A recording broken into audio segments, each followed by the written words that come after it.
Hello, good evening, all.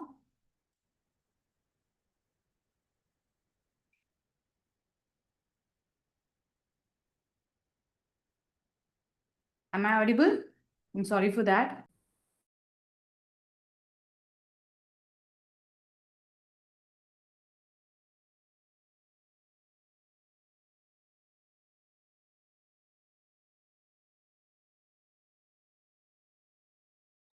Yes. So, are you guys ready to do DI?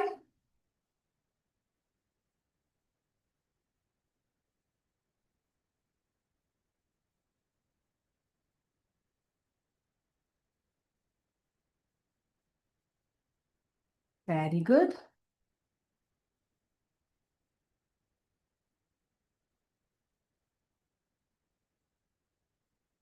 Okay.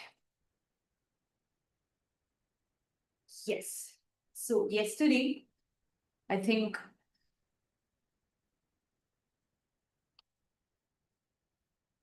not the personal chart.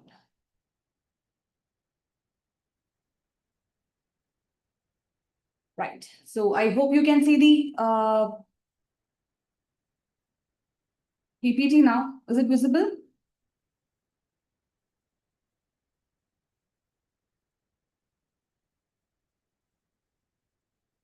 Is it visible for you?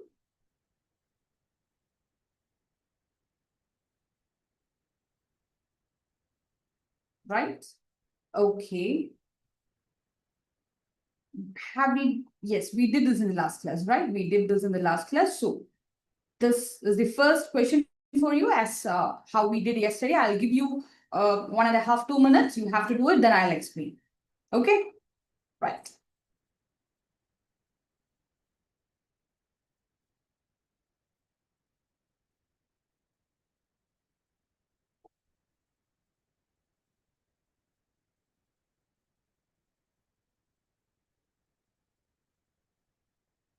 Okay, I know if I turn my video on, then many of you won't able to see the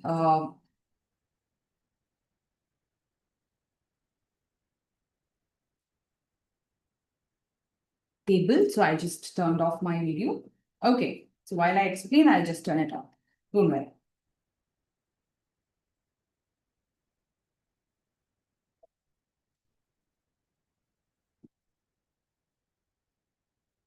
Good evening, good evening, good evening. Uh, yes.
no, I have.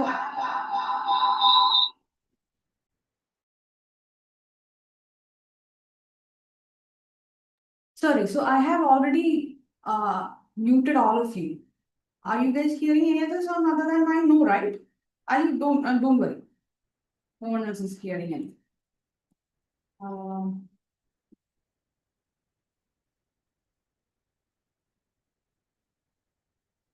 okay, so shall I do this question then?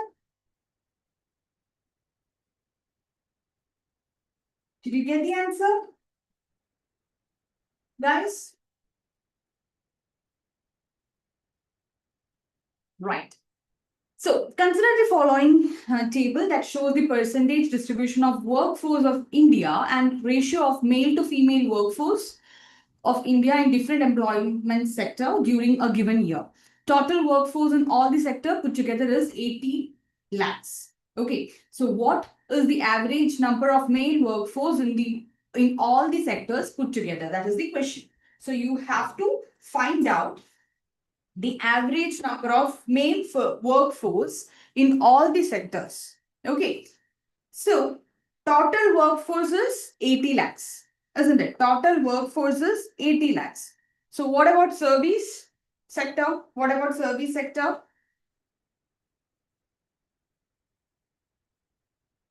Yes, in service sector it is 15%. In service sector it is 15%. I hope I'm audible. Yes, so in service sector it is 15%, isn't it? So how can you do it? You have to find out 15% of 18 lakhs. First, you have to find out 15% of 18 lakhs. So 15% of 18 lakhs means 15 by 100 into 80. Okay, so that will be 12 lakhs. That will be 12 lakhs. So out of that, what is the number of males? What is the number of males? It is 3:2. The male to female ratio is 3:2. Right, male to female ratio is 3:2. So here, there are in total 5 shares, 5 equal shares. Out of that, 3 is of that of male. Right. So 3 by 5 of 12. 3 by 5 of 12. So that will be 7.5 lakh. That will be 7.5 lakh. This is that of service sector. Likewise, you have to find out that of all the other sectors. Okay. So now let's go and find out that of sales. How many percentage? 12%. 12% of 80. So 12% of 80 will be 10% will be 8. So 12% will be 7.5 lakh.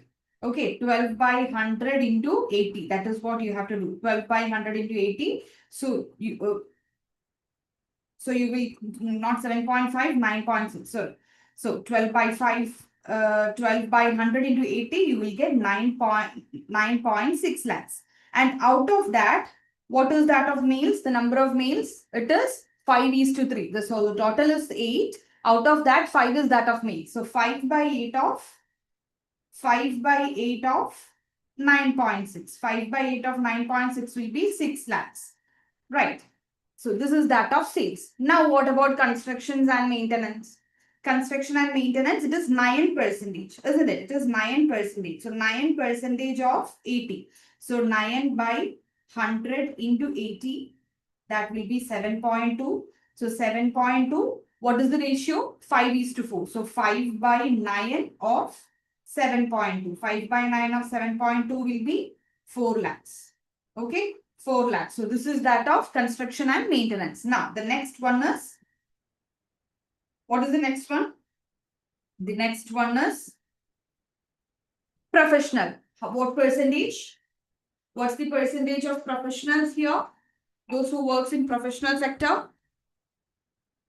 18%. Right, 18%. So 18 by 100 into 80. 18 by 100 into 80 will be 4.4 lakhs. So out of this 4.4 lakhs, what is the ratio? 5:7 is the ratio, right? 5:7 is the ratio.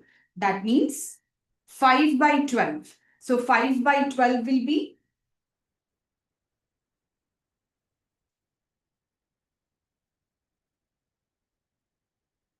5 by 12 will be 5 by 12 of what? 5 by 12 of 14.4. 5 by 12 of 14.4 will be 6 lakhs. Isn't it? 6 lakhs.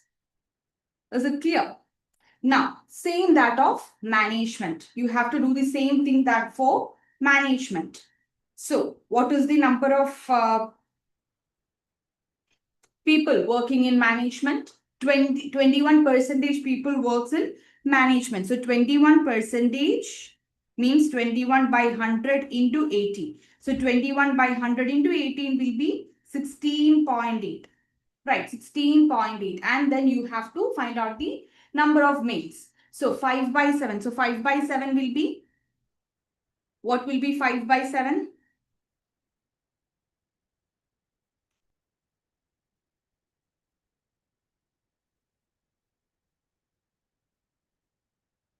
Sorry, management, it is 3 is to 4. So 3 by 7. Okay. So 3 by 7 into 16.8. So 3 by 7 into 16.8 is, yes, you two babies tell me, 3 by 7 into 16.8 is 7.2.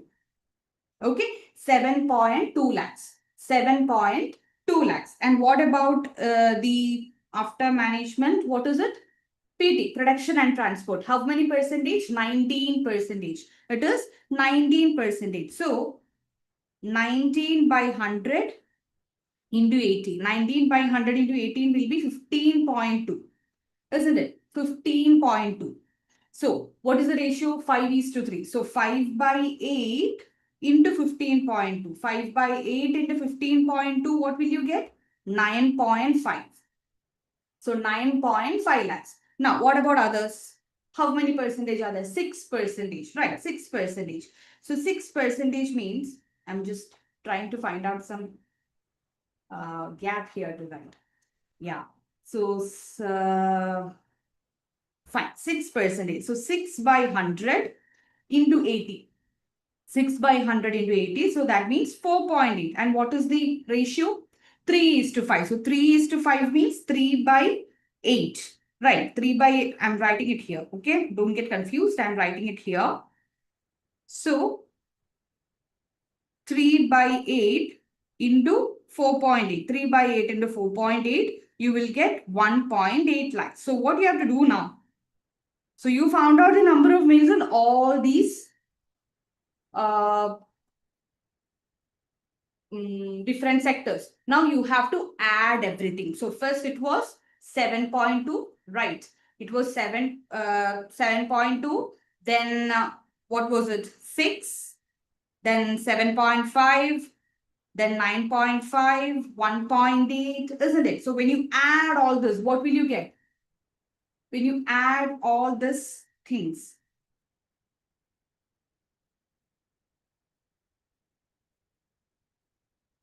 you will get 5.96 lakh.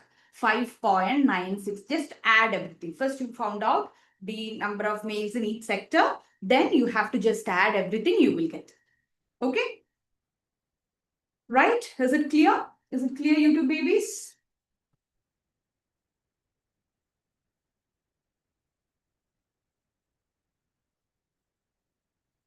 Right? Okay. Next.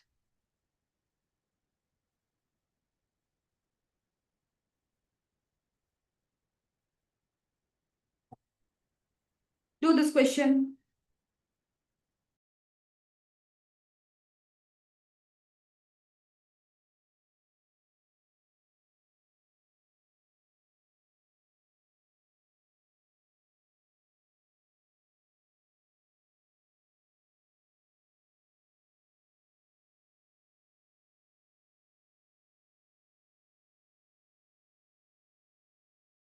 Yeah, I turned off my video so you can see it. Okay?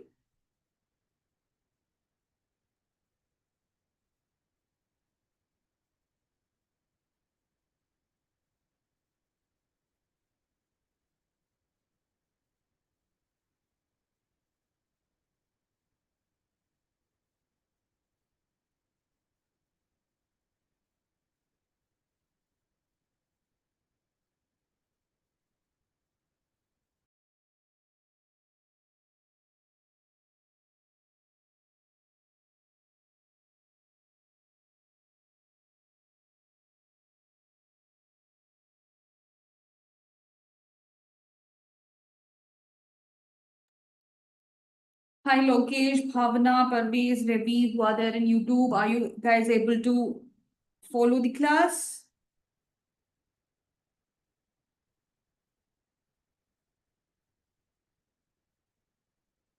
What about our online students? I mean, who are attending it in Zoom? Are you able to follow it? Aishwarya, Vedula, Anshia, Nazran, Gauri. I'm just calling some names, okay, so that you guys will listen. Oh, oh, oh. Huh.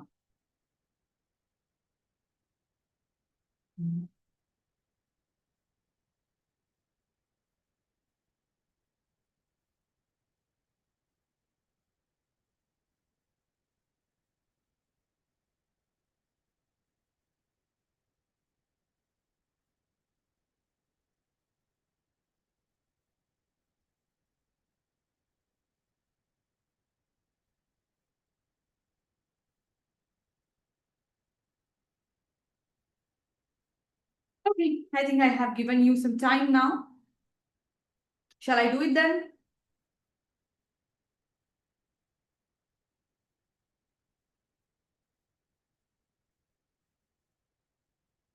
Right.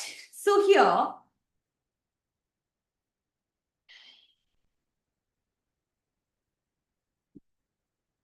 did I change? Yeah. So this is the question.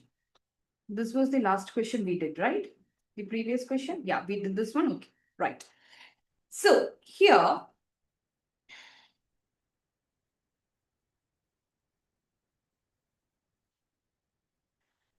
the number of female workforce in SE, that means service sector, and professional sectors put together is what percentage of the number of male workforce in CM sector?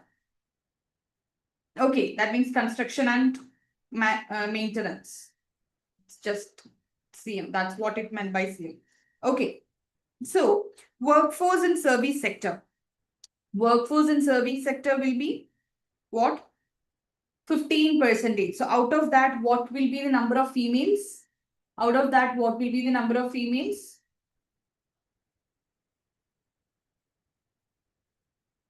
It is 2 out of 5, right? It is 2 out of 5. So first what we have to do, we have to find out 15% of 80 lakhs. So what will be 15% of 80 lakhs? Tell me.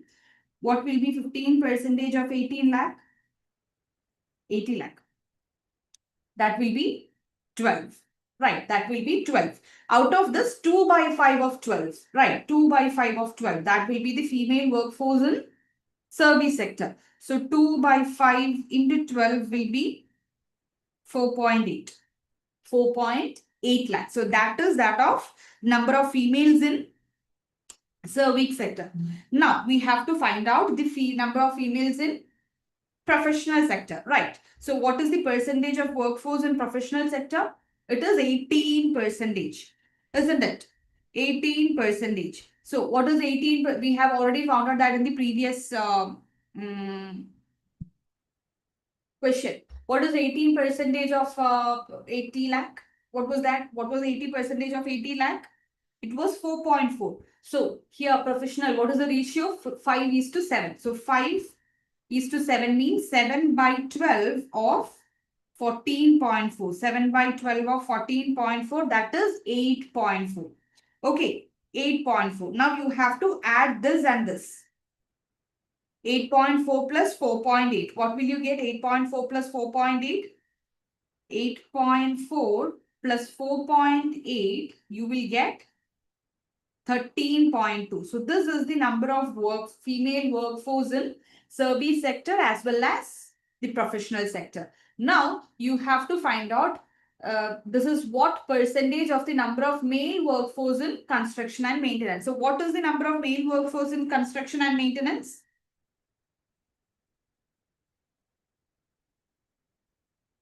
What was the number of male workforce in construction and maintenance? We found out that in the previous question. What was that?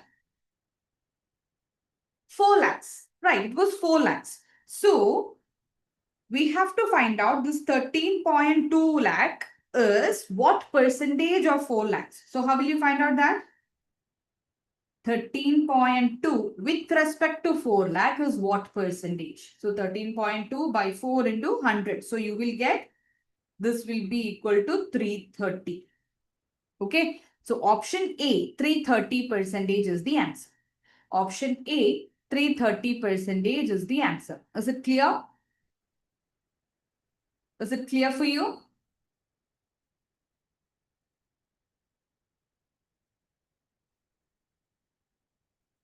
Right? Okay. Don't worry, you won't forget. Okay. Now, do this question. I'll just turn off my video so that you can see the entire question.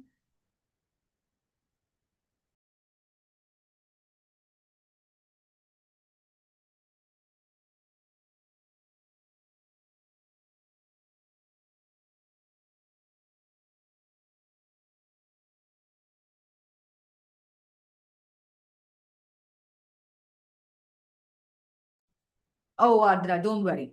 Okay. Even with all these difficulties, you will be able to, overcome this and pass the exam. All the best.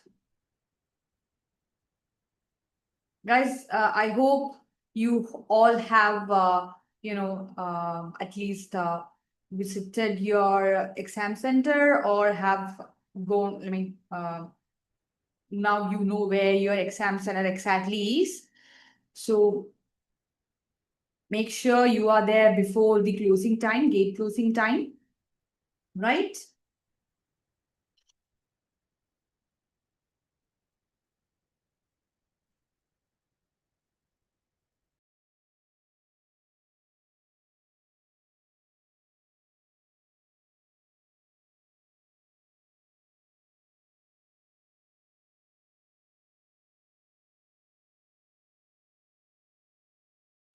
Okay, what is the answer for this question?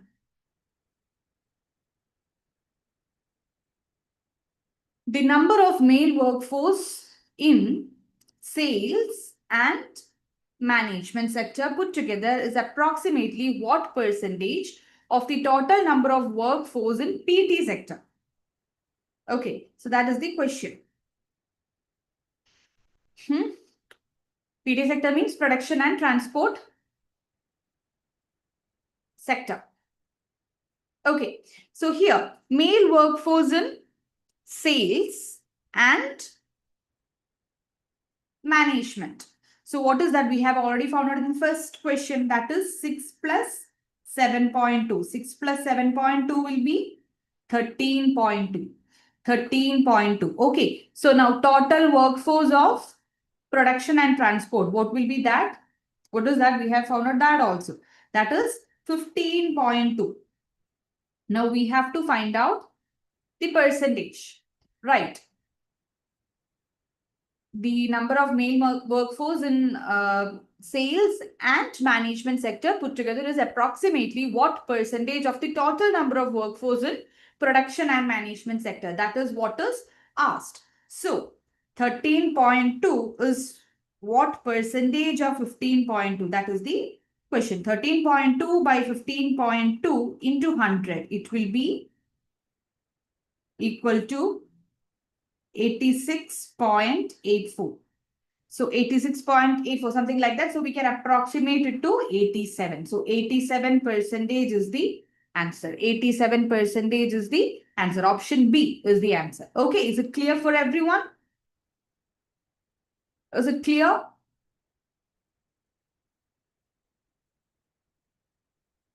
Right? Shall I move on to the next question then? How was 15.2 got? We found out that in the first question, Lakshmi, where you have to find out it is production and transport, right? So 19 percentage of 80 lakhs. 19 percentage of 80 lakhs. Okay, is it clear? Right. Now, moving to the next question, and I'm just going to turn off my video. Right, do it.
Okay, did you get the answer, guys?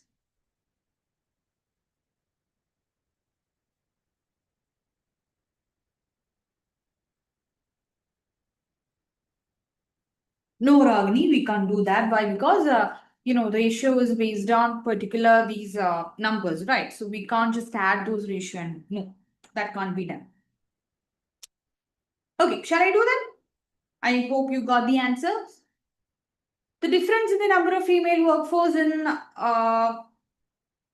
sales and management sector put together and the number of female workforce in the production and transport sector is.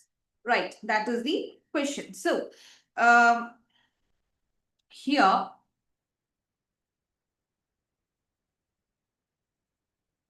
male workforce in sales and management. So, that is, we already found out that in the previous first question. What was that? What is the number of male workforce in sales? 6. Very good, 6. What was that of management? What was that of management? 7.2. So 6 plus 7.2 will be 13.2. Right.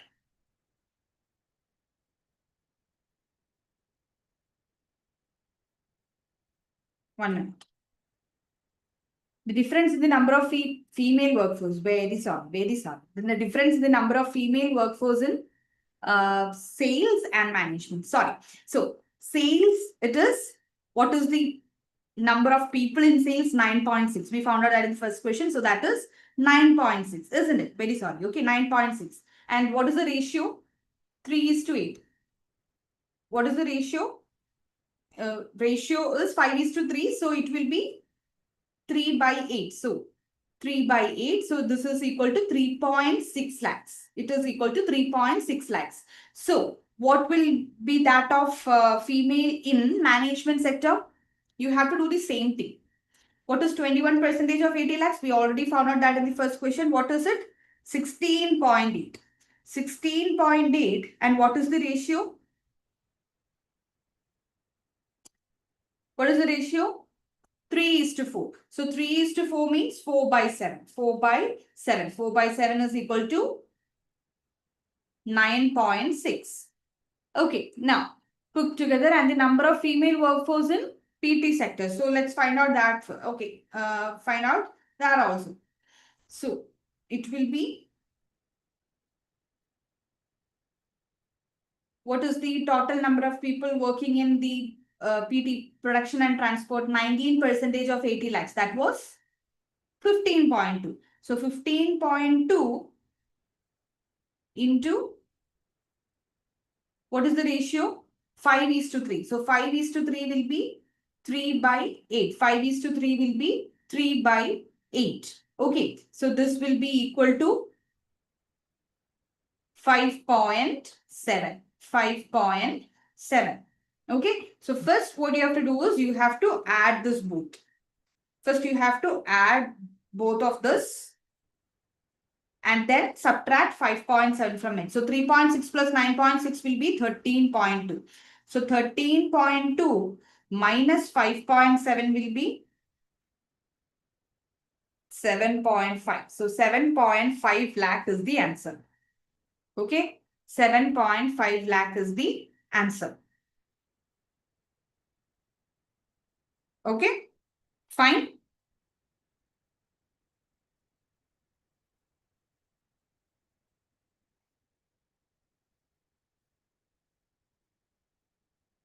Um, 9.6 and 6.8. कैसे? 9.6 and 6.8. 16.8. Why 16.8? Okay, so that was found out in the first question.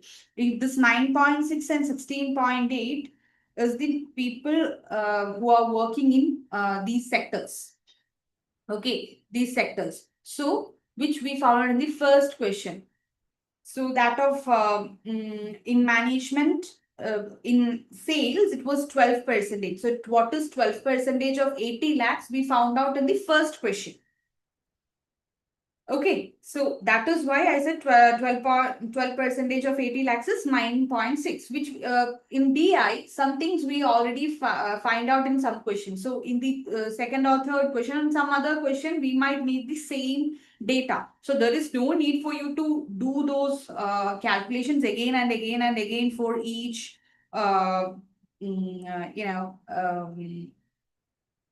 question.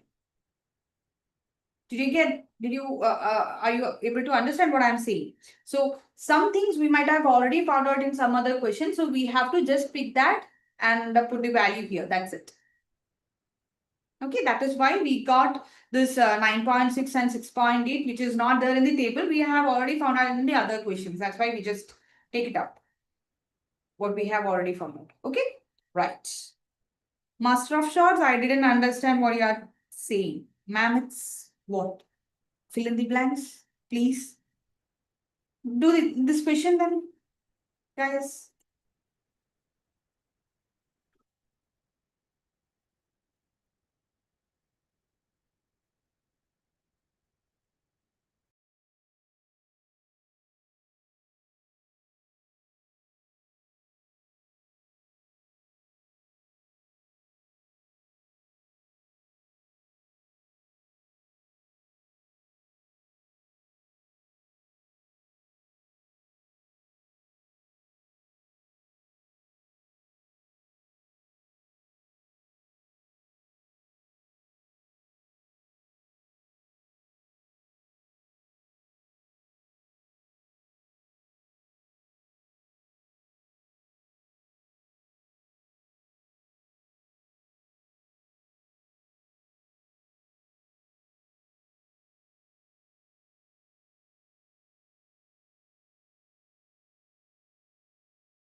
Okay, guys, shall I do?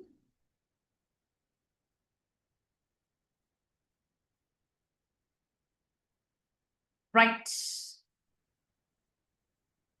What is the ratio of the number of female workforce in construction and maintenance sector compared to the number of male workforce in production and transport sector and other sector put together?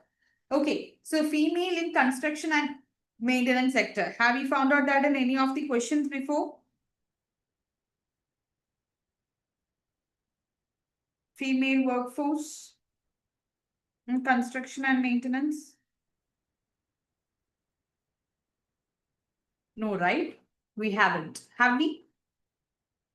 No. Yeah. So we can directly do it. Oh, sorry. So here, female workforce. Oh, what is the percentage in construction and management sector? Tell me, what is the percentage in construction and management sector? In construction and management sector, the percentage is 9%. So what is 9% of 80 lakhs? What is 9% of 80 lakhs? Construction and management sector, 9% of 80 lakhs is 7.2. Right, it is 7.2. Is it clear? YouTube, those who are watching it in YouTube. Is it clear? Yes. So, what is the ratio? 5:4. So, 4 by 9 into 7.2. 4 by 9 into 7.2 will be 3.2 lakh. 3.2 lakh. Was it clear? 3.2 lakh. Now, you have to find out what? What is that you have to find out now? Tell me. You have to find out number of males in the PR and that of others, which we have already found out in the first question. What was that? In the professional sector, that is PR, it is 6 lakhs. Right, in PR it is 6 lakhs and that in others it is 1.8. Right, 1.8. So when you add, what will you get?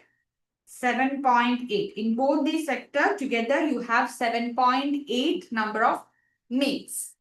Right. So here you have to find out the ratio, isn't it? The ratio. So ratio of the female workforce in the construction and maintenance sector divided by that in PR plus OT, male in PR plus OT. So this will be 3.2 by 7.8. 3.2 by 7.8. So this will be equal to 32 by 78. 32 by 78. And when you simplify this, what will you get? You can divide both by 2. Right. So this will be 16 by 39. So the ratio will be 16:39. Option D will be the answer. Is it clear? Is it clear?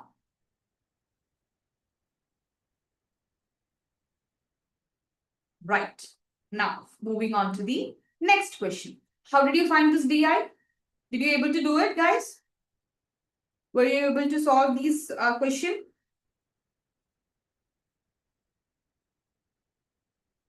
Okay, so this is the next question. Are you ready?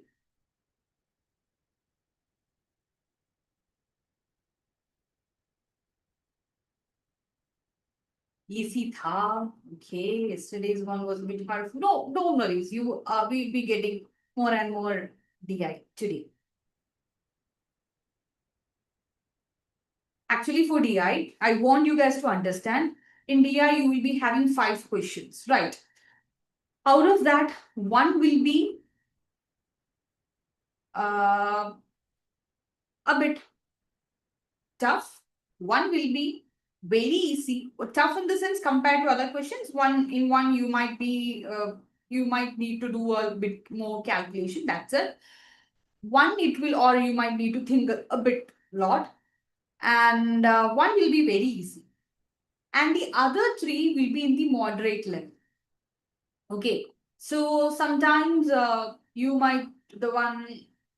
I hope you know that one, you all will be having the same questions, but the one who is sitting just near to you might be having the numbers of the question or the order might be different for that person. Okay, so maybe the first, you might be having the difficult question first.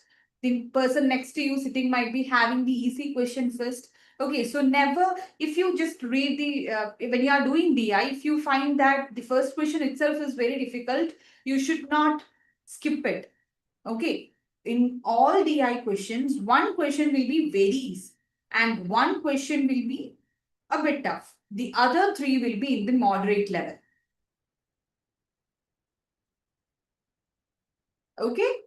So never leave DI. If you want, you can do DI at last. Keep it towards the end so that sometimes some people know how to do calculation, but they take more time to do it. So they won't realize that the time is going. So after completing all the 5 questions of DI, then they will understand that they might have taken 45 minutes or 40 minutes for doing this 5 questions. So it's better to do it at last. Okay, so those who feel like it, do it at last. Okay, but Never skip questions. Attempt all the questions. Okay? Right. Okay, on stop shots, I think I have corrected it. Did I? Maybe, I just while saying it a bit fast, I might have.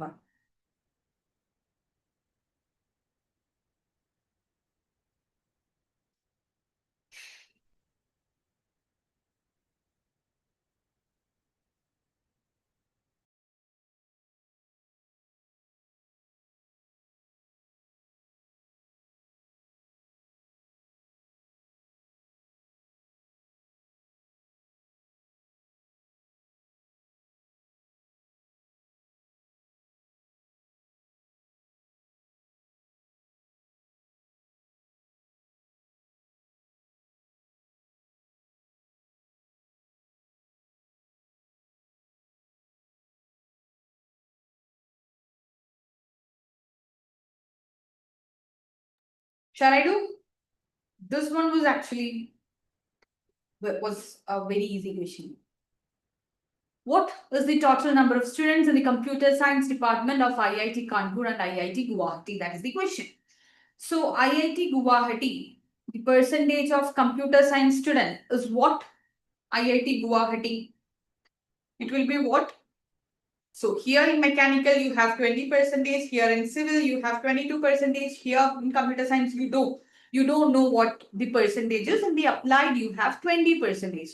So if something is whole, okay, what will be its percentage?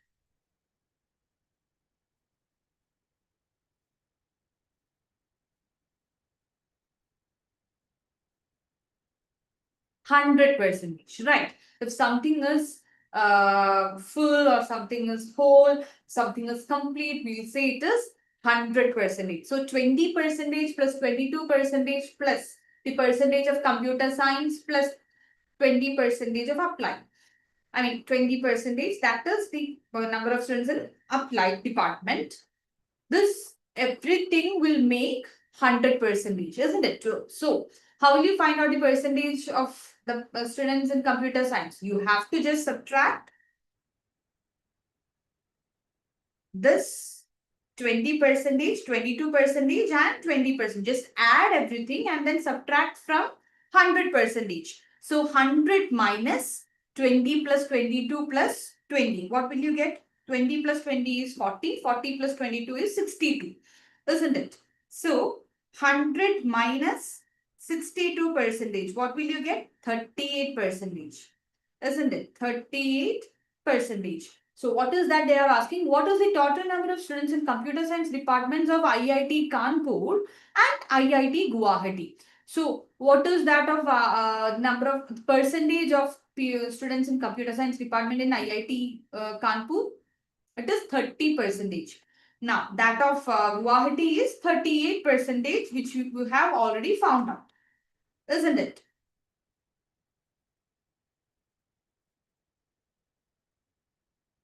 Anjit, what is this 32? Right? So 30% of 380. 30% of 380 means 10% of 380 is 38 into 3. Right, into 3. So that will be, what you have to do is, let me write that first, otherwise sometimes people will get confused. 30% of 380 plus 38% of 350. Isn't it? So this will be equal to 114. 30% of 380 will be 114 and 38% of 350 will be 133. 133. Isn't it? So 114 plus 133 is equal to 247. 247 is the answer. Option D is the answer. Yes, Pooja, why did you raise your hands? How to solve the questions in lesser time?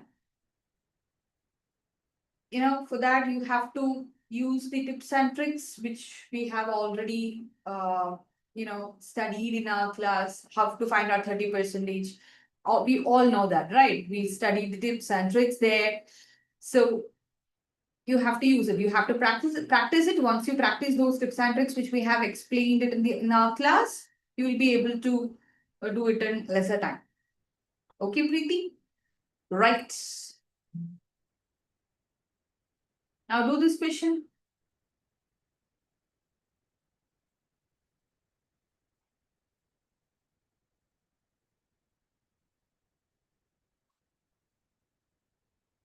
How did you get 133? We found out that here 30% is that we have in computer science. So 30% of total number of students is 380. 30% of 380, you got 350. Sorry, 133. Okay.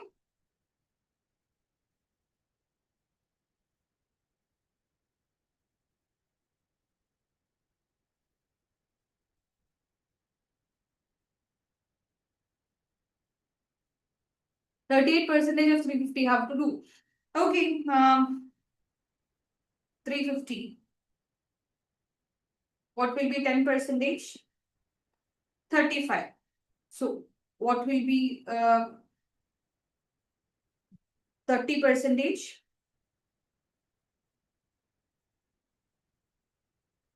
105, isn't it? So now 30% is 105. We have to find out 38%, or you can find out what 40%. So 140. 140 will be 40%. So 3.5 will be your 1%. So 2% will be 7. So 140 minus 7, you will get 133. This is how you will find out it easily. Okay. We have to find out 38% of 350. So 10% of 350 is 35. So 40% will be 35 into 4. So 35 into 4. You might not see it, right? If I write it there. So 35 into 4 will be what? 140. 35 into 4 will be 140. What will be 1% of 350? 1% of 350 will be 3.5. 2% will be 7. So 140 minus 7, 38% will be 133. Okay. But now it's not the time to do that, show that all these things step by step, because this is mega revision session. So I hope you understand. Did you get the answer for this question, dear? Have you got the answer for this question?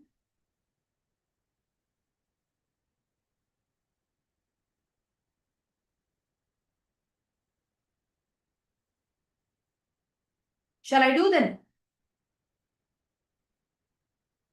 If in IIT Delhi, students who are studying in applied department are 40% more than the students in mechanical department, then what is the percentage of students who are studying in the computer science in IIT Delhi? So in IIT Delhi, let's say in mechanical department, the number of students who are studying is X. Okay, X. In the applied department, it is 40% more. So how will you write 40% more? Tell me, how will you write 40% more? You can't just write 140. 40%, yes, very good. 40% more, you can write it as 140 by 100. So this is 40% more of what? 100 plus 100% is the full plus 40. So 140%. So 140%, you can write it in fraction as 140 by 100. So 140 by 100 of what? That of students in mechanical department. Right, mechanical department. So X into 140 by 100 is equal to what? We know that in the applied department in IIT Delhi, it is 28%. So this is equal to 28. So if you want to find out X, how will you do? 28 into 100 by 140. So 28 into 100 by 140 will be 20. So X is equal to 20. Oh, the YouTube students can see if I'm writing it here, right? X into 140 by 100. You want me to repeat it again? Okay, no problem. 140 by 100 means, here we know that in the applied department, it is 40% more than that of mechanical department. So we have taken this number of students in mechanical department as X. Okay, 40% more. We can write it as 140 by 100. How? Because something in full or something in its original form, it is 100%. So 40% more means 100 plus 40. 100 plus 40%. So 140%. How will you write 140% in fraction? 140 by 100. So this is 140 by 100 of what? Applied department. The number of students in applied department is 140% of what? That of the number of students in mechanical department. So that was X. X into 140 by 100. Okay. X into 140 by 100 is equal to 28. So X will be equal to 28 into 100 by 140. So you will get it as 20. Okay, you will get it as 20. Now, the percentage of students who studied computer science. What will be that? Computer science, 450 plus, 20 plus 18 plus 28. That will be equal to this 20 plus 18 plus this 20 we just found out. 20 plus 18 plus 28 will be equal to 34. Okay, that will be equal to 34. So 100 minus 34. 100 minus 34, what will be that? So 100 minus 34. Sorry, not 34. 100 minus 20 plus 18 plus 28. So that will be equal to 34. Sorry. Even I am tensed because exam is day after tomorrow, but no need to be tensed. Okay. Yes. So 34. Now, number of students is what you have to find out in the computer science department. Okay. Number of students in computer science department is what we have to find out. So 34% of what? 34% of 34% of 450. 34% of 450 will be 450 into 34 by 100. So it will be equal to 153. 153 is the answer. Okay. 153 is the answer. Is it clear? Is it clear for you?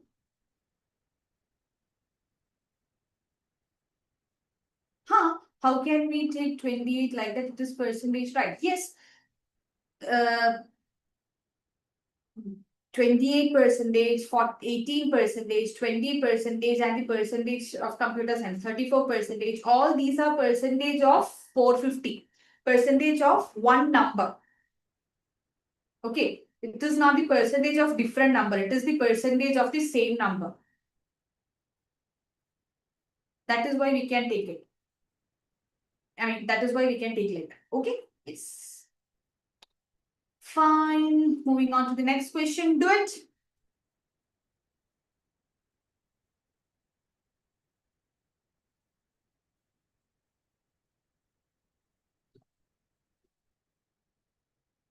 Oh, don't say it like that, Kirtana. You will get all these things in your exam hall, but guys, when you, I don't, I really mean it. Whenever if you are there, I think the gate closing time is by 2:30, right? But don't wait till then. Be there at least by 2 o'clock. Okay, be there at least by 2 o'clock so that you will, if I'll say if you can get there by 1:30, well, I'm good. But at least by 2 o'clock, you should be there so that you will be able to, you will be able to familiar with that environment. And when you will get some time to sit before your system so that, make yourself comfortable there, like not singing song, not like that. so that your mind will be a bit relaxed. And when the exam starts, take a deep breath, try to control yourself, and then start your exam. If you get tense during the exam time, you will make careless mistakes, which is not at all, you know, um, acceptable, right? So you need to learn to keep calm while writing exam, so that you won't lose marks.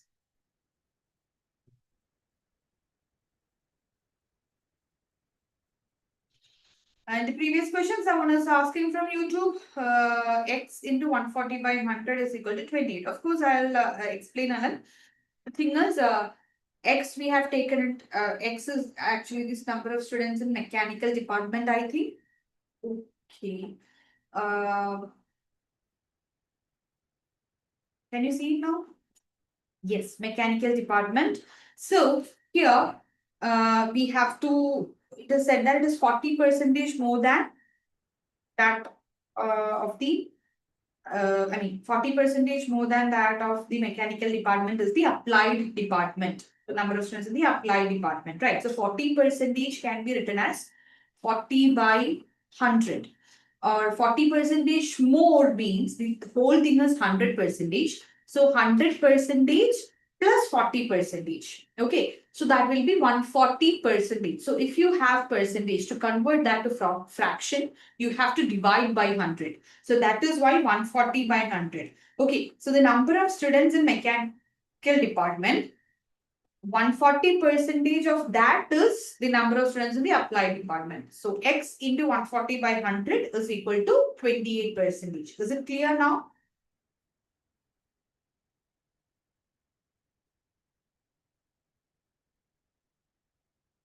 Okay, guys, did you get the answer for this question?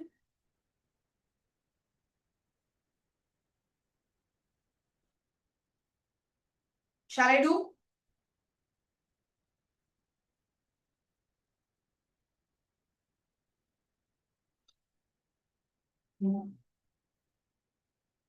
Right. So, if the number of students in IIT Bombay is 10% less than the number of students in IIT Madras, then what is the difference between the total number of students who studied in applied department in these two colleges and who studied in civil department in these two colleges? Okay, so there is a bit of calculation which you have to do, but that's it. Actually, the question is simple. Okay, so the total number, is it clear? You two babies? Okay, so total number of students in IIT Madras and IIT Bombay. How will you find out that? IIT Madras and IIT Bombay together.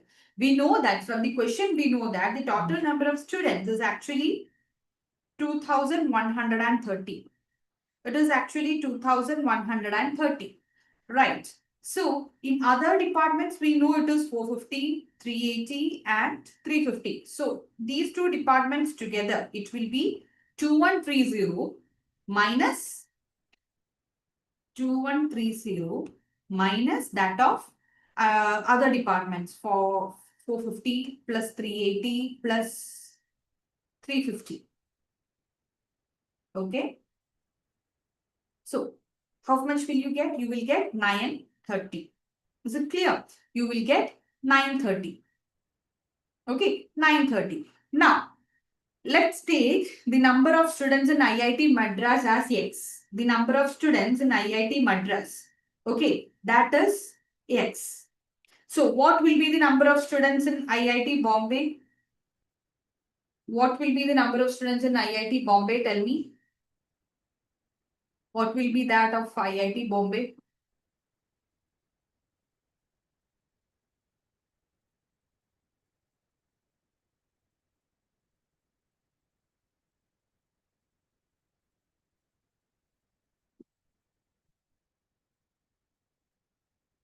It is said that 10% less. Right. 10% less. So 10% less means, how will you write it? 10% less that of Madras. So Madras, the population, let's say that is 100%. 10% less of 100% means 90%, right? So 90% of Madras is the number of students that of Bombay. So how will you write that? 90 by 100 of what? 90 by 100 of what? X. X is the number of students in Madras. Okay, X is the number of students in Madras. 90 by 100 of X is the number of students in Bombay. Clear, is the number of students in Bombay. Now, we know that from whatever we have found out previously, we know that the total number of students of this Madras and Bombay together is 950. That means the number of students in Madras is X. X plus the number of students in Bombay is 90x by 100. So this is equal to 950. This is equal to 950. Isn't it? So equate this. Then you will get 100 will come here. So 100x plus 90x, this will be 190x. 190x is equal to 95000. So x will be equal to 9500 by 190. So x will be equal to 500. X you got it as 500. Okay, you got x as 500. Now you have to find out the number of students in Bombay. That is 90% of 500. Or we can say that to get the number of students in Bombay, you have to just subtract 10% of Madras from Madras. Number of students from Madras.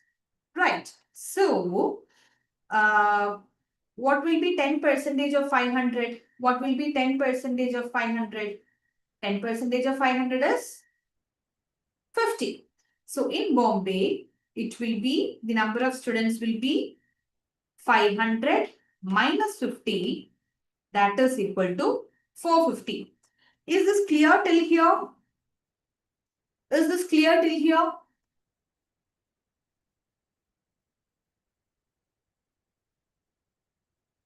Is there anyone who want me to explain it again? Not clear. So here, first you have to find out the total number of students in IIT Bombay and IIT Madras. For that, what we have done, we know the total number of students in all these 5 IITs, 2130. Okay, 2130. So 2130, it was 950. It is not 30. Okay, yeah. Yeah. So 2130 minus 450 minus 380 minus 350 is equal to 950. Okay, it is 950. Now, let's take the number of students in this.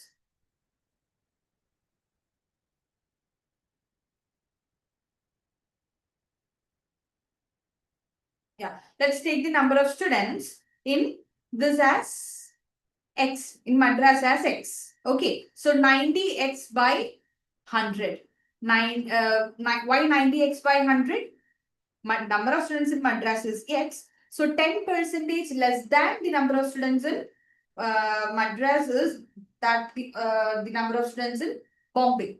So 10% less of 100% means 90%. So 90%, how can you write it? 90 by 100. So 90 by 100 of Madras. That is why X. 90 by 100 of X is equal to the number of students in Madras. Okay. 90 by students in is equal to number of students in Madras. So, from here, we know that the number of students in IIT Bombay plus that of IIT Madras is equal to 950, which we got here by subtracting this. Okay, 950. So, 950 is equal to the number of students in Madras, that is equal to X, plus 90x by 100, that is the number of students in Bombay. So, X plus 90x by 100 is equal to 950. Okay, so 190x is equal to 950. So X will be equal to 500. So in Bombay, it will be, in Madras, it is 500. So in Bombay, it is 10% less. Either you can find out 90% of 500, but it will take time. The best way to do is subtract 10% from 500. So 500 is the whole thing, right? So that is our 100%. So 10% of 500 means 50. Subtract 50 from 500, you will get 450. So 450 is the answer. Okay, not the answer. 450 is the number of students in Bombay, IIT Bombay. Clear. Now, the question is to find out the difference. Okay, so the required differences. Let's first write that in fraction because there is, we can cancel some. We can make it simplified. So first it is 32% of what? 32% of 450 plus. I'll write it here. Otherwise, you can't see it in YouTube. Yeah. 32% of 450. That you can write as 32 by 100 into 450 plus 35% of 500. Okay. 35% of 500. We have minus. Okay. Minus 20% of 450 plus 25% of 500. 25% of 500. So this is what you have to do. But no need to,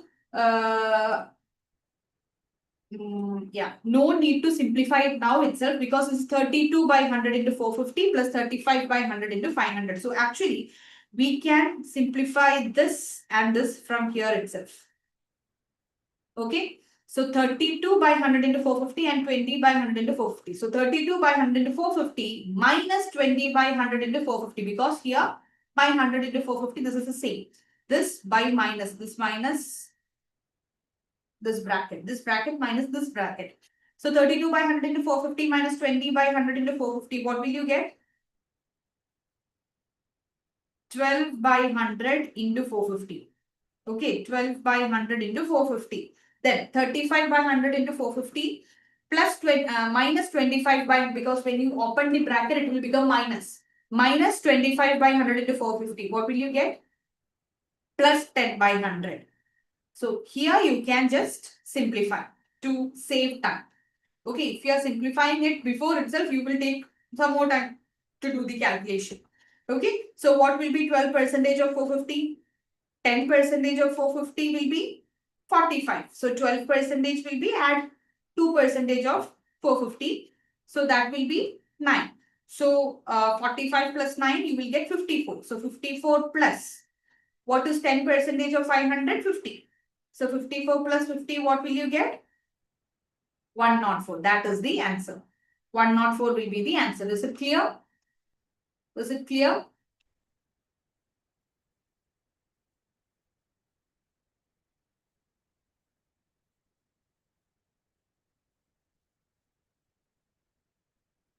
We'll complete this DI and then I'll hand over to Manoj. Don't worry. To this question.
Okay. If number of students in IIT Bombay is 10% less than the number of students in IIT Madras, then in which college the total students who studied in civil and applied departments is the most? So from the third question itself, we found out that in IIT Bombay it is 450 and in IIT Madras it is 500, isn't it? In IIT Bombay it is 450 and in IIT Madras it is 500, the number of students. So in Delhi, civil and applied departments, what is the, when you add the percentage, what will you get? 18 plus 28. That means 460 percentage. I mean, not 460, 46 percentage. 46 percentage of what? 46 percentage of 450. 46 percentage of 450 will be what? 50 percentage of 450 will be 225. Right, it will be 225. So 225 minus 4 percentage of 450 will be 80. So when you subtract it, you will get 207. So that of Delhi is 207. Now let's find out that of Kanpur. Okay, that of Kanpur. In Kanpur, you have to find out we have to find out that of the percentage of civil and applied department, but we know the percentage of the rest of the department, that is 15 plus 35, that means 45 percentage. So 100 minus 45 percentage. 100, it is 46, not 42. 100 minus 45 percentage. 100 minus 45 percentage will be, what will be 100 minus 45 percentage? It will be 55 percentage. Right, 55 percentage. So 55 percentage of 55 percentage of what? 55 percentage of 380. 55 percentage of 380. So 50 percentage will be 190. 50 percentage of 380 will be 190. 5 percentage will be 90. When you add it, you will get 209. So 55 percentage will be 209. Okay, 55 percentage will be 209, which is more than that of Delhi. Okay, which is more than that of Delhi. Okay. So we can cancel the first option. Delhi can be cancelled. Now, because Kanpur has more number of students than in Delhi. Now coming to Bombay. Bombay it is 20 plus 32. 20 plus 32 is 52 percentage. 52 percentage of what? 52 percentage of 450. 52 percentage of 450. So 52 percentage means 50 percentage is 225. 50 percentage is 225 and 2 percentage will be 9. So when you add it, you will get 234. So 234 is the that of Bombay. So you can cancel that of Kanpur also, because in Bombay you have more students than what you have in Kanpur. Now coming to Madras, it is 25 percentage plus 35 percentage, that is 60 percentage. 25 plus 35 is 60. 60 percentage of what? 60 percentage of 500. 60 percentage of 500. So what will be 50 percentage of 500? 50 percentage of 500 will be 250. That will be 250. Then 10 percentage will be 50. So when you add it, you will get 300. So 60 percentage will be 300. Okay, 60 percentage will be 300, which is the maximum number of students out of all the other colleges we have in the option. So the answer is option D, Madras. Madras is the answer. Is it clear? So this is how you will, be able to do the calculation within lesser time. Okay. But I don't have the time now because it is 1 hour class. But Manu has something to do, so I'll be just extending. This is the last question for you. Then Manu will join. Okay. So I'll give you time. Just do this question. Next question. Right.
You two babies, are you able to do these questions? How did you find it? Those who are attending the class for the first time, those who are there, I mean, other than that, if you have attended it yesterday, I mean, if yesterday was your first class, so today was your first class. Are you able to follow what I'm saying?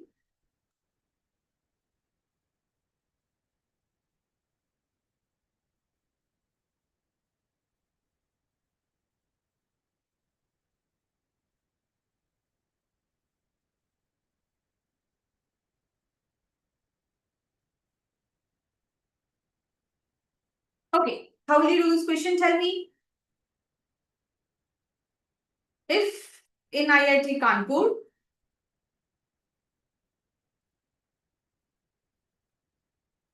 if in IIT Kanpur, number of students who studied in applied department is 90 more than the number of students who studied in computer science department in IIT Guwahati, then what is the number of students who study in civil department in IIT Kanpur? That is the question. So, percentage of students who studied in computer science in Guwahati will be what? 100 minus this. 100 minus 20 percentage plus 22 percentage plus 20 percentage. What will be that? 38 percentage, right? That will be 38 percentage, isn't it? 20 plus 20 will be 40. 40 plus 22 will be 62. So 100 minus 62 will be 38 percentage, isn't it? So number of students will be, did we find that in previous question? No, right? This is the first time we are finding it out. Yes. So 38 percentage of 350 will be what? 38 percentage of 350. 38 percentage of 350 will be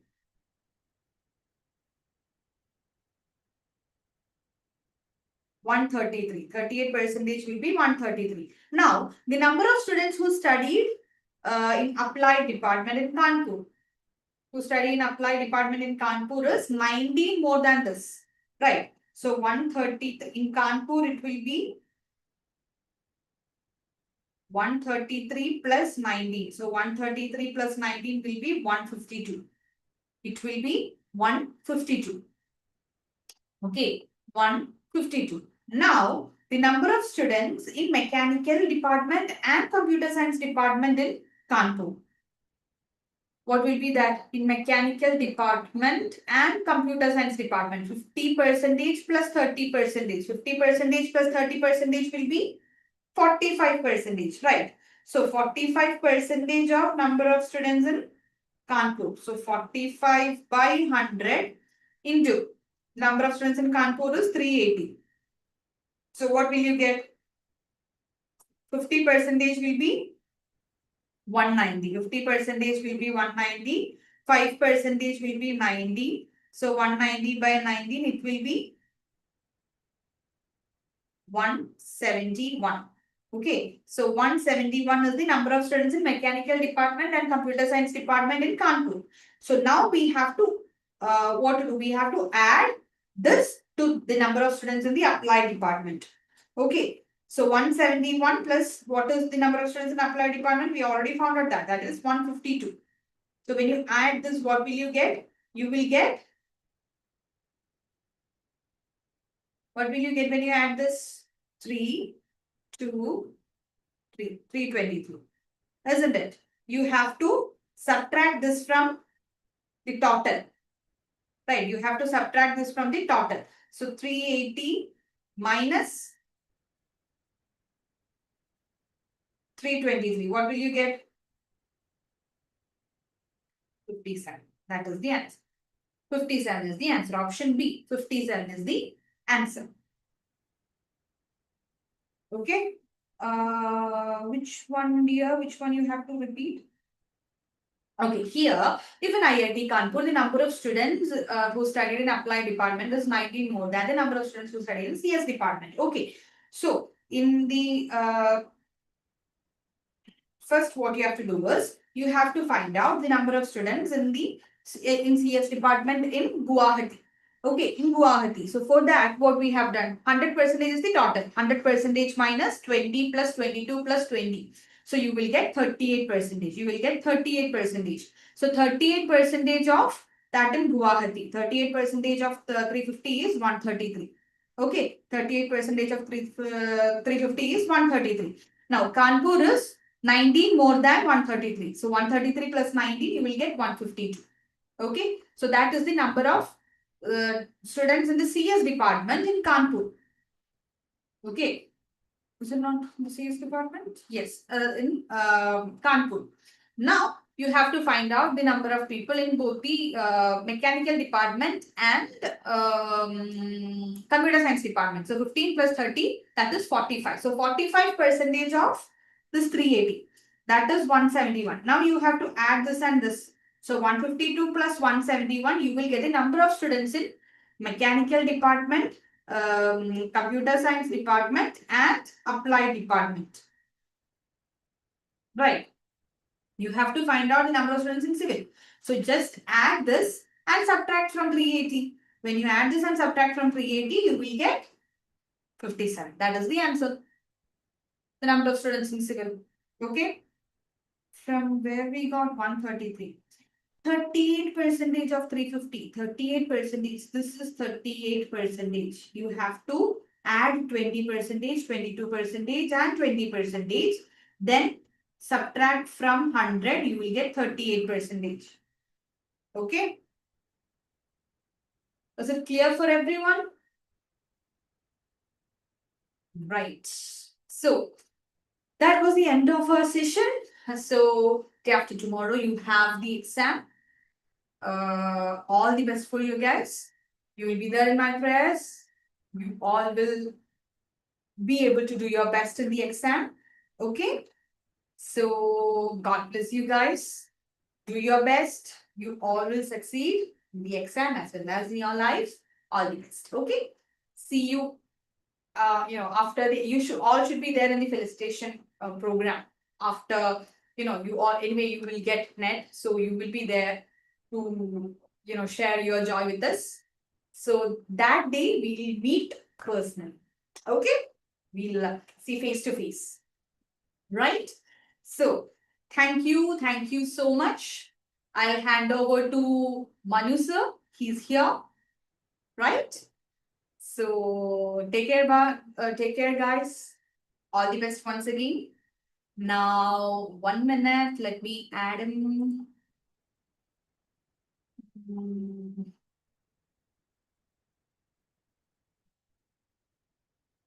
Okay. Thank you, Abarna ma'am, for letting me to the host, and thank you for that wonderful session. And yes, I've been here, I've been hearing you for a while. So thank you for all the cooperation and thank you for handing over me the session. So yeah, hello students. Once again, welcome to our session. So yeah, you're outstanding, Abarna ma'am, you too. So I'm just switching over to YouTube babies. Wait a second, I just have to take my phone. Okay. So yeah. So last day what we have been talking about, we have been talking about in detail about ICT, the unit. Today we will be discussing with Indian logics. Okay, because you have been asking me about that. Okay. So Indian logics, I have prepared exclusive questions for Indian logics, which was completely demanded by you. Okay. So yeah. Yes. Yeah, good evening, everyone. So once again, I'm just please wait for a moment because I'm just switching on to YouTube because I want to see the live chats there as well. Okay. So I hope I'm audible to everyone and I'm visible. Okay. So there is no such issues that I believe. Okay. Yes, everything is fine. And yes, my YouTube live is also working right now. So today we will be dealing with Indian logics unit particularly because that's what you have demanded me about. So yeah, I hope you are ready for the first question. Okay, so far you have been saturated with a lot of things. Okay, let's come back to theory. Okay, first. Okay, so here comes the first question. we have the schools of Indian logic at the left-hand side and its founders at the right-hand side. So I hope you remember the orthodoxical and unorthodoxical schools of Indian logic that we have been talking about. Okay, so the orthodoxical school and unorthodoxical school, which were they that you already know. Okay, orthodoxical and unorthodoxical schools. So, and its proponents also that we have discussed in our classes. So here is your question. Yes. So many of you are telling it's option 4 and option D. What about YouTube babies? Only one response from YouTube. I hope I'm live as well. Yes. Yeah. So many of the responses that I get in Zoom class is option D. Yes. And any other options that you we need to talk about? Talks about the schools of thought. We have orthodoxical and unorthodox school. Do you remember which were the orthodoxical school? I think you know because these are which kind of schools that are mentioned here. These are, yes, orthodoxical, or what's the other term for orthodoxical schools of thought? Astikas. Yes, Astic schools. So we have the other school called, yeah, Nastic schools, okay. So Astikas and Nastikas that we have talked about. So Astika schools are given here. Which are the Nastika schools? I think you know about that. Astika schools, you know, Sankhya, Yoga, Nyaya, Vaisheshika, Mimamsa. Okay, but Nastikas were also there. Where that were Charvakas, Jainas, and Buddhas. Okay, so Nastika schools you have, yes, Sankhya, Yoga, Nyaya, Vaisheshika, Mimamsa. Okay, so Sankhya, who is the proponent? Sankhya has a proponent. Yoga, who is a proponent that you all know, and the answer that you have selected was option 4. That is the right answer. Why? Because Sankhya school was founded by Kapila Maharshi. Okay, so it was Kapila. Then yoga school was by Patanjali. Okay, Saint Patanjali. Then Nyaya school was by Gautama, and Mimamsa school was by Rishi Jamini. Okay, so that is the right answer. Every one of you got that right. Very good. Okay, so after a saturated data interpretation and mathematical reasoning session, now you are just relaxing in Indian logics. That's a good sign because this was something that was quite tough to you. Okay, so yeah, moving on to next question. I think it's time to have the next question. So, which of consider the following about Vaisheshika Darshanas. We have 4 statements here for Vaisheshika Darshanas. So, which of these statements are true? Okay, choose the correct code from the lower section. Remember, you have to select the answers from the A, B, C, D sections. Okay, we have 1, 2, 3, 4. 4 statements given here, and you have to choose the answer. That which of these statements are true? You have to choose the option from A, B, C, and D. Okay, so last day also you have made a mistake that you have started clicking from the upper section. No, click from the lower section. Okay, which of the following statements are true?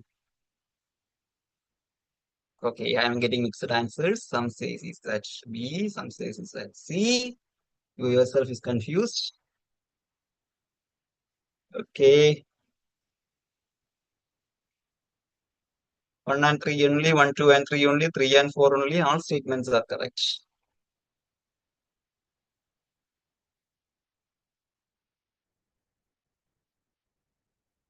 C, D.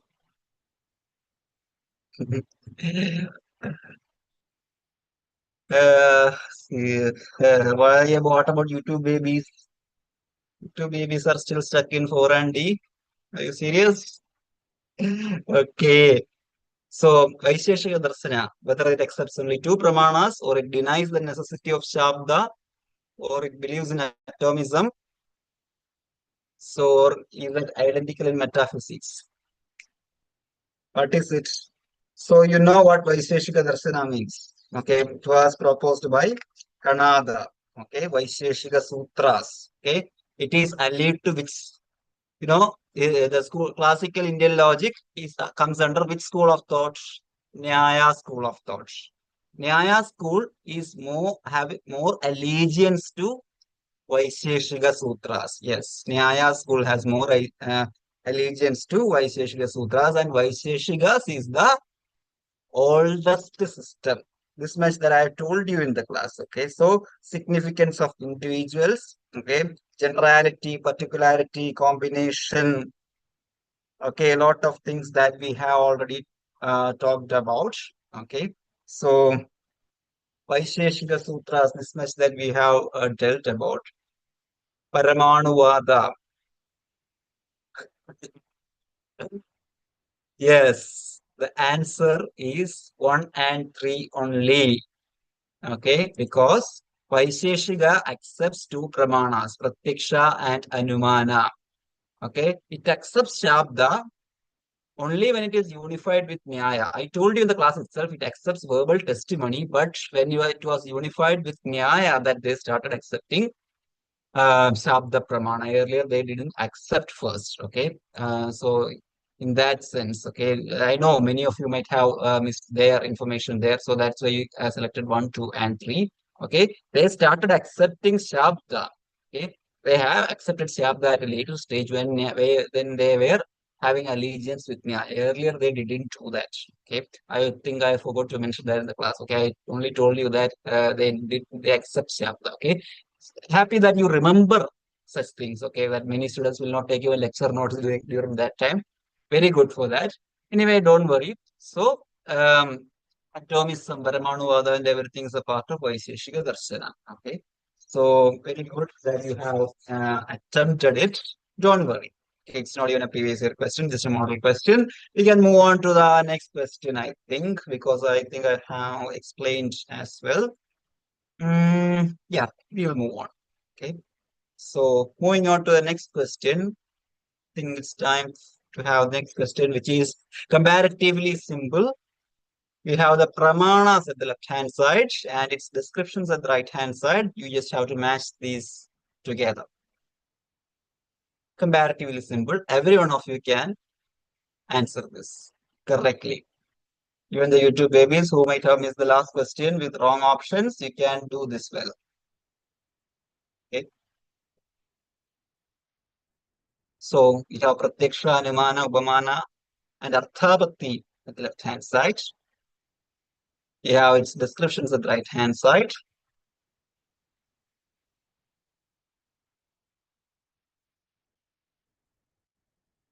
What are they?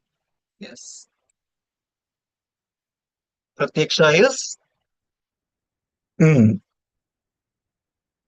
Yes, you already know that.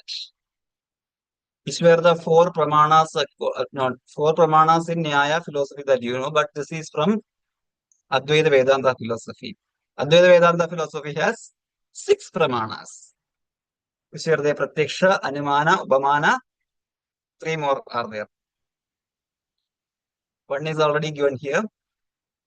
Pratyaksha, Anumana, Upamana, Shabda, Arthapatti, and finally one more is there, which is, yes, Anupalabdhi.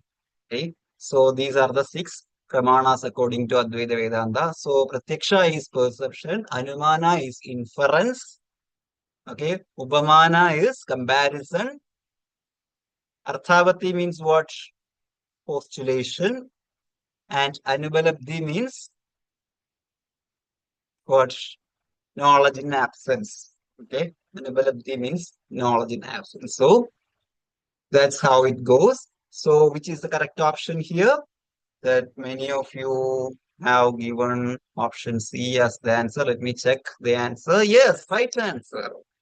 Okay, so Anupalabdhi is, you see, A1, B3, C2, D4. Pratyaksha direct perception, Anumana inference, Upamana comparison, Arthabati postulation. So option C is the answer. Okay. Yes. So YouTube babies and both YouTube and Zoom babies have selected that right. Very good. Very, very good. So it's time to move on to the next question. Again from Pramanas. I think this question was asked in December 2019. Okay, December 2019 that this question has been asked. Okay, this question has been asked in December 2019. The distinction between Savikalpa and Nirvikalpa is made with respect to which of the following pramans?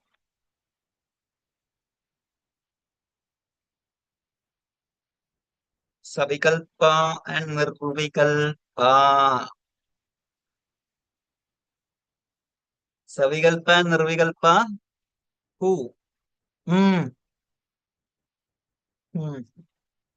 What happened to you, Sangini? Yes. I think my all hopes to YouTube babies because these Zoom guys are not cooperating with me. Okay, I have already told these things and they are making these things wrong. Okay, yes, yes. Savikalpa and Nirvikalpa comes where?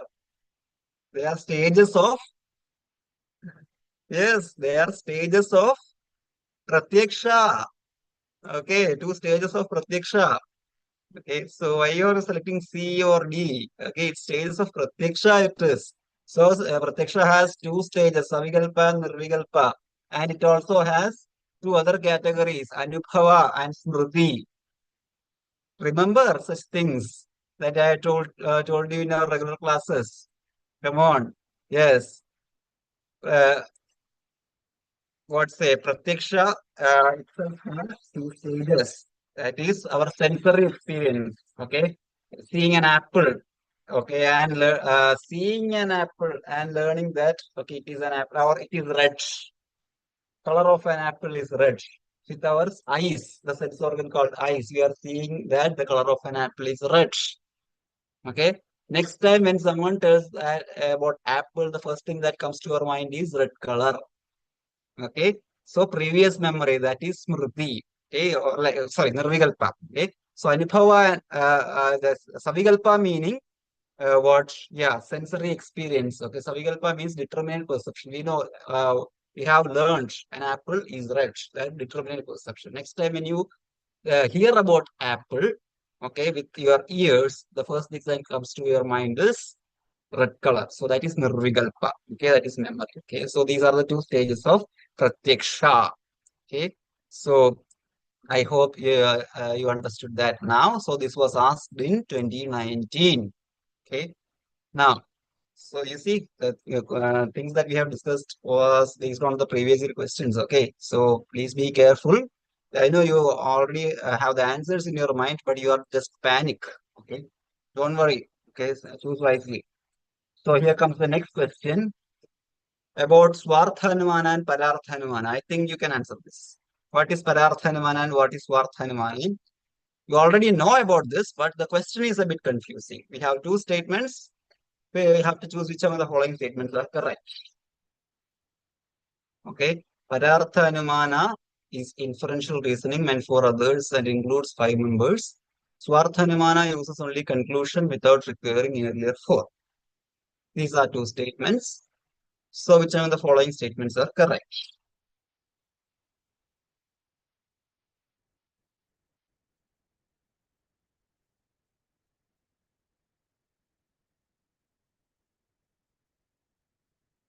Hmm. Come. Zoom babies have already made their choice. Waiting for YouTube babies to make their choice as well. I am something like a Venus flytrap. I'm just attracting you with the sweet aroma, and you are properly falling into the trap. What I expected is happening as it is. Every one of you has selected option B, which I know you will do, but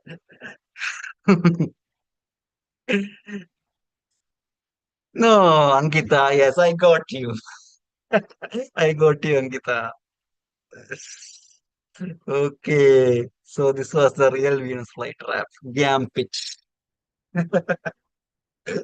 This was a gambit. I told you that you are all wrong, but you still stood. Okay. So Swarthanumana does not use this conclusion. I think Swarthanumana internally involves 5 members. No. Wait. I have a confusion here. I think both statements are true. No, wait. Pararthanumana is inferentially. All have 5 members. Swarthanumana includes only conclusion. No. So even Swarthanumana has conclusion, all the 5 members involved, okay? Anumana for oneself is Swarthanumana, but internally, all the 5 elements are happening, okay? The Panchavaya Vakyas, okay? So even if when you want to teach someone, Panchavaya Vakyas, 5-member explanation comes, okay? To Pararthanumana is Anumana for others. Swarthanumana is Anumana for oneself. Okay. So even for oneself, we go through the whole 5-step process, but that happens internally. So it doesn't rely on Nigamana alone. Okay, yeah, that's how the question comes. Okay. So for a second, we all will be confused, but option B was the answer. Okay. So Jnanam all not sure. So see, yeah, you need to revise about Anumanas and Pararthanumana, everything once again, okay? So that's, yeah, Pararthanumana and Swarthanumana that we have already told, okay? So 5 members, I'm not talking about 5 members now because we have a question about 5 members, okay? So I'm not mentioning those terms, okay? So Swarthanumana is, yeah, Anumana for oneself. Yes, Christy. Anumana for oneself is Swarthanumana and Pararthanumana is Anumana for others. When you are trying to teach someone, okay, and come across the Nigamana, convince them with the Nigamanas. That's where Pararthanumana comes into place. Okay. So even when we do Swarthanumana, even when we learn things by ourselves, all the 5-step process happens within inside us. Okay, that's how both statement, like statement 2 is incorrect. Okay. So I hope we can move on to next question. Okay. So I hope we can move on to next question. The chats are not coming accurately, or the YouTube guys are not responding anything at present. I don't know. Anyway, I'm moving on next question. Select the correct statements about Anumanas and Pramanas in Indian logic. About Anumanas and Pramanas. Swarthanumana refers to inference for self-knowledge and doesn't need verbal expression. Sadhya is a major term that needs to be proven by inference. Anubhalapti serves as pramana for absence of cognition. Mimamsa rejects Shabda as a valid pramana. So 4 statements are given. Choose the correct statements. Swarthanumana refers to inference used for self-knowledge and doesn't need verbal expression. Sadhya is a major term that needs to be proven in an inference. Anubhalapti serves as pramana for absence of cognition. And Mimamsa rejects Shabda as a valid pramana.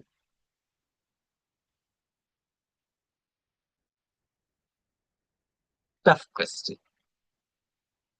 Only if you're prepared enough with Indian logics that you can answer this.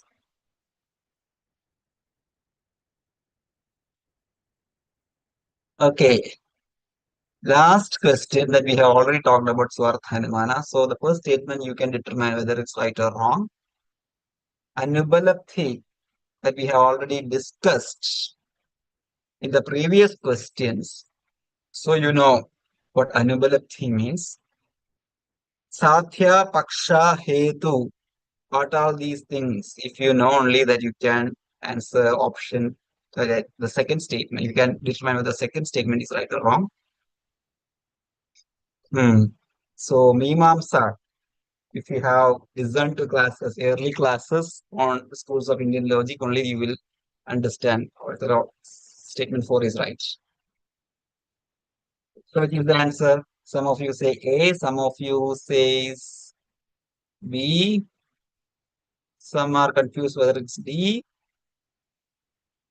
Okay, anyway, let's check the answer first. How is it? How is the Josh? Option A is the answer. Why? Statement 4 is false. Mimamsa prioritizes Shabda because they accept Vedas. Mimamsa school accept Vedas. Okay, so Vedic authority is there. Okay, so they don't reject Shabda. Okay, so they yeah. Mimamsa prioritizes Shabda. Rest are true and foundational to Indian epistemology. Okay, so Sadhya is major term, right? Swarthanimana is right. Anibalabdhi is also right. So 1, 2, and 3 are right. How many of you got that right? In YouTube, only one person. YouTube, only one person. How many in Zoom? Oh, disappoint. Two people. Who was it? Shifanzari and Sankini. Yes, you got things right, right? Yeah. Advaita too. Very good. And who was there at, yeah, Sonali Virmani in YouTube also did that right. Very good to you guys. Okay, so sometimes it happens. Don't worry. Others, you have better chances coming up. Coming on to our next question. Okay. Okay, you gave a stress to reject when you read the question. That's how I found it. Oh, Shweta. Better luck next time, Shweta. Here comes your next question.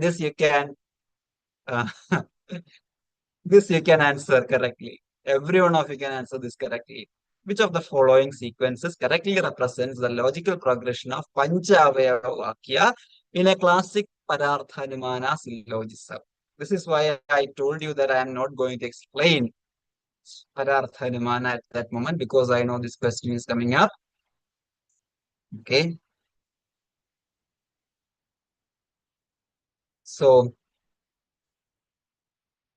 answer this. Logical progression of Pancha Avayava Vakya. What is Pancha Avayava Vakya that you have to know? How that progresses that you have to know.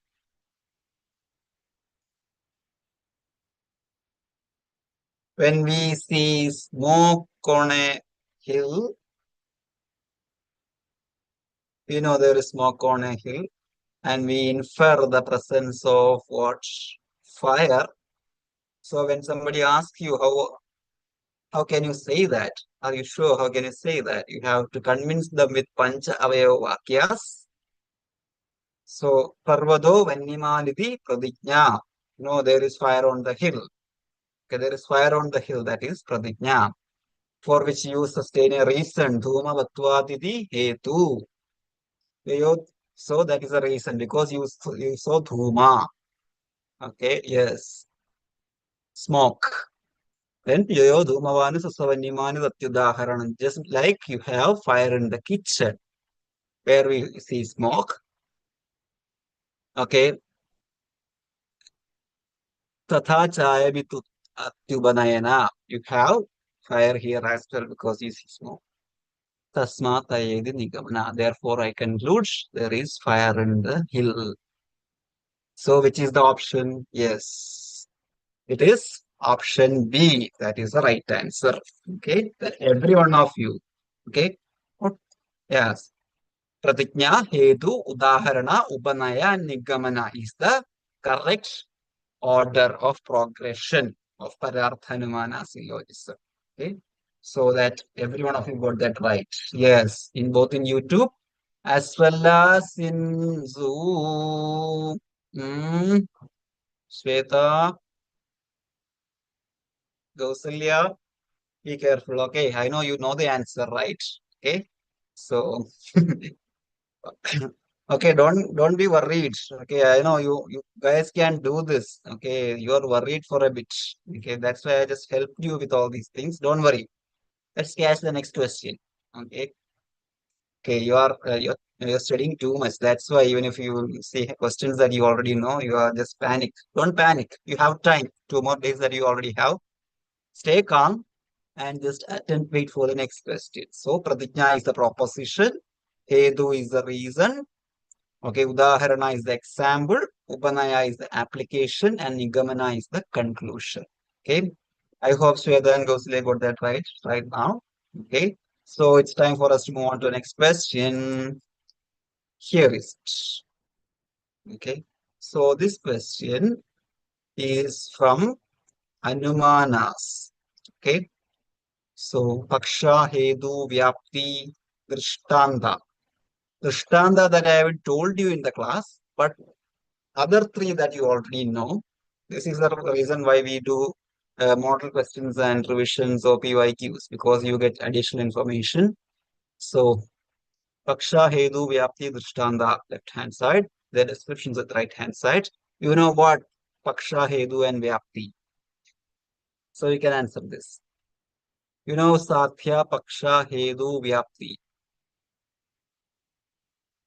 Sathya means what? We already dealt with Sathya. Yes, Sathya is the what term? Sathya is the major term.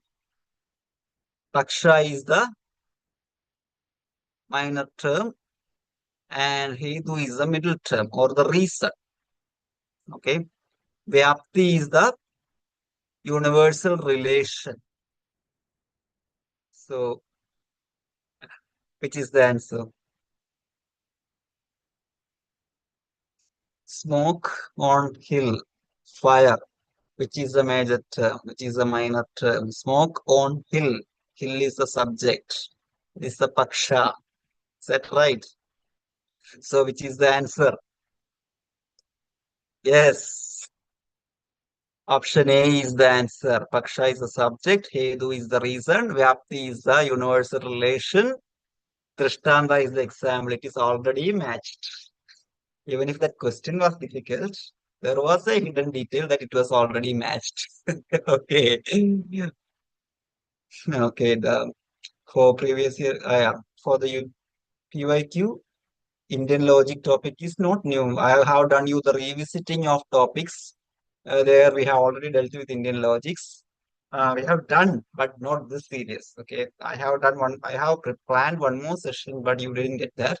Anyway, I have preserved that questions and did that for today's session. Don't worry, you didn't miss anything. Okay, I know this difficulty. Anyway, we are doing this again. Okay, so I think many of you got this right. Yeah, option A has been selected by many of you.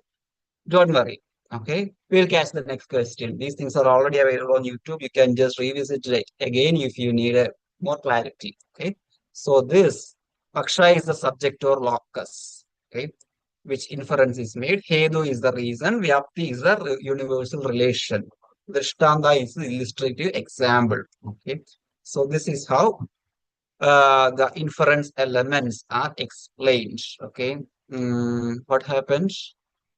Uh, what what's the problem, Shifa? You dropped a question mark. Okay, locus. Yeah, you have been asking me the explanation. Yeah, yes, the explanation is here. Okay, so Paksha is the subject or locus. That is a hill. Smoke on hill. That's subject. Paksha. Hedu is the smoke that you see. That's the reason. Okay, Vyapti is the relationship between smoke and fire. Okay, Drishtanta is an illustrative example. Okay, just like you talk about Udaharana, that's same as this Drishtanta. Okay, so that's it. So, yeah, moving on to the next question. I think this thing you caught well. Yeah, now statements again about Anumana in Nyaya philosophy. Following statements are, which of the following statements are correct about Anumana? This is simple.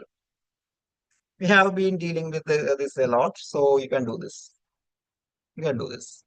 You can do this. You can definitely, because this is a simple question.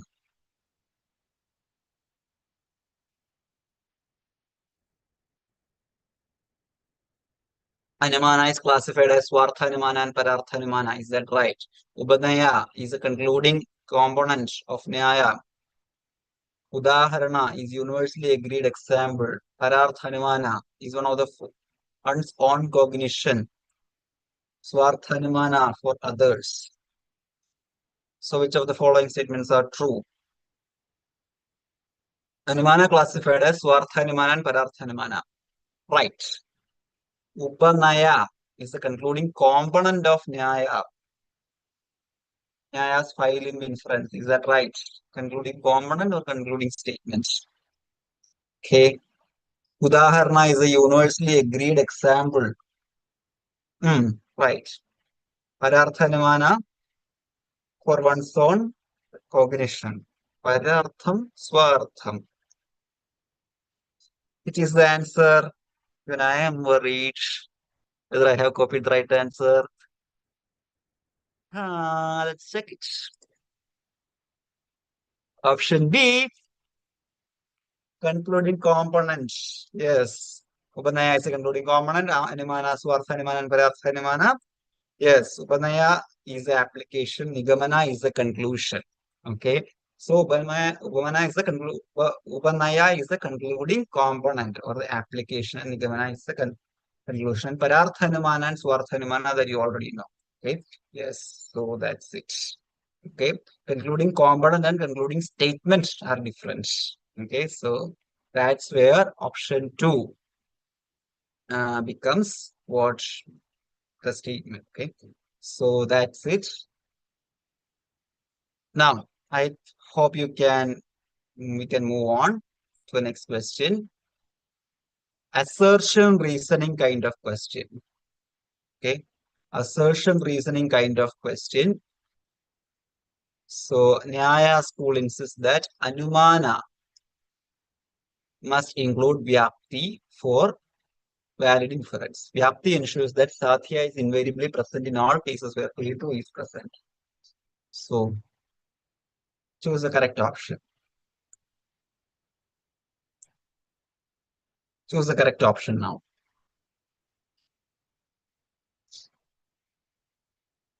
Yeah.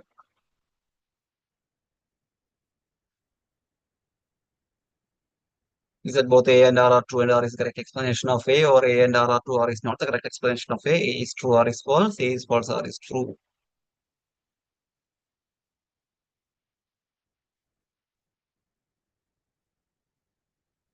So, which is the right answer? Anumana must include Vyapti, universal concomitance. That is right. Vyapti ensures that Sadhya is invariably present in all cases where Hetu is present. Sadhya, Paksha, Hetu. Smoke on hill. Hetu, fire. So, which is the answer?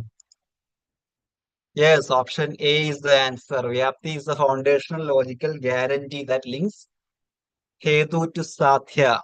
Okay, so Vyapti, meaning the relationship between smoke and fire. Relationship between smoke and fire, that is Vyapti, a universal relation. Okay, that connects smoke upon the hill with fire. Okay, so that connects Sathya and Hetu in that example. Okay, so in that sense, yes, both A and R are true, and R is the correct explanation of A. Okay, so option A is the answer. Okay, very good, everyone. So, Devustuti, we have talked about this in the class. So, that is a common example to describe about um, Anumanas. Okay, Anumana, Parartha Anumana particularly. When you are trying to teach someone that when you see a smoke upon a hill, okay, you can infer that there is fire because you just have to convince yourself. So that is Swarthanumana. To Pararthanumana, when you tell to someone else that you have to convince them regarding the relationship between smoke and fire. Okay, so the hill where you see smoke, okay, that hill is the what Aksha or the subject. The smoke that you see is a major term or Sathya, and Hetu is the reason. So the concomitance between fire, that is the fire is the fire is Hetu, and Vyapti is the relationship between Hetu and Sathya. Okay, so that is the that's where Vyapti and Hetu connects. Okay, so that's how you explain Vyapti. Okay, so that is the assertion reason type. Now moving on to the next question. Samanyado drashta purvavat sheshavat kevalanvayi. Again, a question from Anumana classification. So Anumana, as you know, can be classified in 3 categories according to what? Yeah. Anumana according to purpose, Anumana according to causal relation, and Anumana according to classification. According to purpose, we have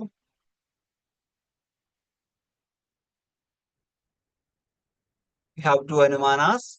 According to causal relation, we have 3. And according to application also we have 3.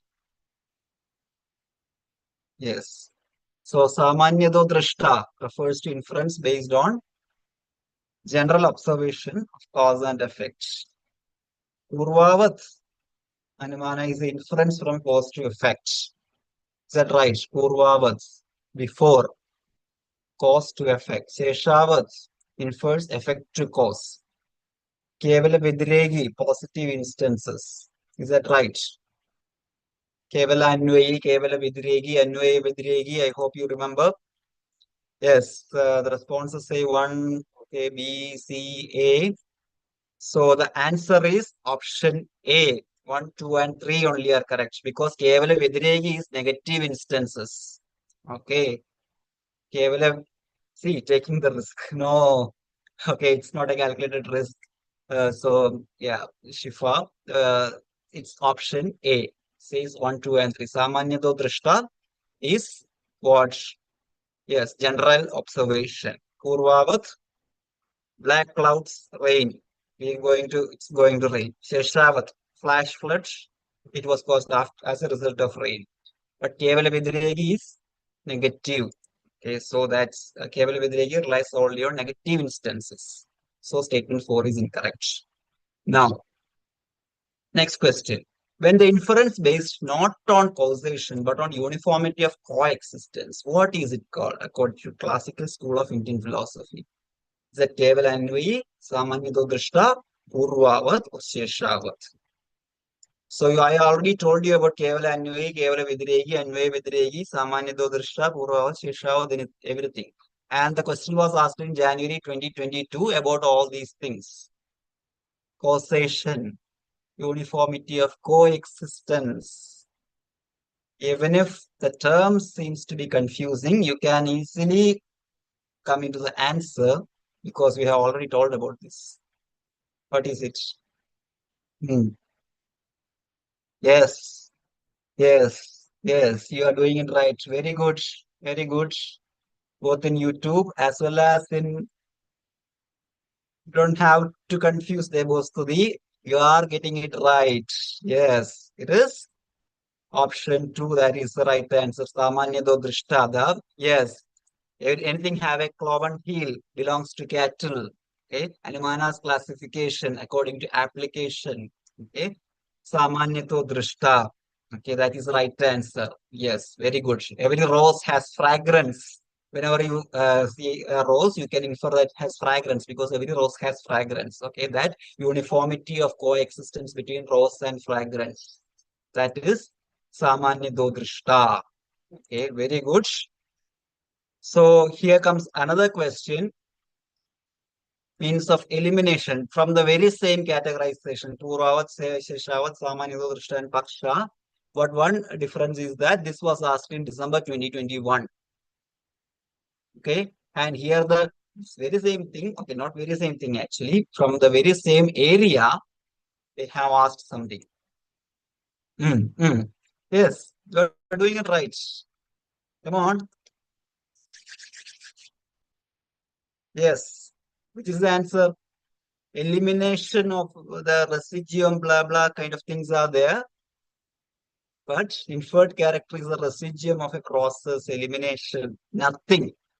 You haven't seen the cause, but you can infer the effect. That's the only thing that this question talks about, which is that kind of phenomena. You haven't seen the cause is eliminated. The effect is in front of you.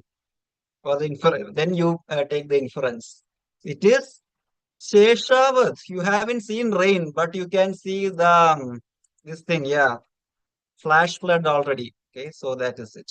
Okay, so Jovinzar is waiting. So we got a small clash of time. Okay, yes. Sorry, sir, that I arrived a bit late, so Abarna ma'am has to manage another 20 minutes for me, even if I was here. So yeah, students got adequate time for, I think, mathematical reasoning as well for as a reason. Okay, anyway, yeah. Okay, okay. I'm here. Okay, I will conclude in 10 minutes. If you guys answer fast, you will get Jobin sir class as early as possible. Yes, he's already here waiting. So do this. Okay, so you have Aristotelian syllogism at the left-hand side. This question was asked in September 2020. And list two, the technical names. Our regular class students might know this because I have told you about this question once when we were revisiting. Okay, when we were revisiting, we have discussed this question once. Those who have attended that class or at least seen that recorded video will remember this question. Okay, so the Panchavaya Vakyas are at the right hand side. You can see Pradijna, Hedu, Udaharana, Upanaya, Nigamana. Okay, so how to explain with that Aristotelian the examples with Aristotelian syllogism? Socrates is mortal, the statement, because he is a man. Whoever is a man is mortal. For example, Pythagoras. Socrates is a man who is invariably mortal. Therefore, Socrates is mortal.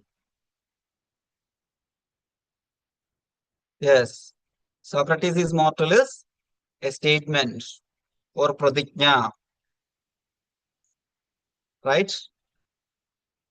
Yes. So I think now you got the answer because there is only one option that says A5. That is option A. Okay. Yeah, both YouTube guys and Zoom guys got this right. Because he is a man, that is Hedu. A Udaharana, just like Pythagoras, that is Udaharana.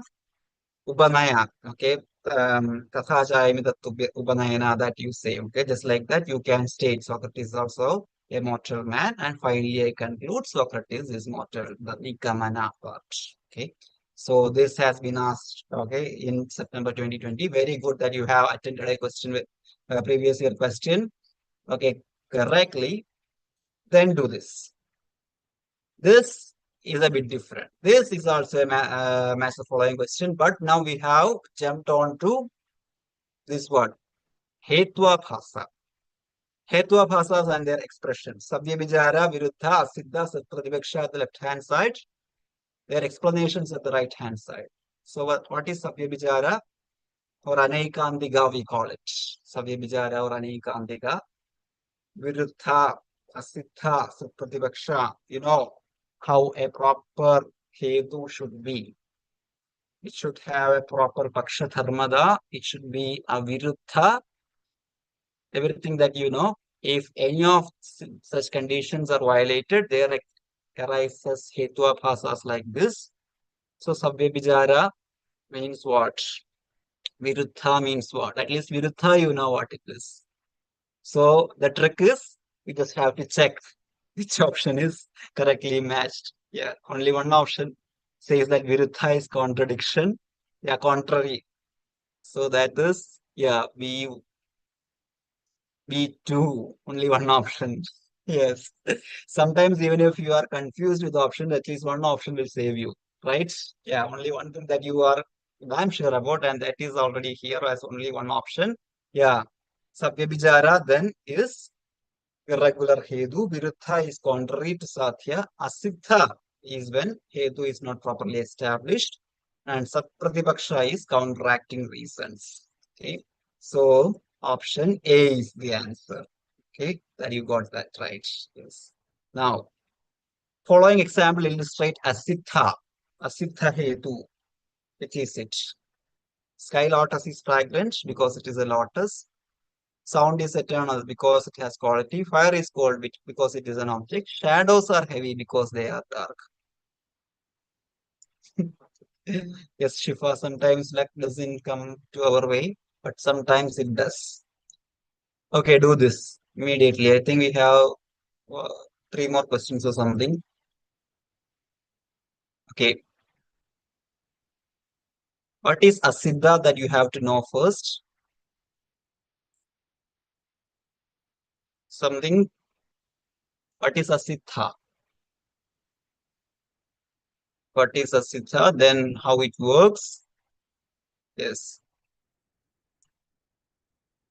Unproved middle term. Something that is not unproved. That is not yet proved.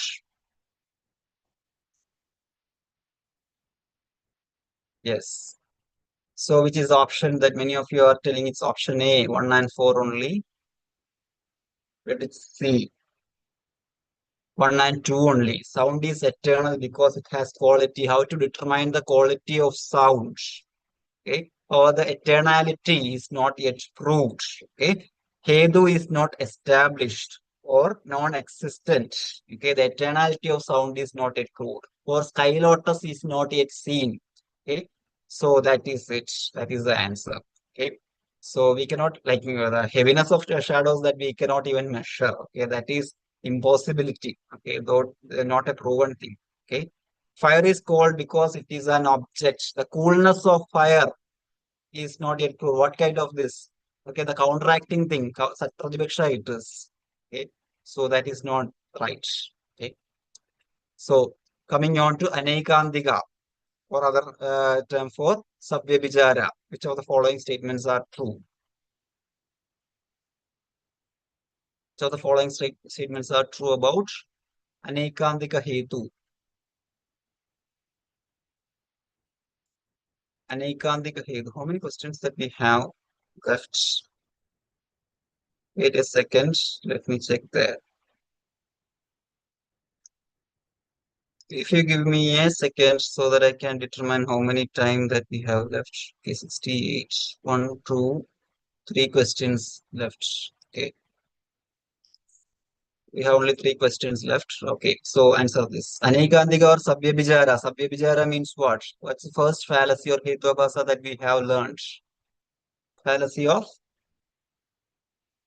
what? That we have already talked about that. Sabvyabhijara in the beginning. Hmm. Do you remember? The match the following question already matched. What was Sabhyabhijara then? Anekandika is another term for Sabhyabhijara. Mm. So, option A, that is a majority. Yeah, very good, Arpita. It is irregular middle. So, irregularly matched middle term, which will be that? Which of these terms will act here? Yes, it is 1, 2, and 4 only. Occurs when Hedu is present in both cases where Sadhya is present and absent. So the middle term is not regularly connecting with the major term. Okay, or the Hedu is not properly connecting with Sadhya. Because in both in presence and absence, it is working. So that's not that doesn't show regularity. Okay. It is also known as Sabhyabhijara in classical Nyaya. That is correct. I already told you. Okay, so 1, 2 should come. Yes, and it satisfies the requirement of Vyapti. No. Okay, Vyapti means the connection that is not properly established. That's why we call it irregular Hetu. Okay, it makes the inference conclusive. That is right. Okay, that is how Hetuabhasas work. So 1, 2, and 4 should be the answer. Option A is the answer. Very good that you have answered well. Okay, I think this you can easily answer. And this was asked in 2023, very recent. Okay, almost recent, just 2 years. Okay. Yeah, 2 years ago, this schedule of exam, this question was there. Sound is eternal because it is produced. What is it? Direct question, two direct. Every one of you can answer. Hmm. Come on, come on, come on. I need right answers. Sound is eternal because it is produced like a pod. Remember, produced like a pod. What was it? You two babies, come on. It's your turn. I don't get any response here. Yes. You guys already did. Okay, Raghava did it. Very good, Raghava. What about the others? It is because it is option 3 or asiddha or unproved middle or sorry. Viruttha. Okay, sorry, I was excited for a minute. Okay, sound is eternal because it is produced. Okay, like a pot. Okay, fallacy of contradiction. Viruddha is a fallacy of contradiction. Okay, sound is not produced. Okay, It occurs when reason given contradicts the conclusion. Okay, so reason. Sound is eternal because it is produced like a pod. That itself is a contradiction. Okay. Okay, that doesn't stand together. Okay, so that is the right answer. Okay, Viruttha is the right answer. Okay, that doesn't stand. Very good. Very good, Arpita. Okay, so coming on to the last question. Okay, we have Hetuabhasas at the left-hand side and the example of Hetuabhasas at the right-hand side. This question was asked in November 2021. Okay. Ashraya Siddha, Swarupa Siddha, Vyapatva Siddha, Anubha Samhari. So you have learned about Asiddha's classification. Ashraya Siddha, Swarupa Siddha, and Vyapatva Siddha. What is Ashraya Siddha? What is Swarupa Siddha that we have already discussed in the class?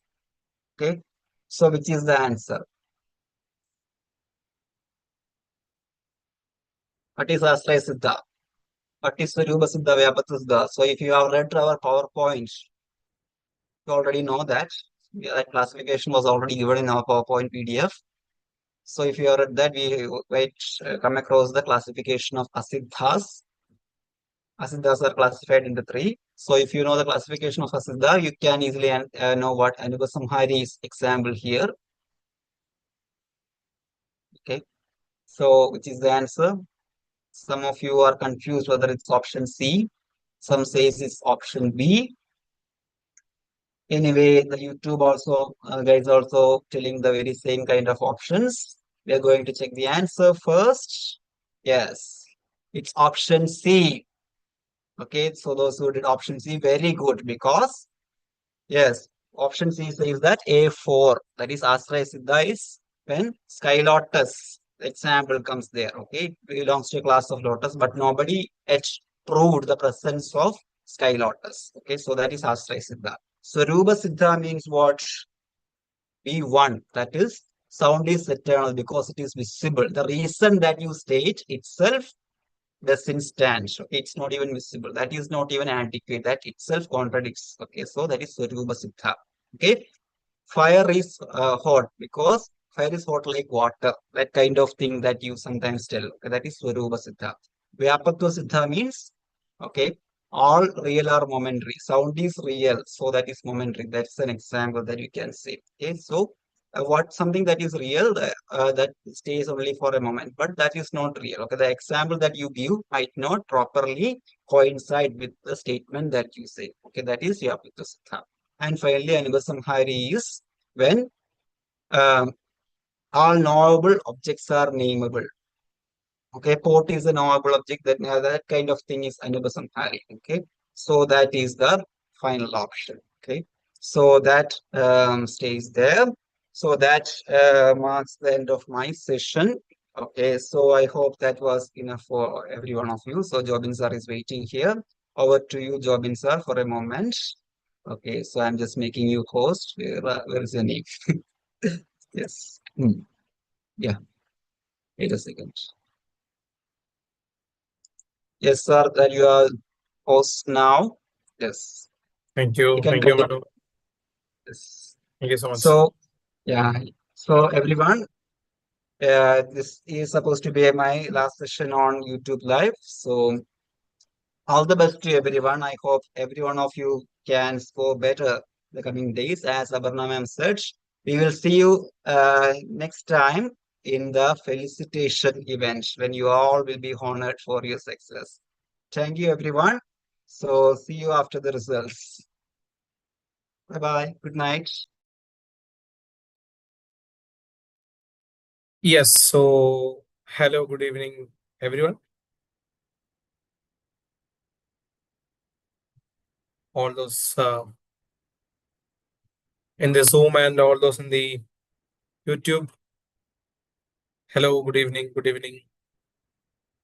Yes, you are packed with the data interpretation and reasoning, mathematical reasoning, I think, regarding with the series coding, all those part. Then with the Indian logics that you had a good revision with Manusar, and also with you had a good revision with Aparna ma'am too. So yesterday also we had a continuous paper 1 for our revision. So I think you utilized that, everyone. It was useful, I think. So like exams are nearing, so some exams it's over already. So what we are trying to do now is today I will be doing some logical reasoning, like as you already finished Indian logic, and then today I'll be like now I'll be starting with the Western logic part, and then some people development and some mathematical aptitude questions to you. So what does it actually is you want to like every student, like when we are discussing in the offline classes, I told them that give emphasis to paper 2 and paper 1, like our marathon revisions will help out. Yes, obviously these marathon revisions are going to help you in the exams. Okay, so these questions that are like that we already discussed here, like all our faculties like Aparna, Manu, Grishma, what we are discussing here will be utilizing. Okay, so can we now start, guys? Are you ready? Yes, you need some, like as we call you, some need some mental break or something like that if you want. Okay, just take a deep breath, hold it for 10 seconds or 15 seconds. Okay, maybe like more than 15 seconds, and don't make it a competition that like you hold too much and then you won't be able to write the exams. Don't do like that, but please hold it, and then like we will start. Okay, so basically what we want to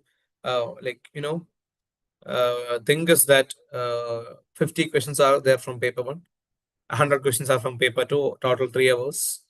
When you divide it, like you'll get somewhat 1 hour for the paper 1. Okay, 50 questions and 60 minutes, and are like 180 questions, 150 questions and 180 minutes that you have. If you check like that, you have more than 1 minute for a question. So you take, for some questions, you take maybe 10 seconds, 15 seconds to answer. And for some questions, you take 2 minutes, 3 minutes for data interpretation. For maths and all, you take more time. So don't be so like afraid or frightened with the time going. Okay, like it's going, it's moving upon, I'm taking too much time. But no problem. You're like by doing the DI and by doing the mathematical aptitude, you're developing your confidence only. Obviously, the first question, like maybe like with specifically to the English literature guys and also to other guys, basically like they will be asking the data interpretation first. What is in that is actually it decides the presence of mind in the exam hall, like how you see the data, how you interpret the data given, or how you interpret the question given there, how you receive the question. Okay, if it is tough, leave and go, no problem. Like if you can't interpret, just leave and go, no problem. But it should not spoil your entire presence of mind throughout the exam. And that 5 question is not going to destroy your next 145 question. Okay, that is it. Clear? So it should be a presence of mind. So one question is not going to destroy your confidence in other 149 questions. That should be your motive, and that should be your perspective too. So that is how you should write the exam. Fine. If one is okay, one question you don't know, like okay, you are not getting, you studied and you are not getting. Now you can't realize, or you can't remember what you learned. With the formula you can't remember. Just leave it and go. When you come back, it will be there. Obviously, that's sure, very sure. Yes, guys, is it okay? Can we move on? Marathon revision for paper 1. It's 1000 midnight children here. I'm starting with the logical reasoning and also with people development and some mathematical aptitude. Yesterday we have discussed so much questions regarding with the mathematical reasoning and also with the research aptitude. So going with the first question for today. A deductive argument is valid if and only if it is impossible for the premises to be true while the conclusion is false. Statement 2. Inductive reasoning always leads to certain and absolute conclusions. Yes, you want to select the answer from the options given below. Yes, guys. Both statement 1 and 2 are true. Both statement 1 and 2 are false. Statement 1 is true, but statement 2 is false. Statement 1 is false, but statement 2 is true. Okay, some trees coming here with the zoom. guys, or Zoom babies, YouTube babies, where are you? Yes, I need the answers. Everybody. Deductive. What do you mean by deductive? Deductive argument. Deductive argument. Moving from where to where? From which portion to which portion? You have deductive argument. Deductive. Yeah, very good, very good. From general to particular. From general to particular. DGP, you can remember DGP. Okay, DGP, the general to particular. Deductive is from general to particular. Inductive. Inductive is from particular to general. Particular to general. Okay, very good. So here a deductive argument is valid if and only if it is impossible for the premises to be true while the conclusion is false. Inductive reasoning, that means the validity of deductive argument you are going to check. Validity. Okay. Inductive reasoning always leads to certain and absolute conclusions. Certain and absolute conclusions. So what do you think of that? Yes. So your answer was correct. Statement 1 is true, but statement 2 is false. That means inductive reasoning does not always lead to certain and absolute, because it is going from what do you know, particular to general conclusions. For example, Chobin sir is a maths teacher and loves to dance. Akhil is a maths teacher and loves to dance.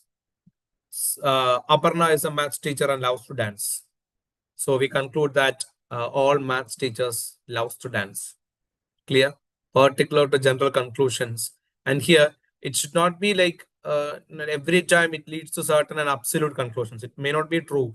The inductive reasoning, the conclusion being true is not 100%. Okay, it's probably likely to be true. Okay, but in deductive argument, the conclusion being true is 100% because it is drawn from a general conclusion. Okay, or general statement. So the statement 1 is true, but statement 2 is false. Inductive, deductive argument, the validity, the cogency, the soundness, all those things are very important. Please learn that. Which form of reasoning is the process of drawing a specific conclusion from a set of premises?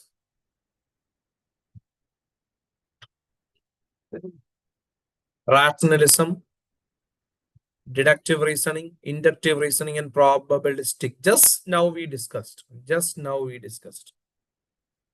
YouTube babies, where are you?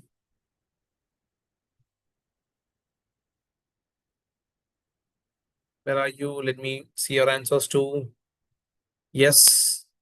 Is it rationalism, or is it deductive, or is it inductive, or is it probabilistic? Which one you go with? It's very simple that we just discussed now, right?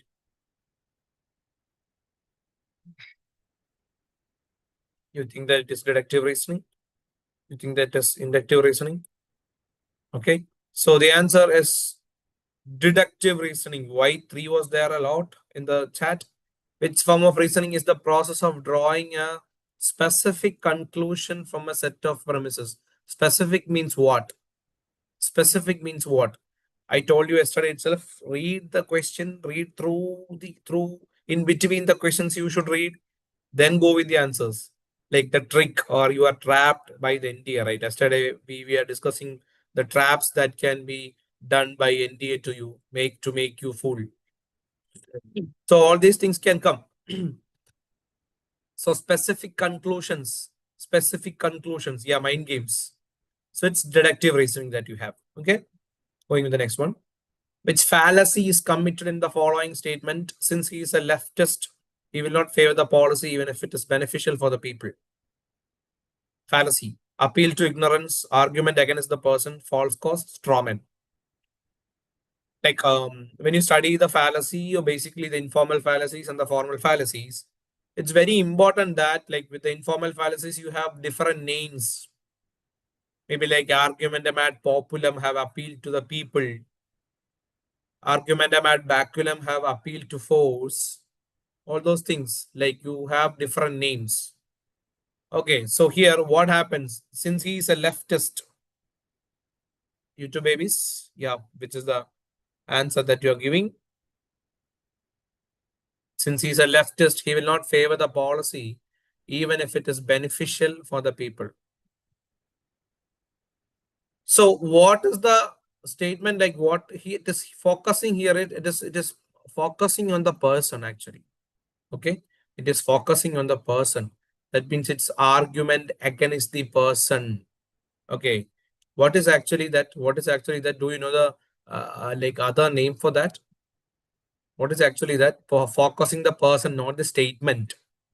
Focusing the person, not the statement. Clear? Here, since he's a leftist, he will not favor the policy even if it is beneficial for the people. No, Vericuntum is different. Yeah, ad hominem. Ad hominem. Argumentum ad hominem. That means focusing on the people, like the person who said the statement, or focusing on the person's like maybe character or perspective. Since he is like that, he will be doing that. Since he's doing like maybe like he will be like what favoring the policy, right? So since he is a leftist, he will not favor the policy. That's what. Okay.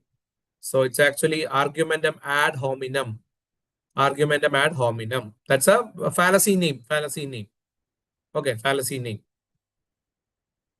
Going next question. Consider the argument provided below. Ghosts do not exist because no one has proved its existence so far. Identify the fallacy involved in the above argument. Oh my God.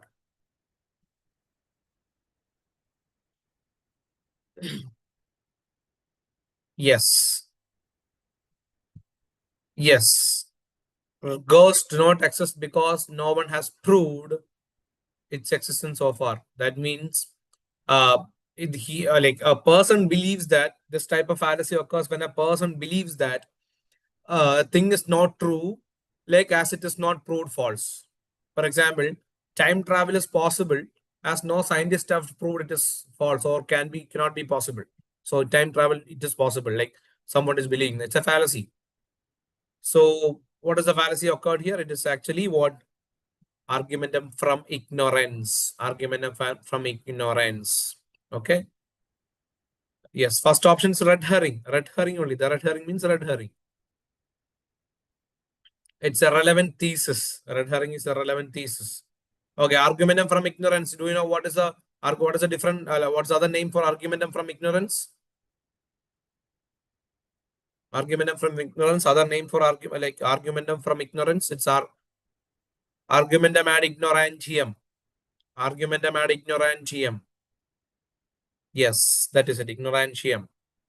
Argumentum ad ignorantium. That's it. Okay, you can get some like funny names from the fallacies, like argumentum ad ignorantium, populum, all those things. Clear? So that's it.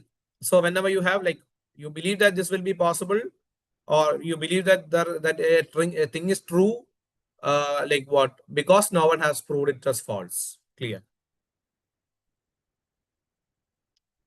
Yes, as per square of opposition, if the statement some birds are apes is given as false, and which of the following statements can be immediately inferred to be true? Square of opposition is very important. Okay. So here all birds are apes, some birds are apes, no birds are apes, no birds are, sorry, all birds are not apes. That's it. So here all birds are apes, it is in a correct proposition. Some birds are apes is also in a correct proposition. No birds are apes is also in a correct proposition type, but all birds are not apes is not a correct proposition. So all and not, how will you convert it? How will you convert it? All birds are not apes. All birds are not apes. All birds are not apes. It is not in the correct, it is in the not in the correct proposition form. So all birds are not apes can be converted to which of the types? All, and if it is negative, it can be converted to odd type. That is, some birds are not apes. Right? Some birds are not apes. Clear? So this is an odd type statement. This is an odd type statement. So some birds are not apes. It's the like fourth statement. So whenever the statements are not given in the correct propositional form, categorical propositional form, you should change that. Clear? Now here with the square of opposition, you have A, you have E, you have I, and you have O. Clear? And some birds are apes. It is a I-type statement. Some birds are ape is given as false. False. So it is an I-type statement. So some birds are apes, I-type statement. So it is given as false. And it can be immediately inferred to be true. That means it must be it should be a must statement. Okay, it should be a must statement. So must be true statement. So regarding with O, I and O is having a subcontrary relationship. Okay, I and O is having a subcontrary relationship, right? That means it both cannot be false at the same time. If one is false, other must be true. That is true. So O will be true. And the next one, we have a relationship with I and E that is called a contradictory relationship. Okay, it is called a contradictory relationship. And if I is false, that means in a contradictory relationship, if one is false, other must be true. So E is also true. And I and A is having a relationship called subaltern. Subaltern. And in subaltern, if I is false, A is also false. A must be false. Clear? Is it okay? So that means like if the particular is false, the universal is false. Clear? So here, which is the statements that can be true? That means odd type. That means some birds are not apes. That is, we have D. And E also, no birds are apes is also true. That is a must condition, true statement. So we'll go C and D, or the option is right. C and D will be the option. Right? I think my explanation is very well clear to you. So whenever you have a categorical proposition type, look for every relationship with other categorical proposition types too. Is it okay, guys? Can I move on? Very important, you should learn the square of opposition. Okay. A question from the People Development and Environment. The spirit of the United Nations Conference on Human Environment, Stockholm. Okay, Stockholm Convention of 1972. So you have additional information from that. Was implemented by the government of India by creating. So it was a conference related with the environment. We have Stockholm Conference on 1972. What was created in India according to the Stockholm Convention? Obviously, you can eliminate the option 1, right? Wildlife Protection Act 1972. Because immediately after June 1972, government of India may not be implementing this thing, right? Okay, we are not that fast, right? Maybe like you can't think, okay, that's a trap. Maybe it's a trap. So you think like this, you think like the same as Jobin sir thinks. Maybe like we all will be trapped by NTA.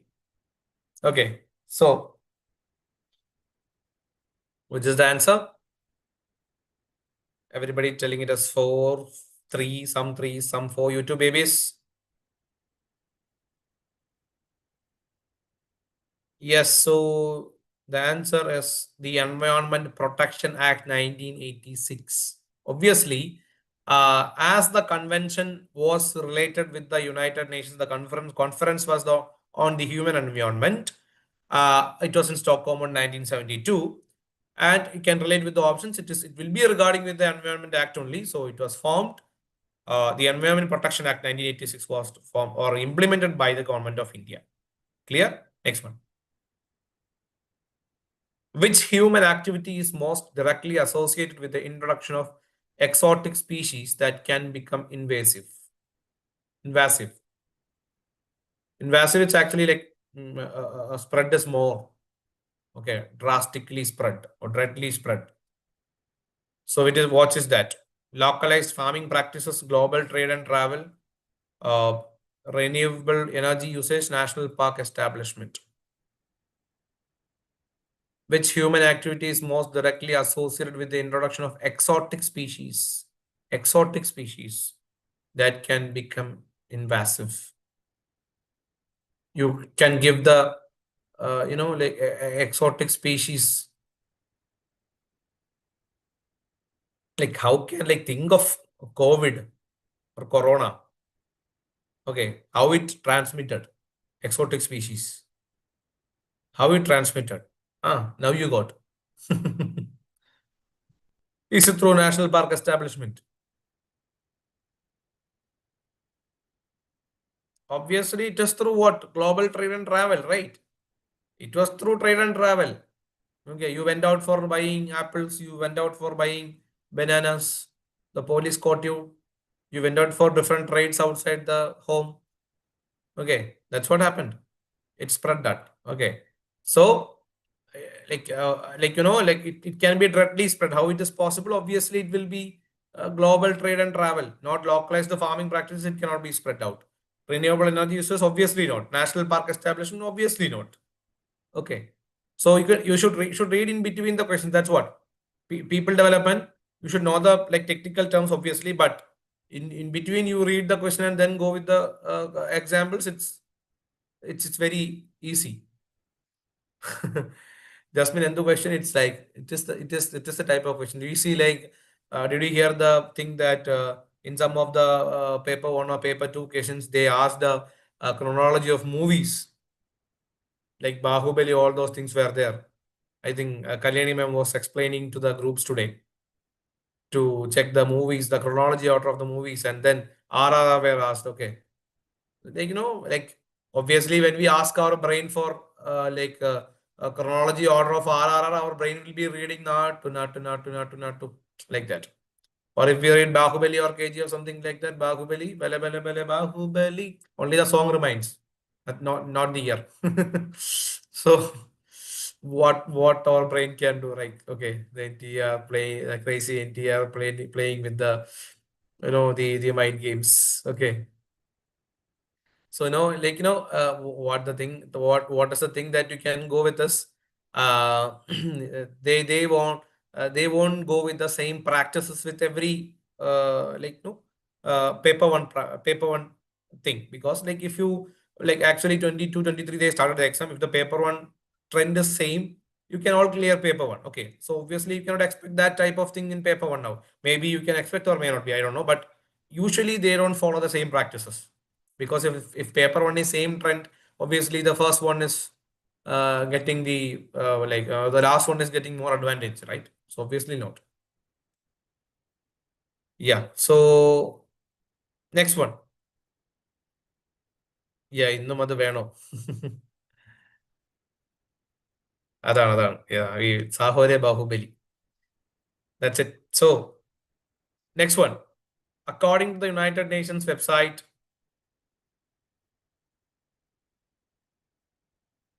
how many countries signed the Sustainable Development Goals to be achieved by the year 2030?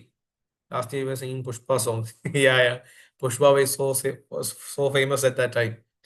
So according to the United Nations website, how many countries signed the Sustainable Development Goals to be achieved by the year 2030? And one more information, guys, how many Sustainable Development Goals are there? How many Sustainable Development Goals are there? Number? Yes, 17. Very good. So SDGs are very important. They will be asking to maybe ascending order of the goals, targets, indicators. You should study that. Clear? So MDGs also 8 goals. Study that. So how many countries signed the Sustainable Development Goals to be achieved by the year 2030? It is 9193. 193 countries. That's right. 193 countries. Superb. Next one. The time frame for the implementation of Millennium Development Goals was, so Sustainable Development Goals just started after the completion of the achievement year of Millennium Development Goals. So what was the duration or completion or the time frame of the implementation of Millennium Development Goals? There are 8 goals for Millennium Development. So what is that? Oh, very good. Answers are coming from that. Yes. 8 MDGs, and now it is 2000 to 2015. Okay, so what will be the time frame for Sustainable Development Goals, guys? Sustainable Development Goals. Yeah, it is still till 15 to 30. Okay, 2030 it is. Time frame 15 to 30 it is. Okay, that's it. Next one.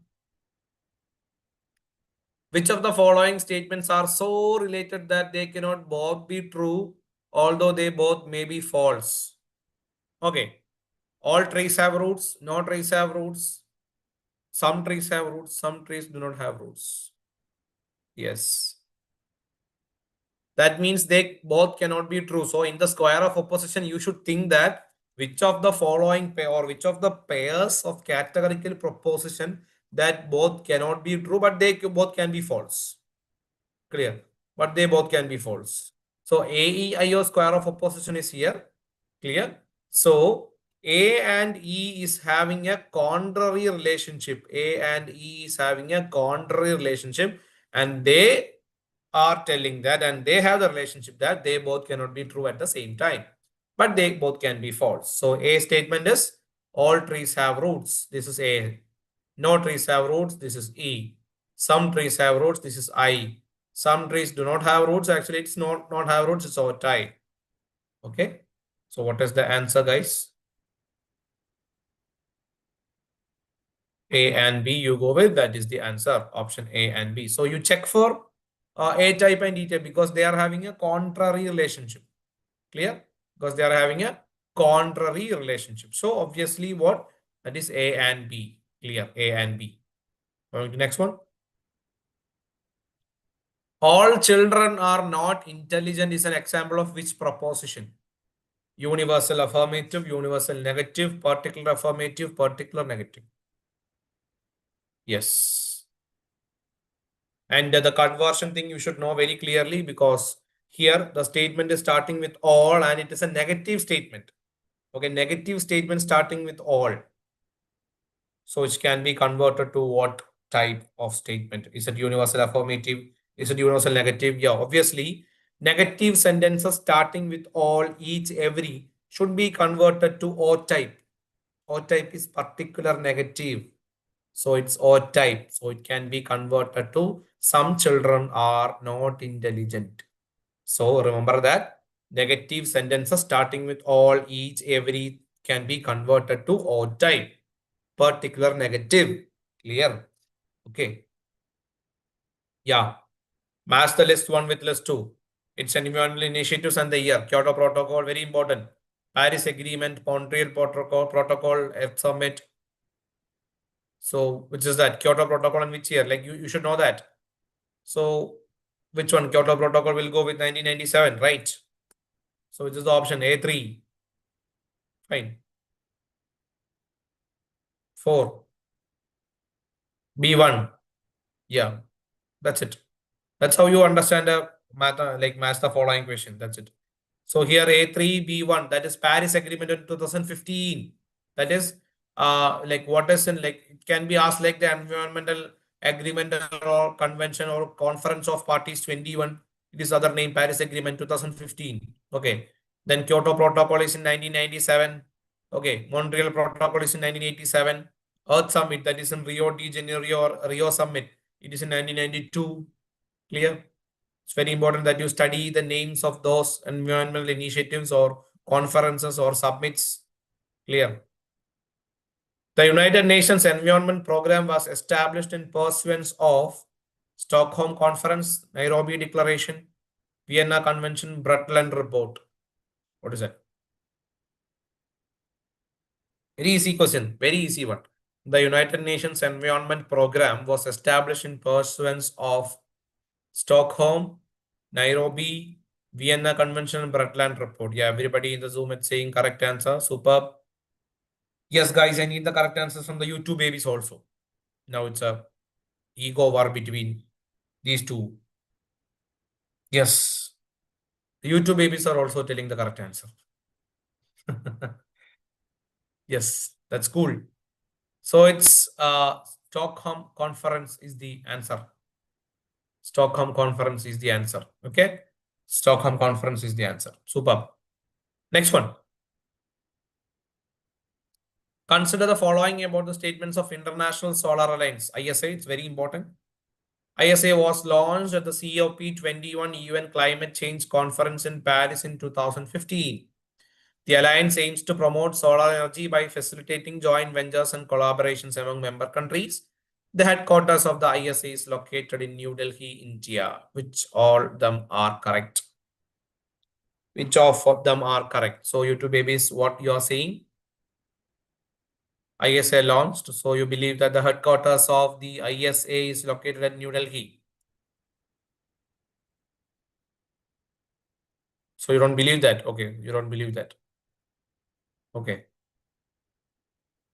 Oh, you are telling the correct answer from the in the options also. Sorry, it is not located in New Delhi. Why are you telling these wrong options? It is not located there. It is located in somewhere in Gurgaon in Haryana. Yes. Yes, I am getting the answers from the YouTube babies. Right answers here also. Yes, Gurugram in Gurgaon in Haryana is the headquarters. So officially 1 and 2 is correct.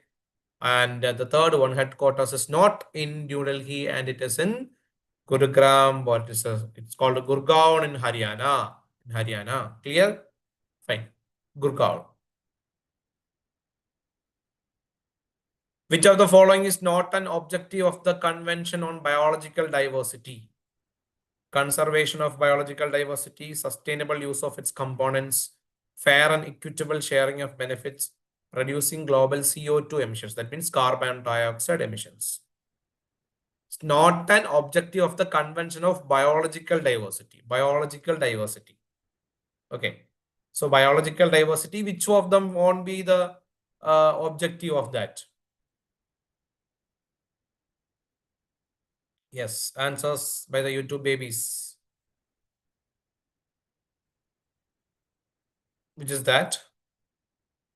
Saying 3, you're saying 3. Some YouTube babies are saying it as 4. Now you know YouTube babies won the match. The answer is 4. Reducing global CO2 emissions is not an objective of the Convention of Biological Diversity. You know, biological diversity. So their carbon dioxide do not have anything to do with biological diversity, right? So fair and equitable sharing of the biological diversity is like the resources, that's very important. So global CO2 emissions are something to do with the environment part, like pollution, something like that. With the biological diversity, CO2 do not have anything to do, right?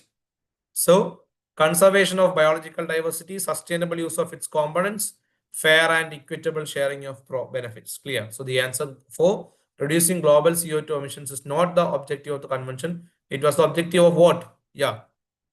Global CO2 emissions objective of which convention or which protocol or which summit? Yes, it was the recommendation or the recommendation. It was the objective of the Kyoto Protocol. Kyoto Protocol. Okay. Kyoto Protocol. What is a carbon footprint? What is a carbon footprint? The amount of carbon dioxide absorbed by plants annually, the process of capturing and storing atmospheric carbon, the total set of greenhouse gases emissions caused by an individual event or product, the mark left on the ground due to carbon deposits. Oh my God. Every Zoom babies are telling the right answer. Okay, super. And here with the like like the YouTube babies, I need your answers. Which of them you think that it is just a carbon footprint? Okay. Is it the amount of CO2 absorbed by plants, or is it the process of capturing and storing, or is it the total set of greenhouse gases? So, like the most apt option which makes sense, you can go with. The apt option which makes sense. Okay. That's actually what? Option number 3, that is the total set of greenhouse gases emissions caused by an individual event or product. That is the correct answer.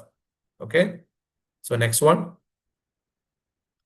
Which of the following statements are so related that they both cannot be true, nor can they both be false?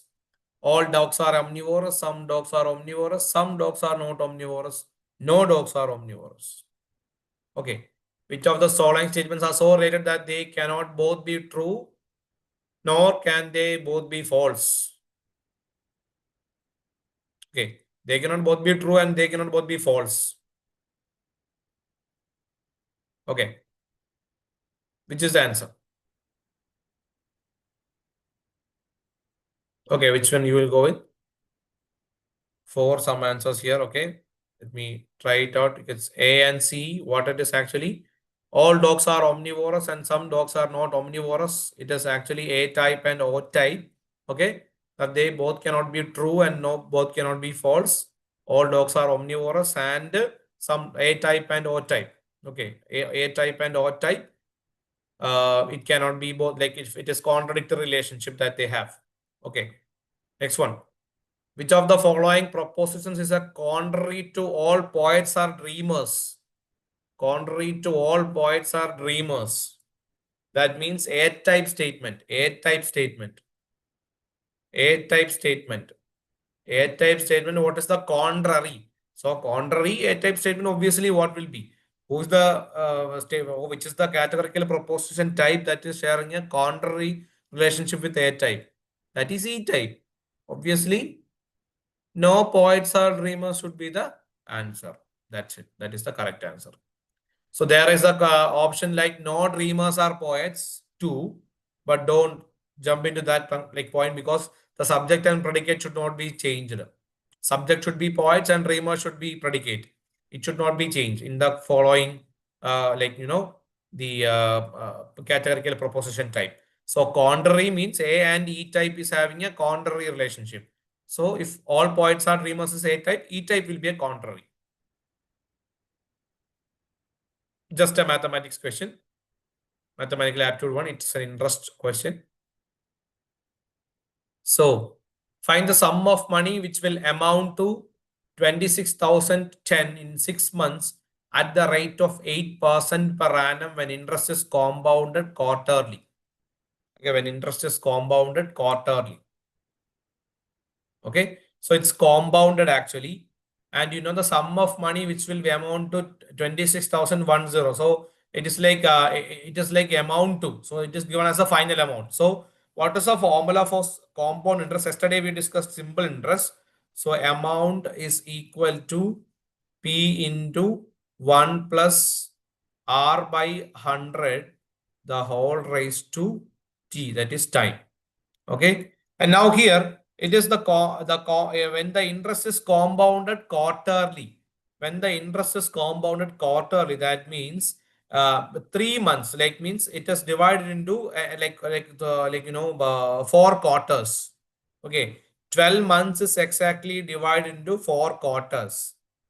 So you will have 3 months time. Okay, the interest will be credited by 3 months time. Okay, the first interest will be credited in 3 months. Next will be in 6 months. So here we will take the time period as 2.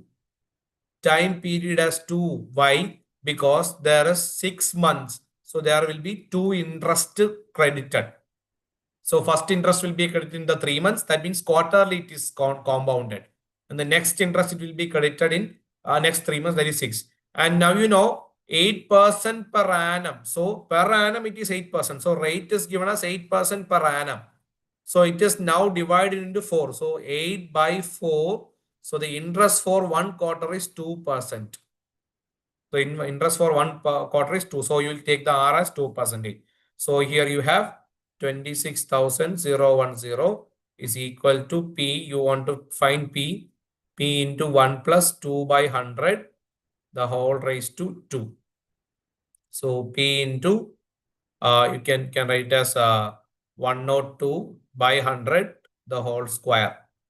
Okay.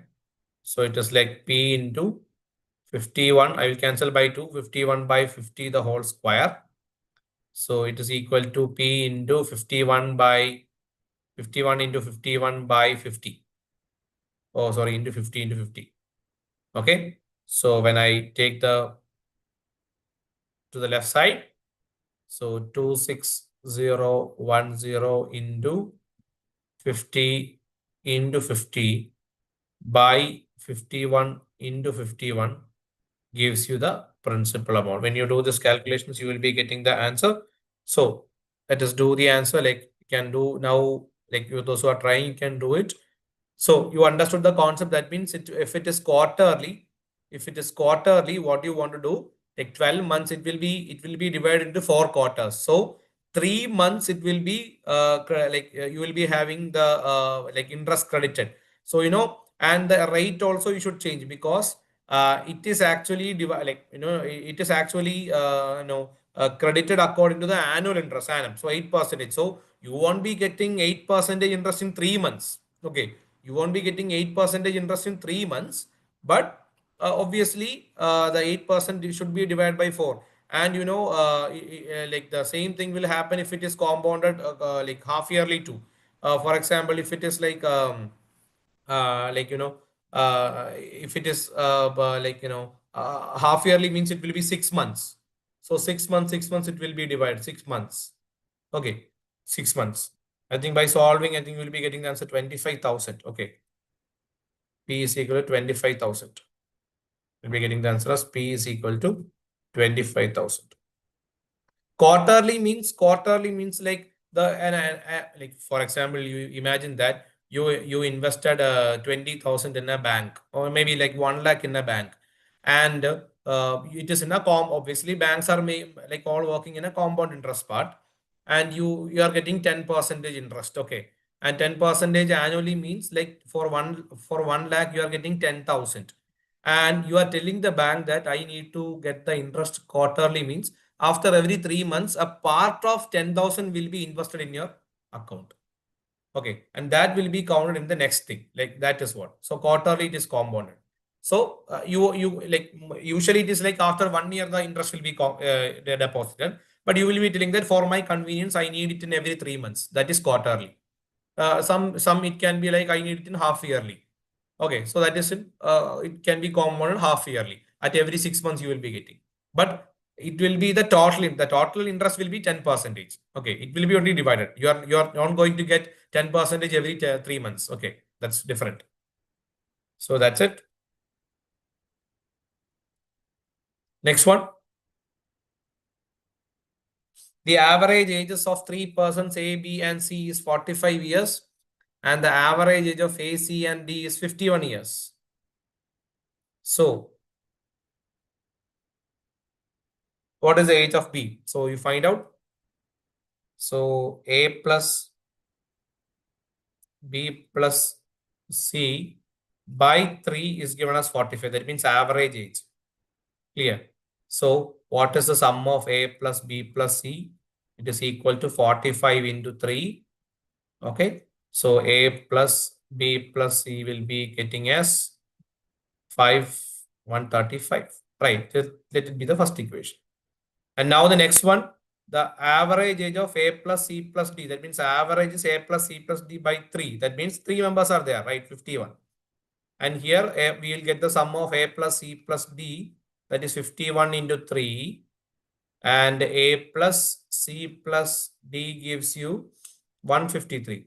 And one is the clue is given as D is 56 years. So what happens? A plus C plus 56 you can substitute is equal to 153. Okay. A plus C will be equal to 153 minus 56. Okay. So it will be 7. Is it 97? Okay. 97. Okay. So A plus C is 97. So can I substitute this A plus C here? Like I have an A plus C here, right? See, I have an A plus C here.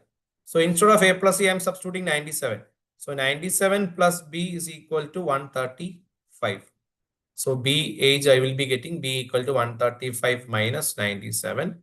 So that is 38. That is 38. So the age of B is 38. Clear? You understood?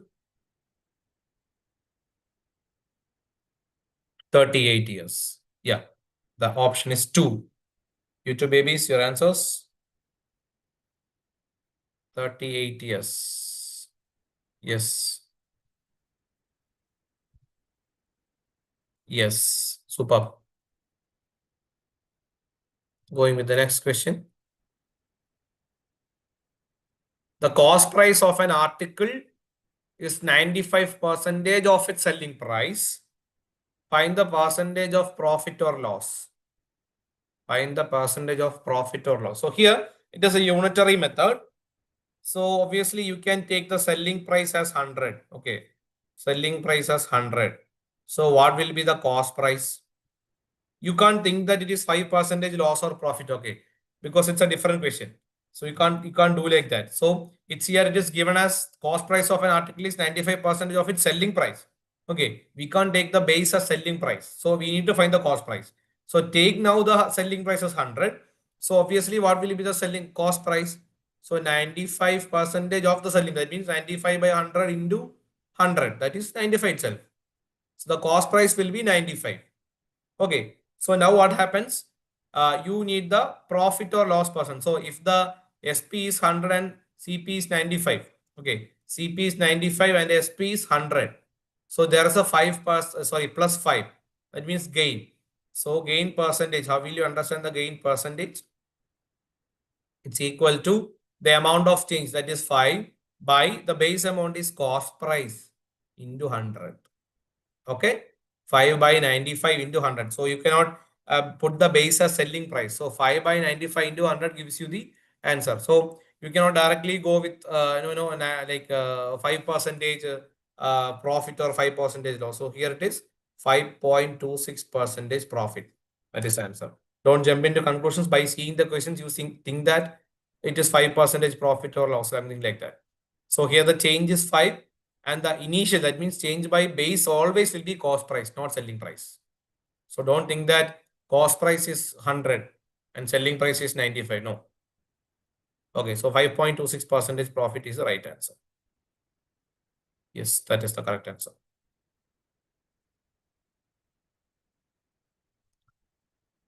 One more question. A man gets annual pay of 9.0 lakh. His expenditure and savings are in the ratio 5:1. What is his average savings per month? Okay. So, like you have the formula, income is equal to actually what? Expenditure plus savings, right? So the income expenditure ratio is 5:1. You can take it as 5x and 1x. So obviously 5x plus 1x is equal to 9 lakh you can have. Clear? 9.0 lakh. So 6x will be equal to 9 lakh. So it's actually like when you write zeros, it will be very comfortable because 9 lakh. Like simply if you write, you can't do it. Okay. So 9 lakh. So x will be equal to 9 lakh by 6. So it's equal to what? 1,50,000. Right? 1,50,000. Okay. 1,50,000. Right? So x is 1 lakh. Now the savings is 1x.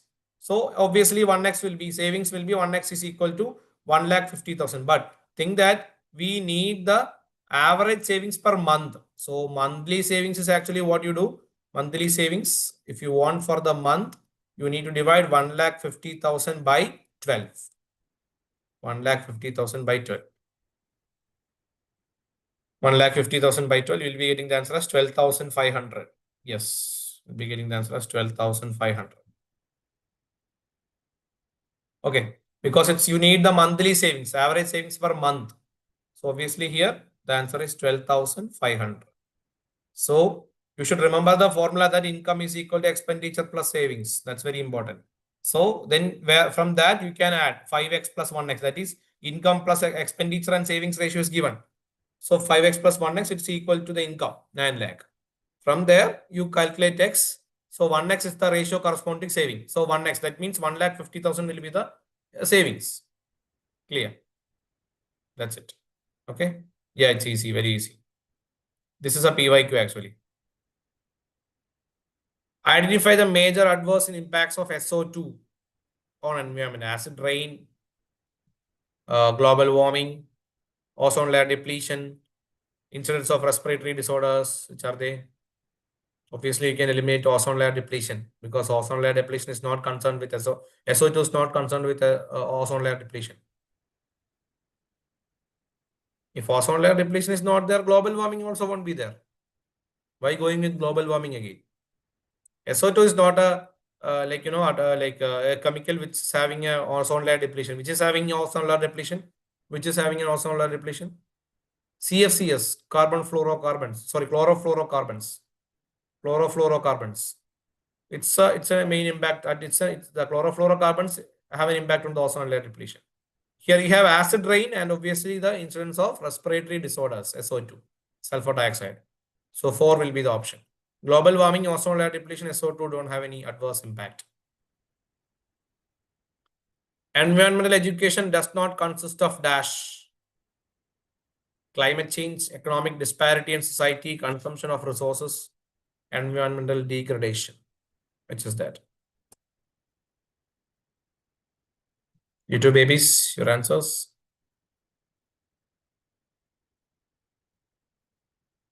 Yes. Two. Okay. So simply that economic disparity in society. Very good. Yeah, it's a PYQ. It's a PYQ. Match the type of hazards, geological and the example. Okay, match the type of hazards, geological.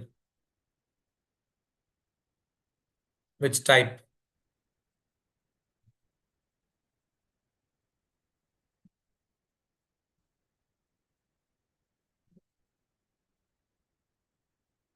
Geological, which one is geological hazard? Geological hazard. Yes, geological hazard. You know that geological, obviously. Yeah. Then coming to the biological, epidemic, chemical, gas leak. All know that. You match the options. The answer will be A2. That's geological. It's earthquake. Environmentally, sea level rise. Biological is epidemic and chemical is gas leak. So obviously you will have the answer as A2, B1, C3, D4. That's it. So thank you so much, guys. Thank you for being here or listening here patiently. We had some discussions regarding the what the people development, environment, logical reasoning. It went very well. I think it will be utilizing to you, right? Fine. So, and guys, all those knowledge that you have gained throughout these 6 months or like throughout the last when you have started the preparation, it should be it should you like utilize or it should be useful in the coming exam. Okay, so all the best for your exam. Like let paper 1 be too easy, and also like I wish all the best. And it's not because of me that you have gained, or it's not because of like any faculties, like it's all God's grace, like that we are here to teach you, and it's all upon God's grace that it will be happening the best to you also. Okay, so like your presence of mind matters. Everywhere your presence of mind matters. And like you should think that a single question or a single data interpretation question is not going to destroy my 145 questions. Okay, remember that every time. Okay, if this is not, let me go with the next one. That is it. Okay, clear? That's it. So I think Grishma ma'am is ready with the higher education part here. I think that will be the last session with the paper 1, paper 1 part. Yes, I think Grishma ma'am will be ready here.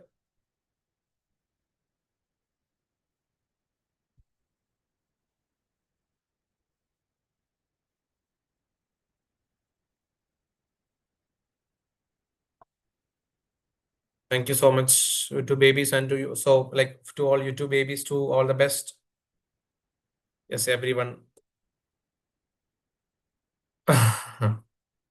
Thank you so much. Thank you so much.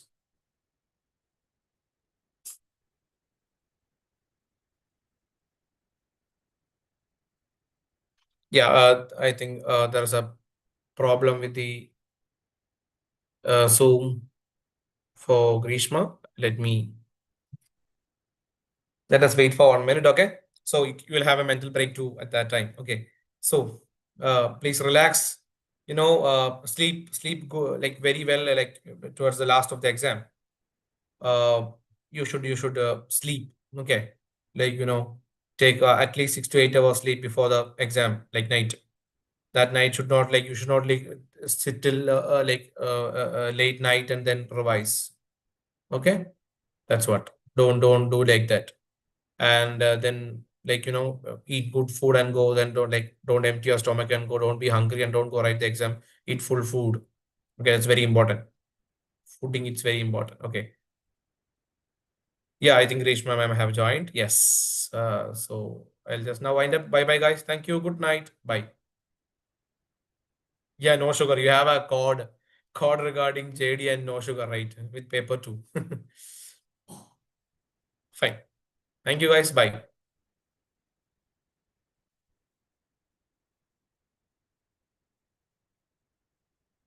Yes, Reshma. Thank you, Shobin sir.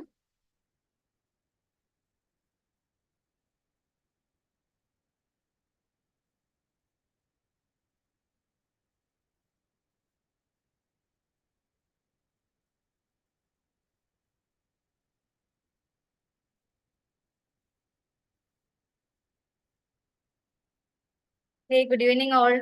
How are you? Tired? Have you had anything in between? Yes, good evening everyone.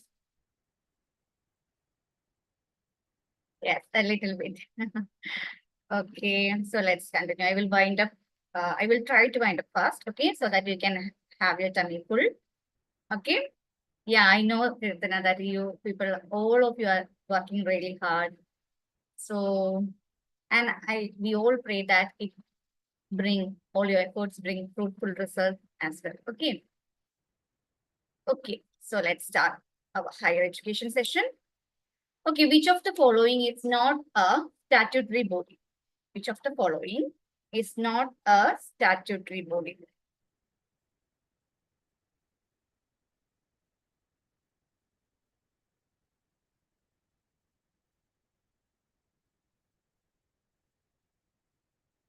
Okay, let me see your answer. Yes, very good. Option C, NCERT. NCERT is not a statutory body. It is a autonomous organization under the government of India, but not a statutory body. Then what is a statutory body? We learned about statutory body, constitutional body. What is a statutory body? Those who know, just type it in keywords. Statutory body established by, yeah, Parliament Act. Then what is a constitutional body?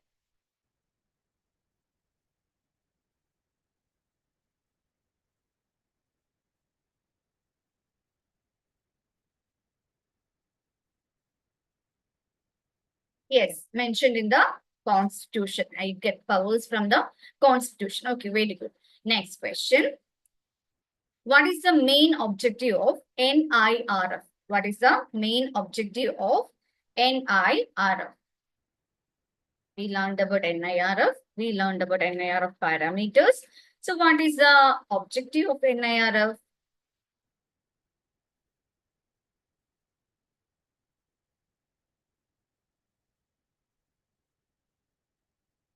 Okay, let me check your answers. Yes. You two babies? Okay, very good. So, the main objective is to rank higher education institution. It evaluates higher education institutions using certain parameters. Which are the parameters? Do you remember the parameters of NIRF? They have asked that also for the examination. What are the parameters? TLR. Do you remember? RP, GO, OI, and PR. Teaching and learning resources. RP, research and professional practice. GO, graduation outcome. OI, outreach and inclusivity. And then the last one, perception. Okay. Next question, the motto of UGC. What is the motto of UGC?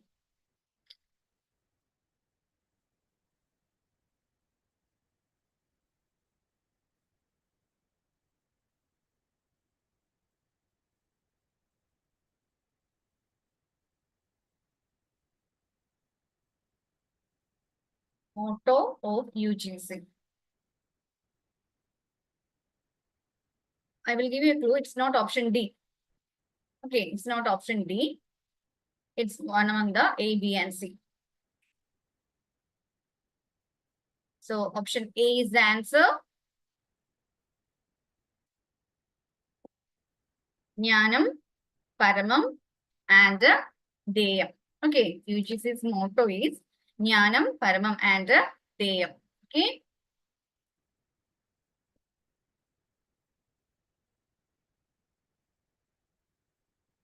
Option A. Next question, which initiative focus on faculty development? Which initiative focus on faculty development? Is it SWAYAM? Is it GIAN? Is it NIRF? Is it Spark? Faculty development.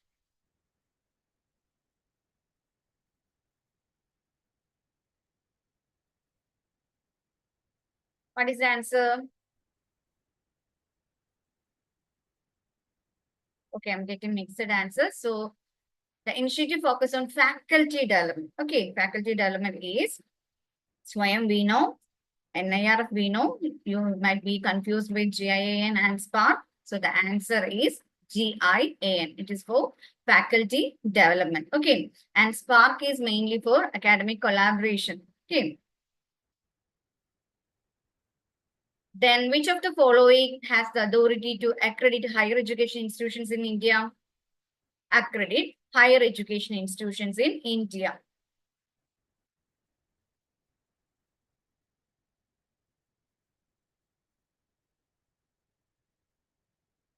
Which of the following can accredit higher education institutions in India?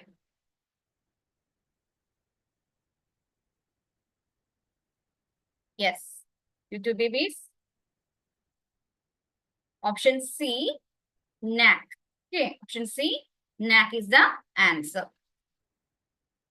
Okay, next question. Who released the NEP 2020? Prime Minister, President of India, Ministry of Education, UGC.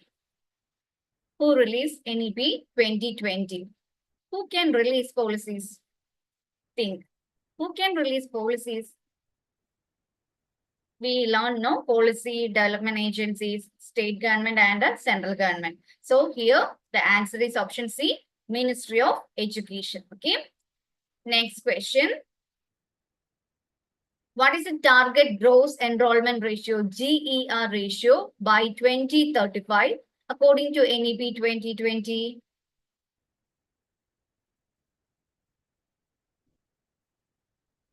We discussed this in the class.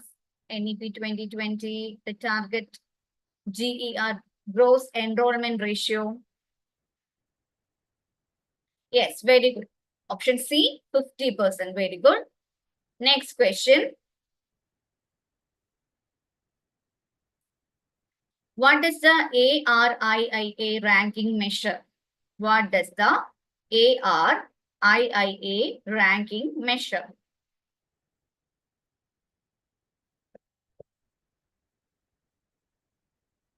Is it employability of graduates, for faculty performance, innovation and startup ecosystem, number of patents? What does it measure? ARIIA.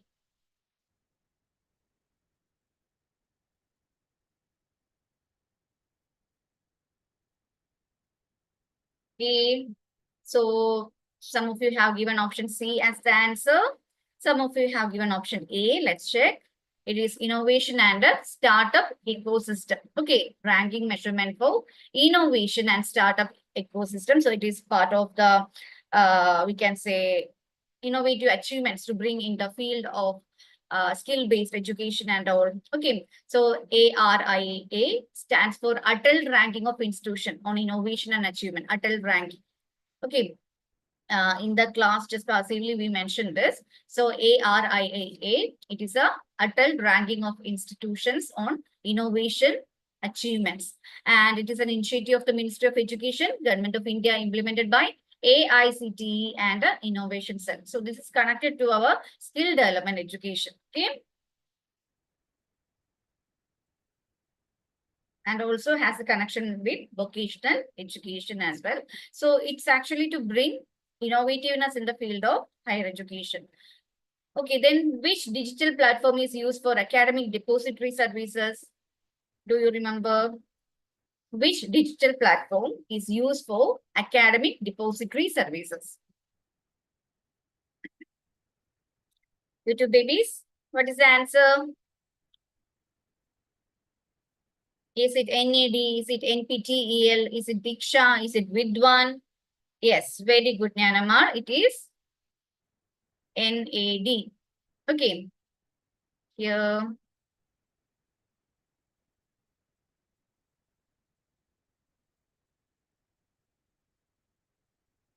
Okay, NAD is the answer. Next question. Which of the following were Mithila known for? Mithila University or Mithila Vihara, it is known for which among the following?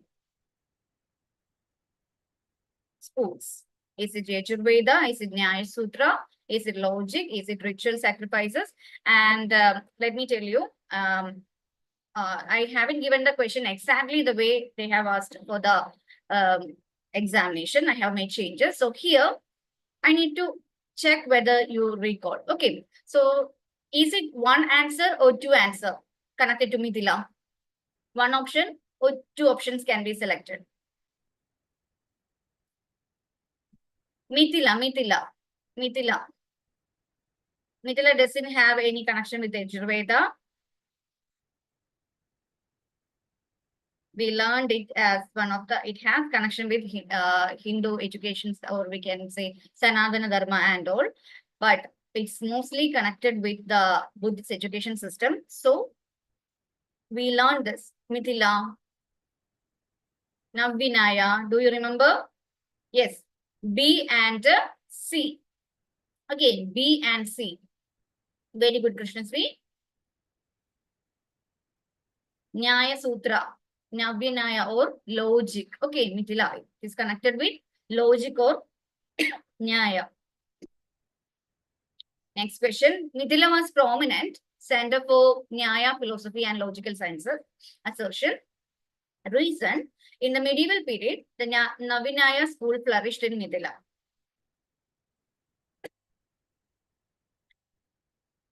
In 2024, for various shift, they asked question about Mithila.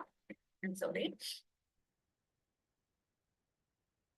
Okay, so what is the answer here?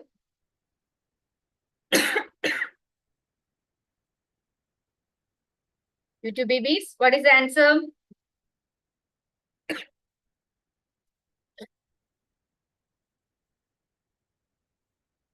Option A. Mithila was prominent center for Navvinaya philosophy. And it is explaining that during that time, Navvinaya school flourished during the medieval period.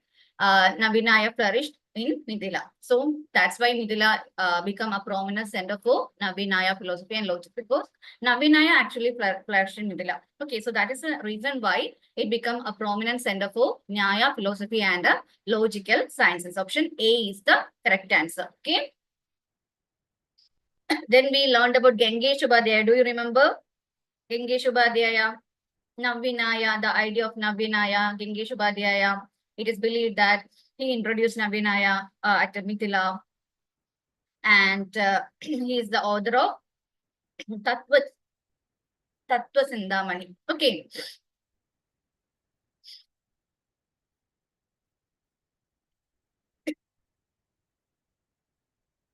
To drink water, I have to go to the other room. That's why it's okay. Okay, so next question, match the following. It's about the Buddhist education centers. So try whether you are able to connect with the options.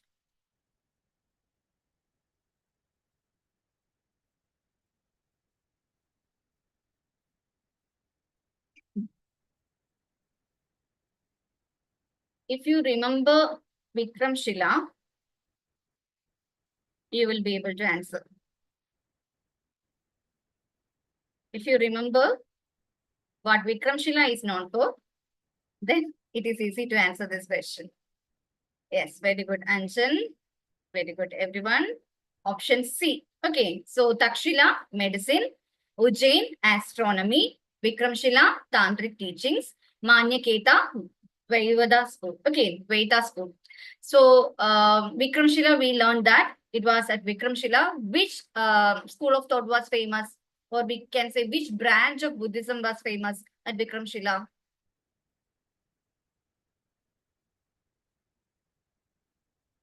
Which was a branch? that is connected to this tantric thoughts and all. Tantric, Vajrayana Buddhism. Okay. Yes. Okay. Next question. Nalanda University was renowned for its Buddhist scholarship. Reason, it attracted scholars from East Asia and housed a major monastic library. Nalanda. 9-story dormitory. Then library, laboratory, and every facility they had equal to that of a modern university. That makes it different from Takshila. We learned this, right? Yes. So option A, both A and R are true, and R is the correct explanation of A. Buddhist Nalanda University was renowned for its Buddhist scholarship. Okay, so it is renowned, and that's why it attracted scholars from East Asia, and it housed a major monastic library. Okay.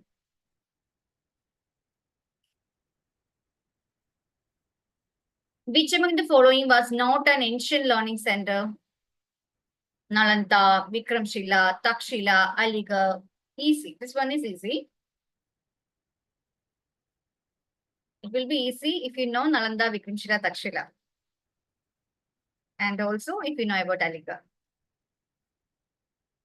Shifa, both the, for the previous question, option A was correct. That means both assertion and reasoning were true, and reasoning satisfies the explanation.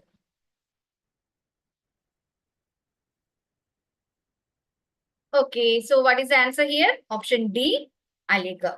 Yeah, very good, Alan. Very good, Suguma, everyone. Okay, next question.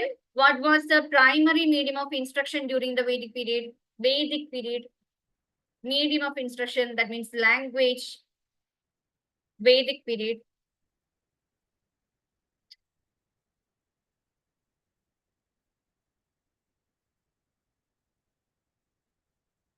YouTube babies, are you answering?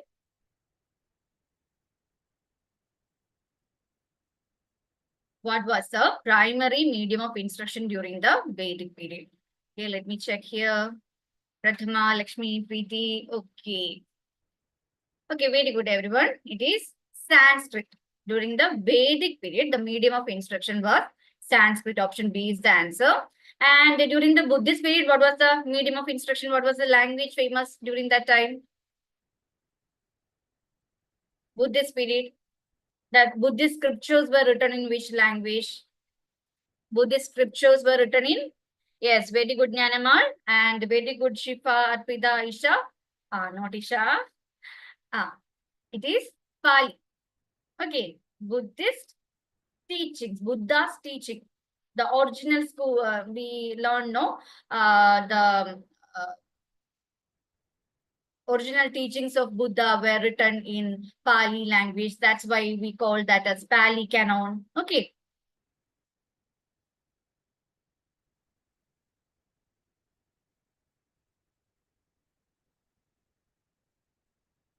In ancient Buddhist education, which of the following was emphasized the most? In ancient Buddhist education, which of the following was emphasized the most? Is it rituals and sacrifices, memorization, practical and ethical living, military skills? So think about what they give importance to.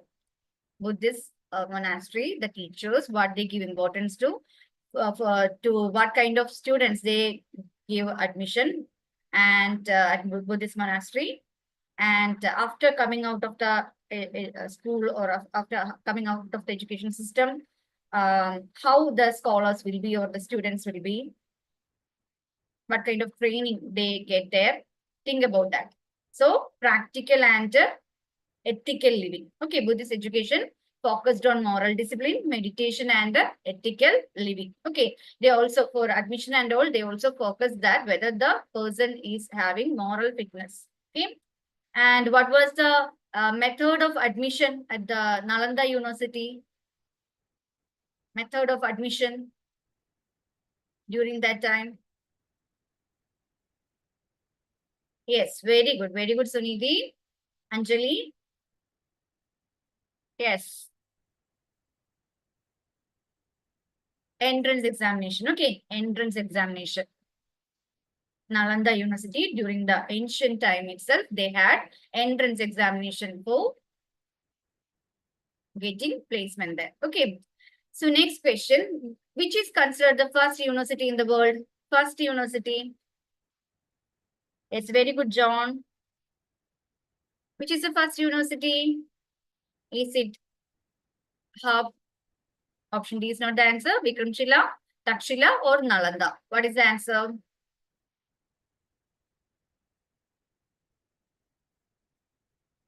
Yes, very good. Option B, Takshila. Okay, option B, Takshila is the answer, which is considered as the first university in the world. Takshila is the first university in the world. Okay.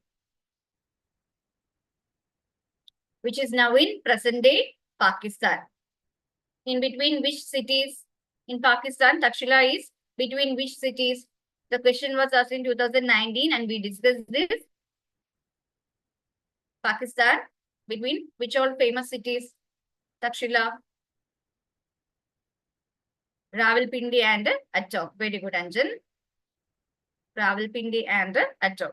Okay. Yes. Next question. Which commission recommended vocational and technical education after independence? Is it Kothari Commission, Radhakrishnan Commission, Mudaliar Commission, Yashpal Committee? What is the answer? Which commission recommended vocational and technical education after independence? Vocational and technical education. And that committee focused on secondary education. So they wanted to bring vocationalization in secondary education. Which is that committee? Vocation, secondary education. Secondary education. Option C, Mudaliar Commission. Okay, Mudaliar Commission, otherwise known as the Secondary Education Commission, led by Dr. A. Lakshman Swamy Mudaliar, emphasized vocationalization at the secondary education level. Okay, and next question. The Radhakrishnan Commission dealt with primary education, secondary education, university, adult education. Easy question, direct question. Radhakrishnan Commission is otherwise known as, then you will get the answer. It's a direct question. Yes. It's a commission for university education. Study about the existing conditions of universities in India after independence. Okay. So the answer is option C, university education. Yes, very good, Ashish. Very good.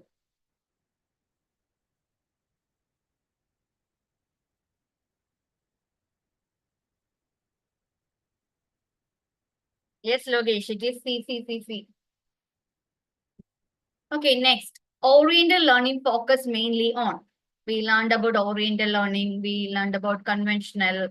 So in Oriental learning, we discussed about some of the areas that comes under Oriental. So think about that and connect with it. So we can't say this is direct, but yeah, somewhat direct. Is it science and mathematics, Western philosophy, traditional Indian knowledge, technical skills? And we learned about some of the subject, Eastern study, Eastern culture, then, yes, very good. So what comes in Oriental learning? Focus on option C, traditional Indian knowledge. Okay. Yes. Sinology, Indology, do you remember? So they focus mainly on traditional knowledge. So according to us, according to Indians, they focused on the manuscripts that were written in the ancient language, so traditional language or Oriental languages. So why we are preserving this? So that we can know about our own culture. Okay, to preserve by preserving this, we want to know and study and let the future generation know about our own culture, our own civilization, what happened in the past. Okay. So, Oriental learning was based on Sanskrit, Arabic, Persian traditions, including grammar, philosophy, and literature. Okay. So, what is the focus of SPARK scheme? SPARK. Somewhat similar question we discussed earlier. What is the focus of SPARK scheme? Is it a ranking institution? Is it accreditation? Is it research collaboration with foreign institution? Is it vocational education? SPARK.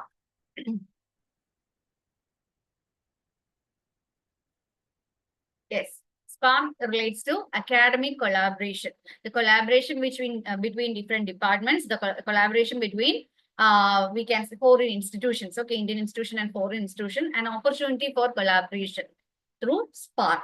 Okay, so research collaboration with foreign institution, also with different departments as well. Okay, so what is the answer? Option C, research collaborations with foreign institutions.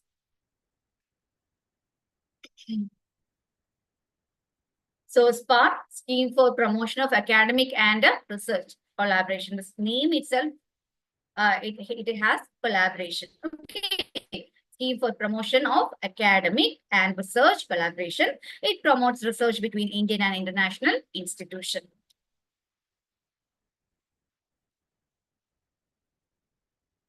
Who proposed the idea of work experience in education? Work experience.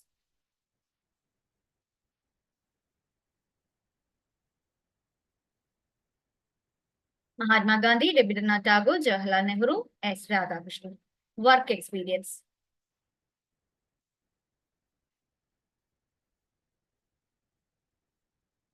There is also a commission that has taken this idea and try to recommend ideas related to work experience. Zakir Hussain Committee. Zakir Hussain Committee also explains and give importance to the idea of work experience. And we call Zakir Hussain Committee or the idea as Nai Talim. So the idea of work experience in education, it's actually whose idea? Mahatma Gandhi. Okay, Gandhi emphasized craft-based productive learning under his Nai Talim philosophy. Okay. Next question, which ancient university was famous for Buddhist studies? Nalanda, Aligarh, Jawaharlal, JNU, Fort William College.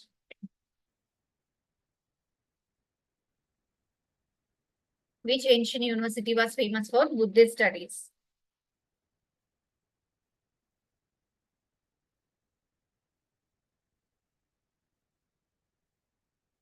Yes, only one answer, that is Nalanda, one and only Nalanda. Okay, Aligarh, JNU, Fort William College, it doesn't have any connection with Buddhist studies.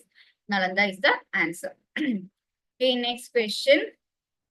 Unfortunately, I added animation in a wrong way. So already you can see the answer. Let's discuss the question. The Kothari Commission associated with which major educational recommendation? Kothari Commission is associated with, is it with establishment of IIT, 10+2+3 structure, reservation for SC or SC/ST in higher education, accreditation of universities? What is the answer? 10+2+3 system. Okay. The objective of the National Skill Qualification Framework, NSQF. What is the objective of NSQF according to the options given? As per the options, what are the objectives? To evaluate faculty performance, to enhance foreign student admission, to integrate vocational and academic education, to provide digital learning materials. So here you have to connect. NSQF was introduced as part of what ideology? In higher education system, as part of something, NSQF was introduced. It's a qualification framework. Qualification framework to get admission for what kind of courses?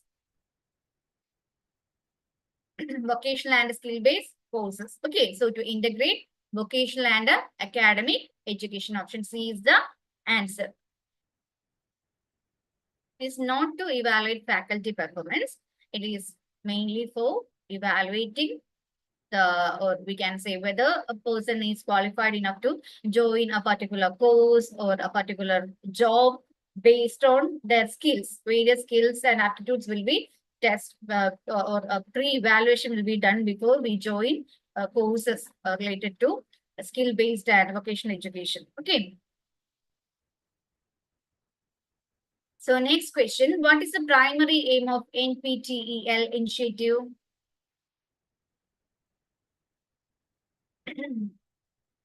What is the primary aim of NPTEL initiative? Live teaching for school children, skill development for artisans, online certification in engineering and science. Yesterday we discussed this, if you remember. Education for non-literate adults.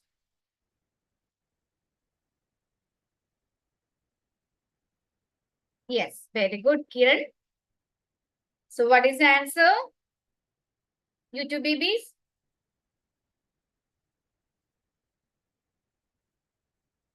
Yes, very good. Option C, online certification in engineering and science. Very good, Ashish, Parvesh.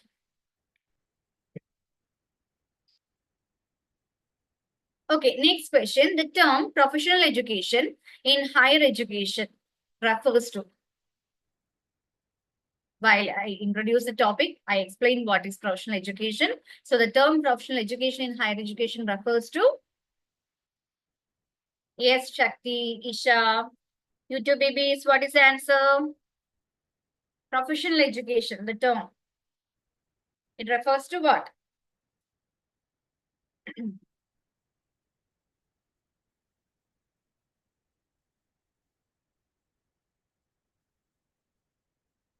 Yes, it refers to.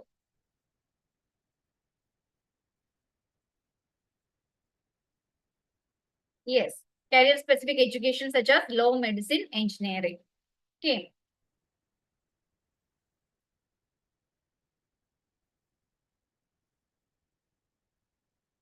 Under NEP 2020, the term multidisciplinary education and research university. Okay, multidisciplinary education and research university refers to traditional single discipline university, colleges with no autonomy, high performing universities focused on global standards, vocational skill centers, multidisciplinary education and research university. What is the purpose? Why we want multidisciplinary education and university? For what we are actually intending.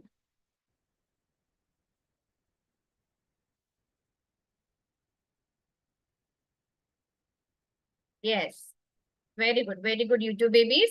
And very good, my online and offline students. What is the answer?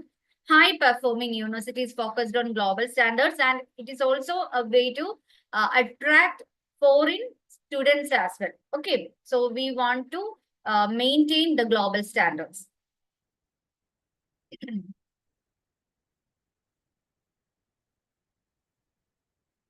So it's to set up as model institutions of global repute, offering multidisciplinary education and cutting edge research. Okay, so next question. Which of the following were considered Vedangas in the ancient Indian education system?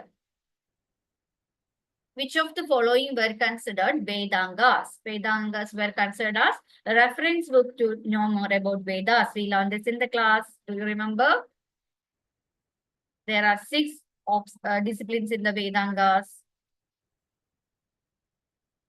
What is the answer for this question? Metrics, grammar, phonetics, ritual, astrology.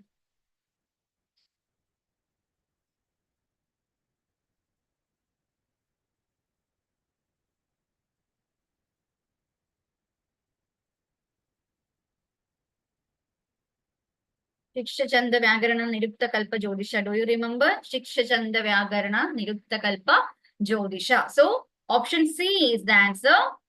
Metrics, grammar, phonetics, ritual, astrology, all comes as the answer here. Okay. So next question, which organization accredits technical education programs in India? Which organization accredits technical education programs in India? Think and answer. Which organization accredits technical education programs in India? There are two accreditation bodies that we have learned. One is for general higher education. One is for engineering and technology-based education. What is the answer?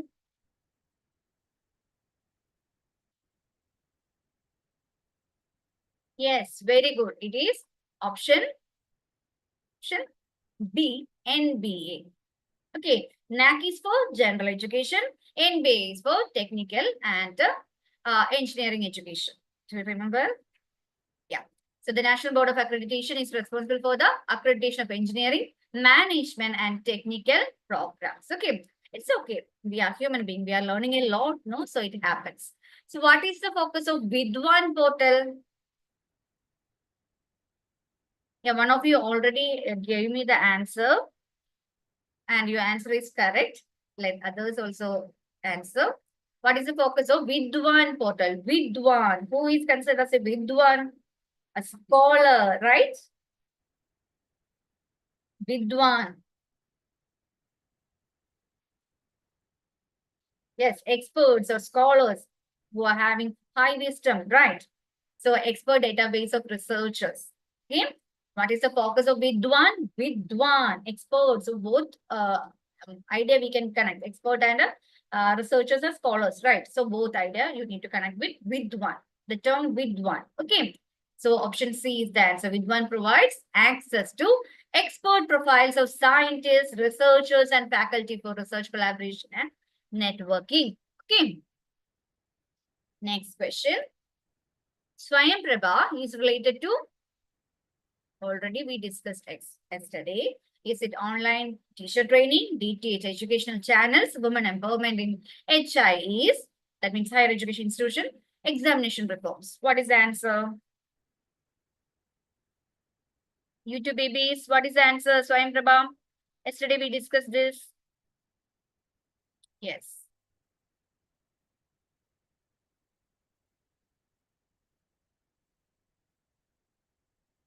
How many Swayamprabha channels are there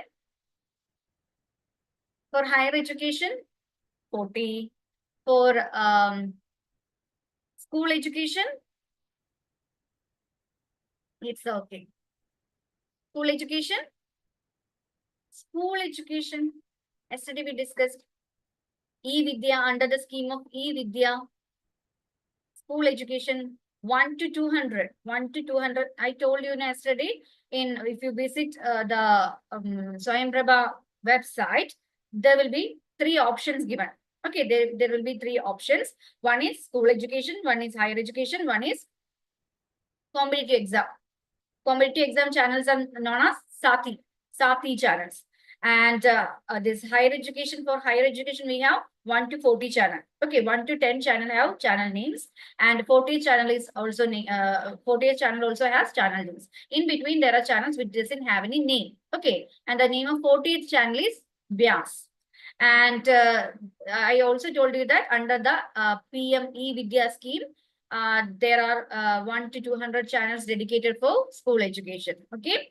Yes. So the answer for this question here is option B, DTH educational channels. Okay. So what is the primary objective of NPTEL? Again, NPTEL is coming. What is the answer? Social science research, science and engineering MOOCs, faculty training, digital repository. By now you must know, because I have already asked question and we have discussed this.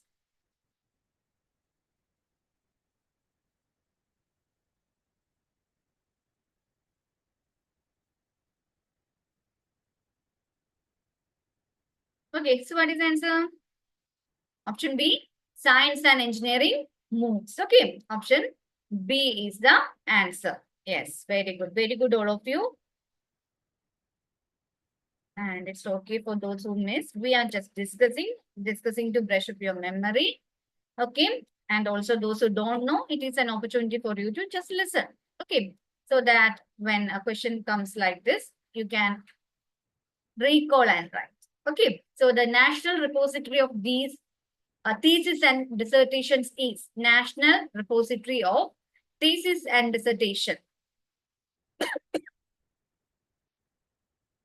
What is the answer?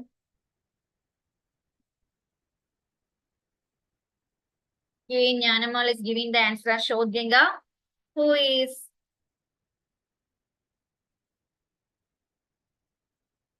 Yeah, yes, very good, very good. So what is the answer? Shodhganga. Shodhganga is a digital repository under INFLIPNET where Indian universities submit PhD theses. Okay. Next question. The University Education Commission was chaired by 1948-49 University Education Commission. It was chaired by, easy question, direct question. What is the answer? Dausilya, very good. Now answer the next question, all of you, YouTube babies. Yes. What is the answer? Option? Yes, Radha. Option A, Dr. S. Radhakrishnan. Very good. Very good, Leah. Okay, the Kothari Commission focused on. Kothari Commission focused on what? Women's education, value-based education, higher education only, comprehensive educational reform. Women education, value-based education, higher education, comprehensive educational reform. Kothari Commission.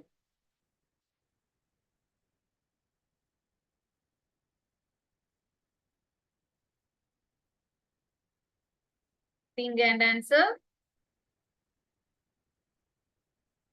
Kothari Commission. Kothari Commission actually studied education or the existing conditions of education at all levels and brought certain changes in every level. So what will be the answer? Comprehensive educational reform. Okay, Kothari Commission focused on comprehensive. Comprehensive means they focused on all level. Okay, they focused on all level. Next question. The main aim of the Oriental Learning Policy during British India was? The main aim of Oriental Learning Policy during British India was?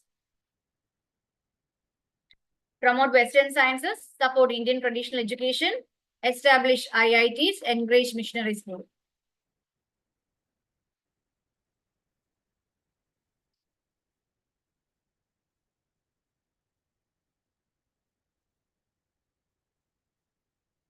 Option B, support Indian traditional education, Oriental learning policy. Okay, why they introduced the Oriental learning policy, or what was the aim of the Oriental learning?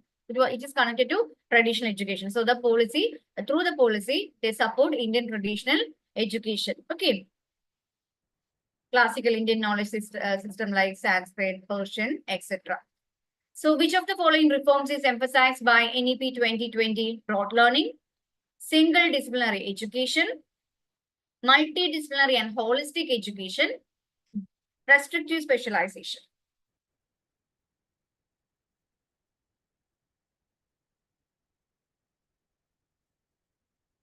What is the answer?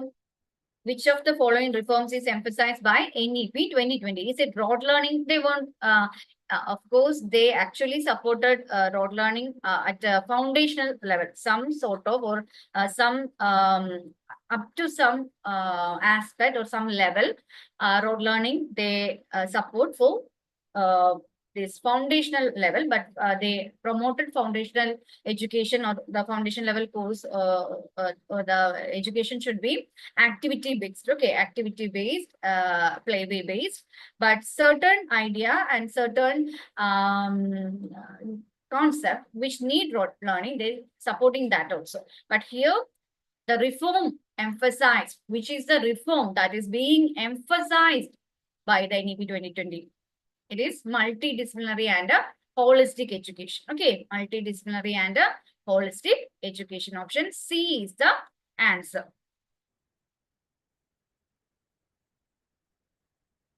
Yes, very good, Prathama. NEP 2020 emphasizes flexible curricula, interdisciplinary learning, and holistic development. Next question. According to NEP 2020, which structure replaces the 10 plus 2 plus 3 system?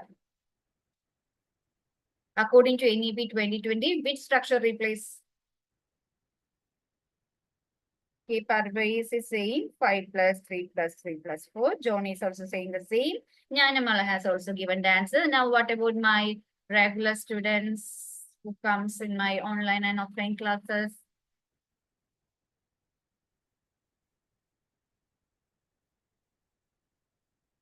Yes, option B, 5 plus 3 plus 3 plus 4. Okay. So next question, the QS World University Rankings 2024 included how many Indian institutions in the top 500?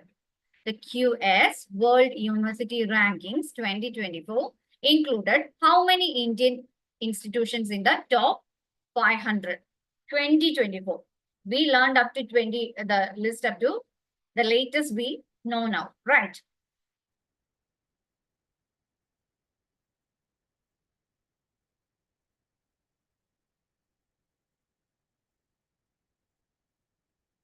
Actually, 2024 ranking comes in 2023. 2024 ranking, 2025 ranking comes in 2024. Okay, it's their pattern is like that.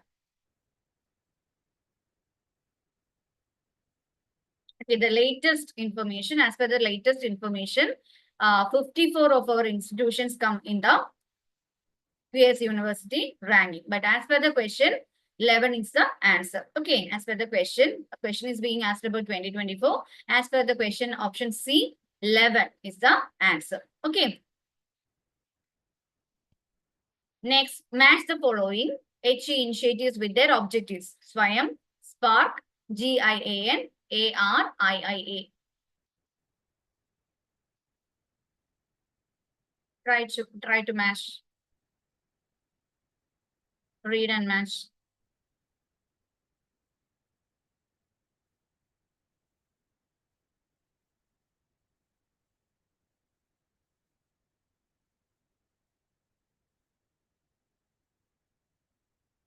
So what is the answer? Is it option A?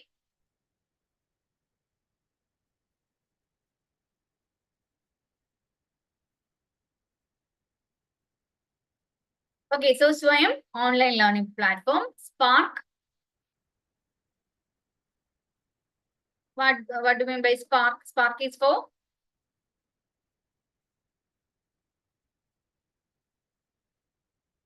What kind of collaboration?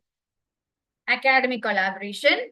GIAN, International Faculty Teaching. Then ARIIA, Innovation Ranking. Okay, so what is the answer here?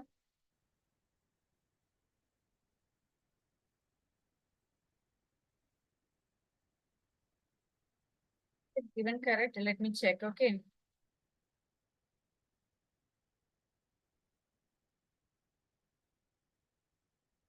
Because the last minute I made some changes. So it should be like this. Swayam, online learning platform. Spark, academic collaboration. GIAN, International Faculty Teaching. ARIIA, Innovation Ranking. Okay. Did you get it? Yeah. So a mismatch happened between Spark and GIAN.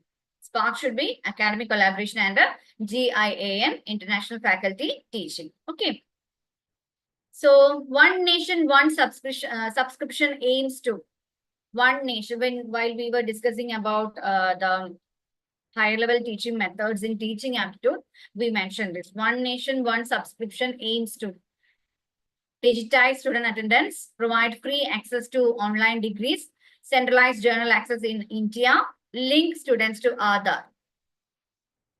One nation, one subscription. What is the aim of one nation, one subscription?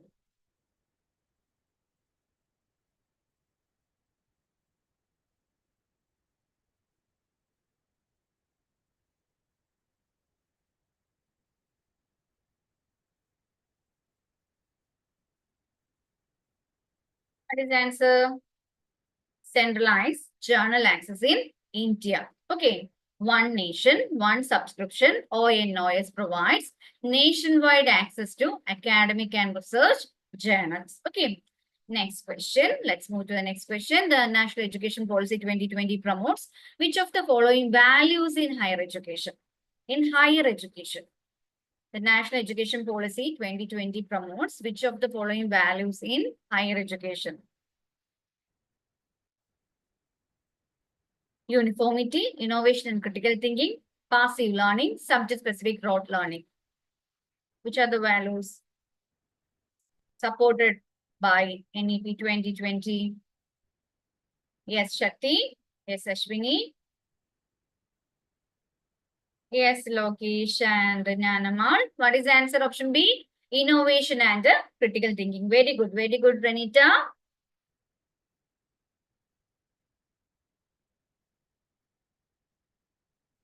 Which body launched Unnat Bharat Abhiyan? Unnat Bharat Abhiyan. UGC, AICTE, IIT Delhi, NTA. Unnat Bharat Abhiyan.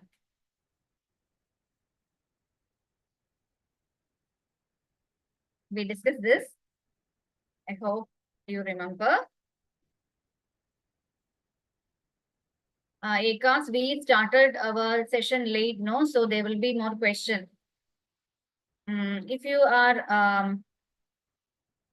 can't sit more, it's okay. You can take a break and you can watch the video, no? It will be in YouTube. You can watch it later, okay? You should not, your health is important, okay? Marathon revision is important. And more than that, your health is important. Okay, if you feel stressed and if you feel like, okay, I can't sit more, it's okay.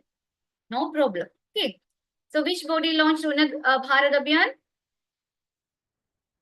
It is IIT Delhi. Okay. This UBA or Unnat Bharat Abhiyan connects rural India with higher education institutions for inclusive development. Okay. Next question. NEP 2020 proposes a regulatory body for higher education, which is known as HECI. Higher Education Commission of India is proposed as the umbrella body for regulating higher education. So, after a few changes that they make in the higher education field or sector, now HECI will be the regulatory body, or we can say as an umbrella body, which will be regulating all the higher education activities. Okay? NEP 2020 proposes a regulatory body for higher education. Which is that body? HECI. And you also should remember the full form, Higher Education Commission of India. Okay.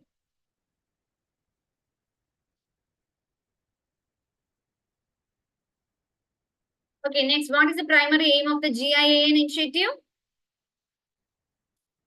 So these schemes and policies and initiatives are important. That's why various questions they have asked related to these areas. Okay. By now, you might be familiar with the term. So what is the primary aim of GIAN? Very good, very good. Facilitate in international faculty exchange. Okay. GIAN invites international faculty to Indian institutes to teach short-term course and collaborate on research as well.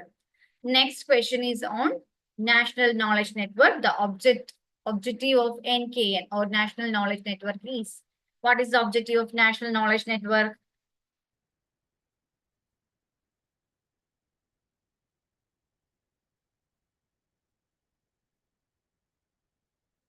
National Knowledge Network. What is the objective? What can be the objective?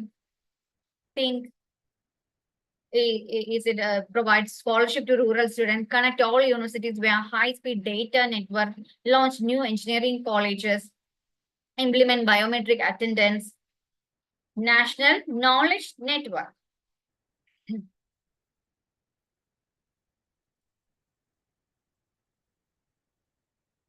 Connect all universities via high-speed data network. National Knowledge Network. What is this network for? To connect all universities via high-speed data network. sharing through a robust of IT backbone. Okay. And linking research and academic institutions.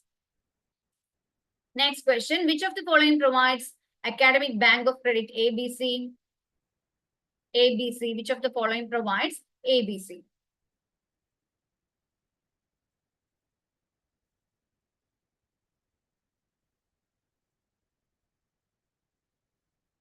Will be stored somewhere and it will be provided by some body where we can store academic bank of credit. Which of the following provides academic bank of credit?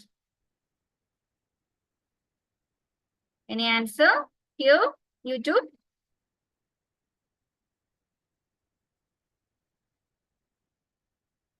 NAD. Okay, so NAD integrates the academic bank of credit to digitally store and retrieve students' credit record. Okay, it integrates the academic bank of credits to digitally store and retrieve students' credit records. Next question, according to NEP 2020, a student can earn a certificate after how many years of an undergraduate degree?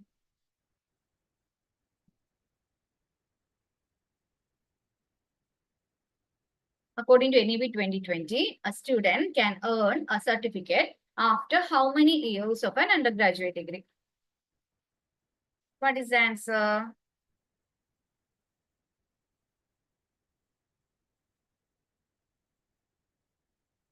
NEP 2020 allows multiple entry-exit points with a certificate after 1 year, diploma after 2 years, and degree after 3 to 4 years. Okay.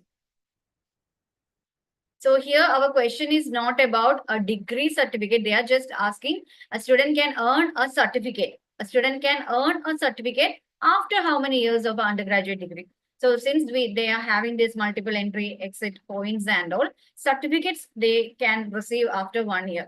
Okay, then after 2 years they can get diploma certificates if they are doing diploma courses, and degree after 3 or 4 years of completion. Okay, and 3 years means if they are discontinuing the degree program, they are completing the degree but not applying for any integrated course like B.Ed and all.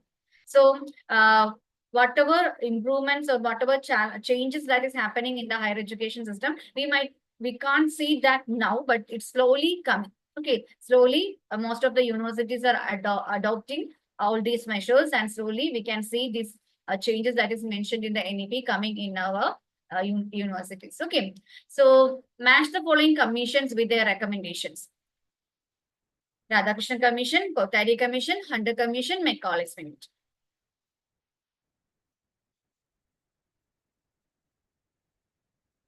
Radhakrishnan Commission, Kothari Commission, Hunter Commission, Macaulay Smith. What is the answer?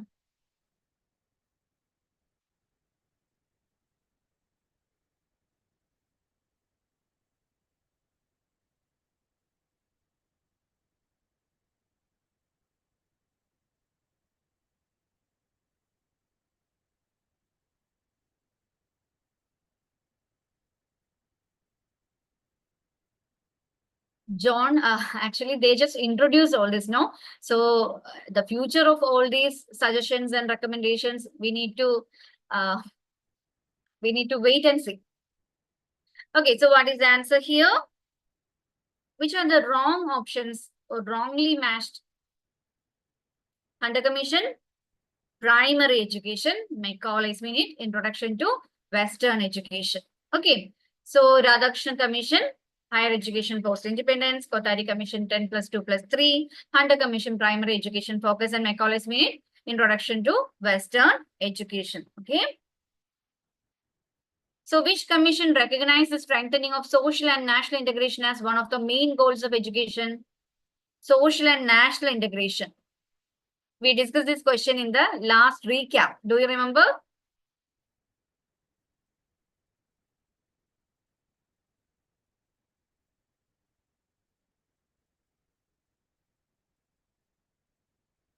Okay, so what is the answer?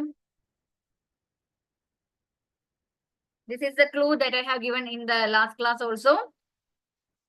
There is one particular commission the report starts with this particular sentence. The destiny of India is being shaped in her classroom.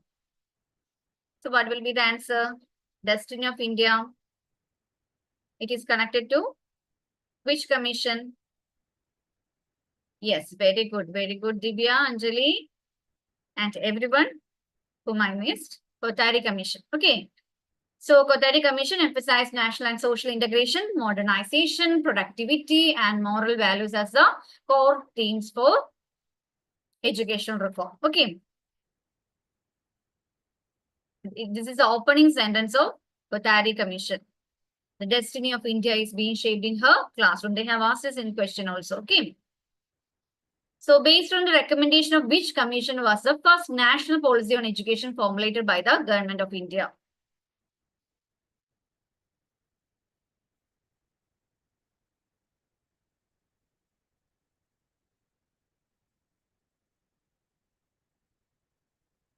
Think about the first national policy.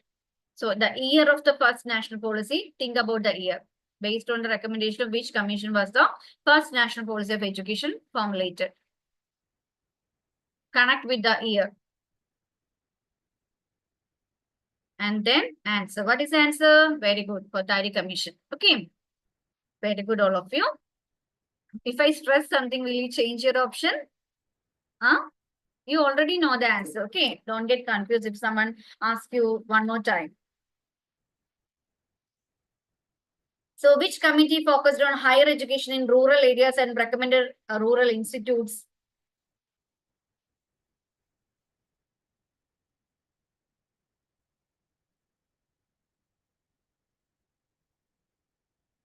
Rural institutions and rural institute.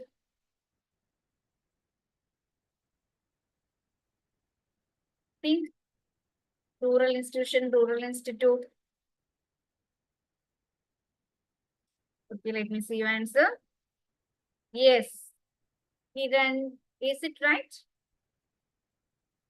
Option B, KL Shrimali Committee. Okay, your answer is right. Since you asked with a question mark, I also asked it back. Okay, so who chaired the National Committee on Women's Education? National Committee on Women's Education. Is it Rajkumari Amut Kaur, Durga Bai Deshmukh, Hansa Mehta, Vijayalakshmi Pandey? What is the answer? National Committee on Women's Education. We discussed this in the class. Do you remember? And I told you, women, think about women as having so many hands and can do multiple works and all. And we connect women with one particular goddess. Yes. So what is the answer? Option? Yes, Parvez. What is the answer? Option B, Durga Bai Deshmukh Committee. Okay.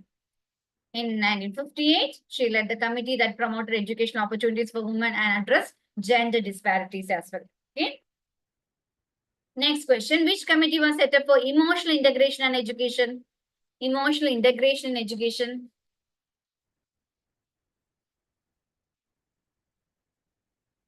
We connected with the code. What was the code, Sangini? Emotional integration. Yes, my YouTube babies. What is the answer?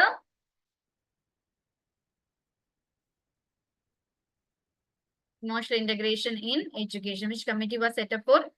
Set up particularly for emotional integration in education. Anand. Sambhurnanandam. Do you remember? Yes. So,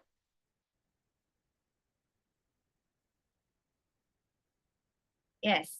Sambhurnanand Committee. Okay, option C. The committee focused on building emotional unity and national integration through school curricula and value education. So, emotional integration. Sambhurnanandam. Okay. Sambhurnananda Committee. Which committee authored the report Learning Without Burden? Learning Without Burden. Yes, very good. Very good, Krishna. Sunidhi, Rubam, everyone. Here, what is the answer? Okay, people didn't get the question. I think the net is low. Which committee authored the report Learning without burden.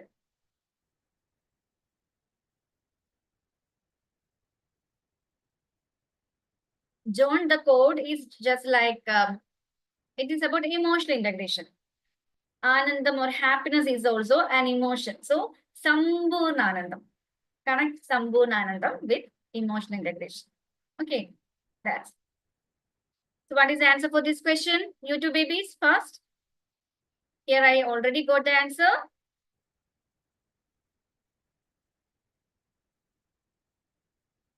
Okay, it is.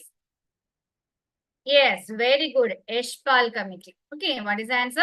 Eshpal Committee. It criticized rote learning and suggested curriculum reduction for meaningful child-friendly learning. And also they recommended to reduce the load of the school bag as well. Okay. So the NEP 2020 proposes the formation of which body for higher education regulation?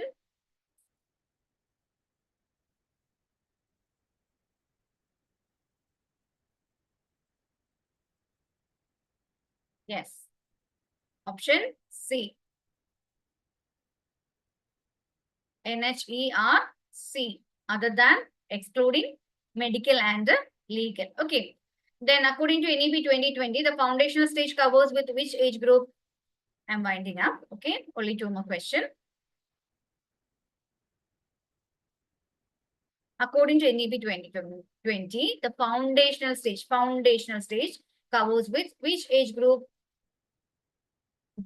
If you get time, just brush up all the information that we have learned in related to NEP, okay? Because NEP is important. 3 to 8, okay?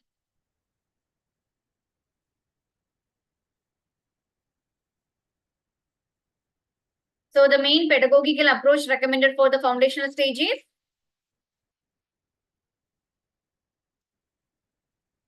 What is the main pedagogical approach recommended for the foundational stage? Option?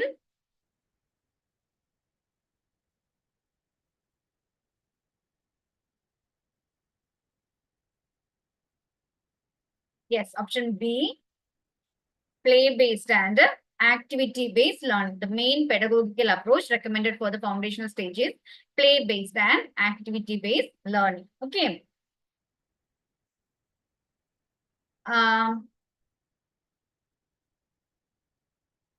Who developed the national curriculum framework for foundational stage? Who developed the national curriculum framework for foundational stage?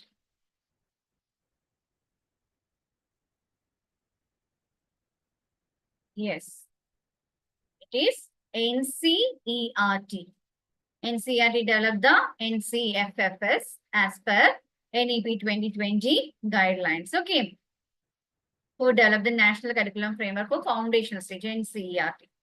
Option C. Option C is the answer. Option C, NCERT. Okay. Okay, now you need to go through NEP and you need to understand that how many foundational pillars are there for NEP 2020 or NEP 2020 is based on how many foundational pillars? 5. Which are the foundational pillars? Access, equity, quality, affordability, and accountability. Okay, one more question we will discuss. Which university type in India is most associated with distance and open learning? Which university type in India is most associated with distance and open learning?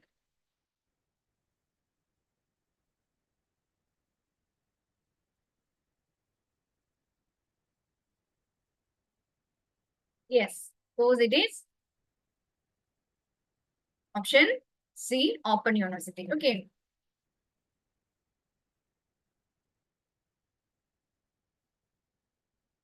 So I hope you remember this. Nirukta, Chanda, Shiksha, Kalpa, Kalpa, Chanda, then Shiksha, Chanda, Vyakarana, Nirukta, Kalpa, Jyotisha.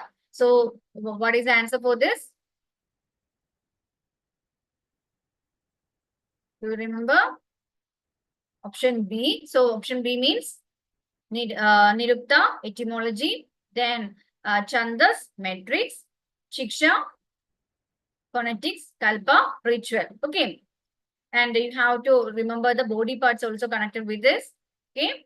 If possible, go through the material. So you have to also go through the material related to policies as well. Which 5-year plan had the primary goal to establish India as a self-reliant and self-generating economy? Self-reliant and self-generating economy. Producing our own food. It happened in which 5-year plan? Self-production and all, food production. Self-reliant and self-generating economy. So food production. Science education.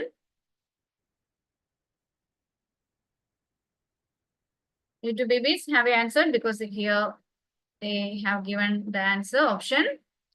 Yes, very good. Option 3, third 5-year plan. Okay, third 5-year plan focused on self-reliant, self-governing economy. That means production of our own food. Okay. Then, who among the following propounded the philosophy of Ashtangika Marga, eightfold path? Is it Shankaracharya? Is it Mahavir Swami? Is it Ramanuja? Is it Gautam Buddha?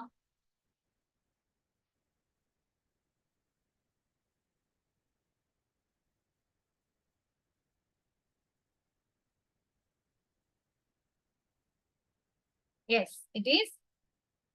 Option 4. Ashtangika Marga, the eightfold path. It is an ideology related to Buddhism. Okay, so the answer is option 4, Gautama Buddha. Okay.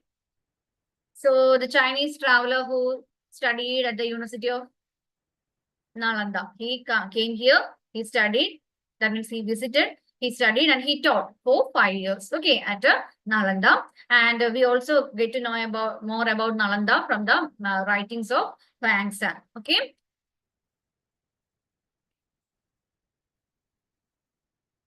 We will just go through this also. Which of the following industry is the primary focus under the Green Jobs Initiative? Electric vehicles, renewable energy. So Green Jobs is related to the concept of that sustainability, electric vehicle, green energy. Okay. Then we also discussed about Vishwakarma Yojana. Okay. In the budget 2024, it was mentioned.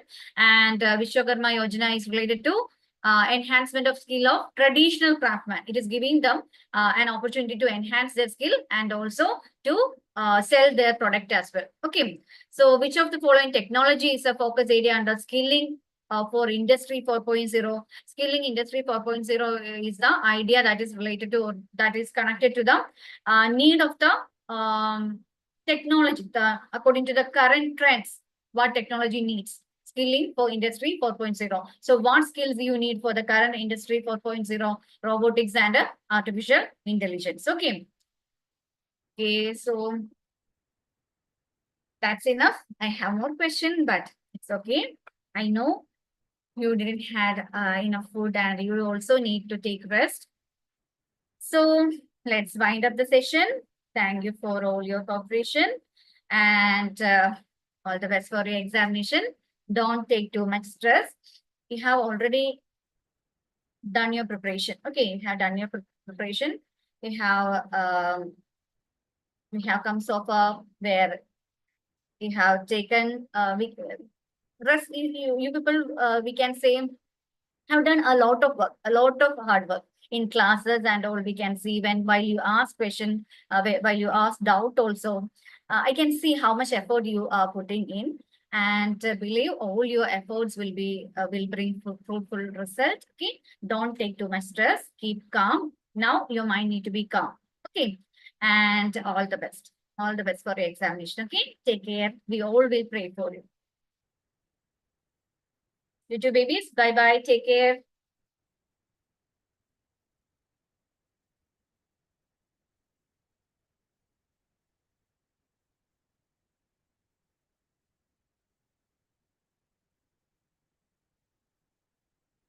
Yes, Lakshmi, I also pray for that to get questions from what we have discussed. But one more thing, sometimes there can be situation when there will be difficult questions that will come first. Okay, so you should not lose your confidence. whatever be the pattern of question, whatever type of question they ask, believe in yourself and be focused, be calm, you can answer. Okay. Okay, dears, take care.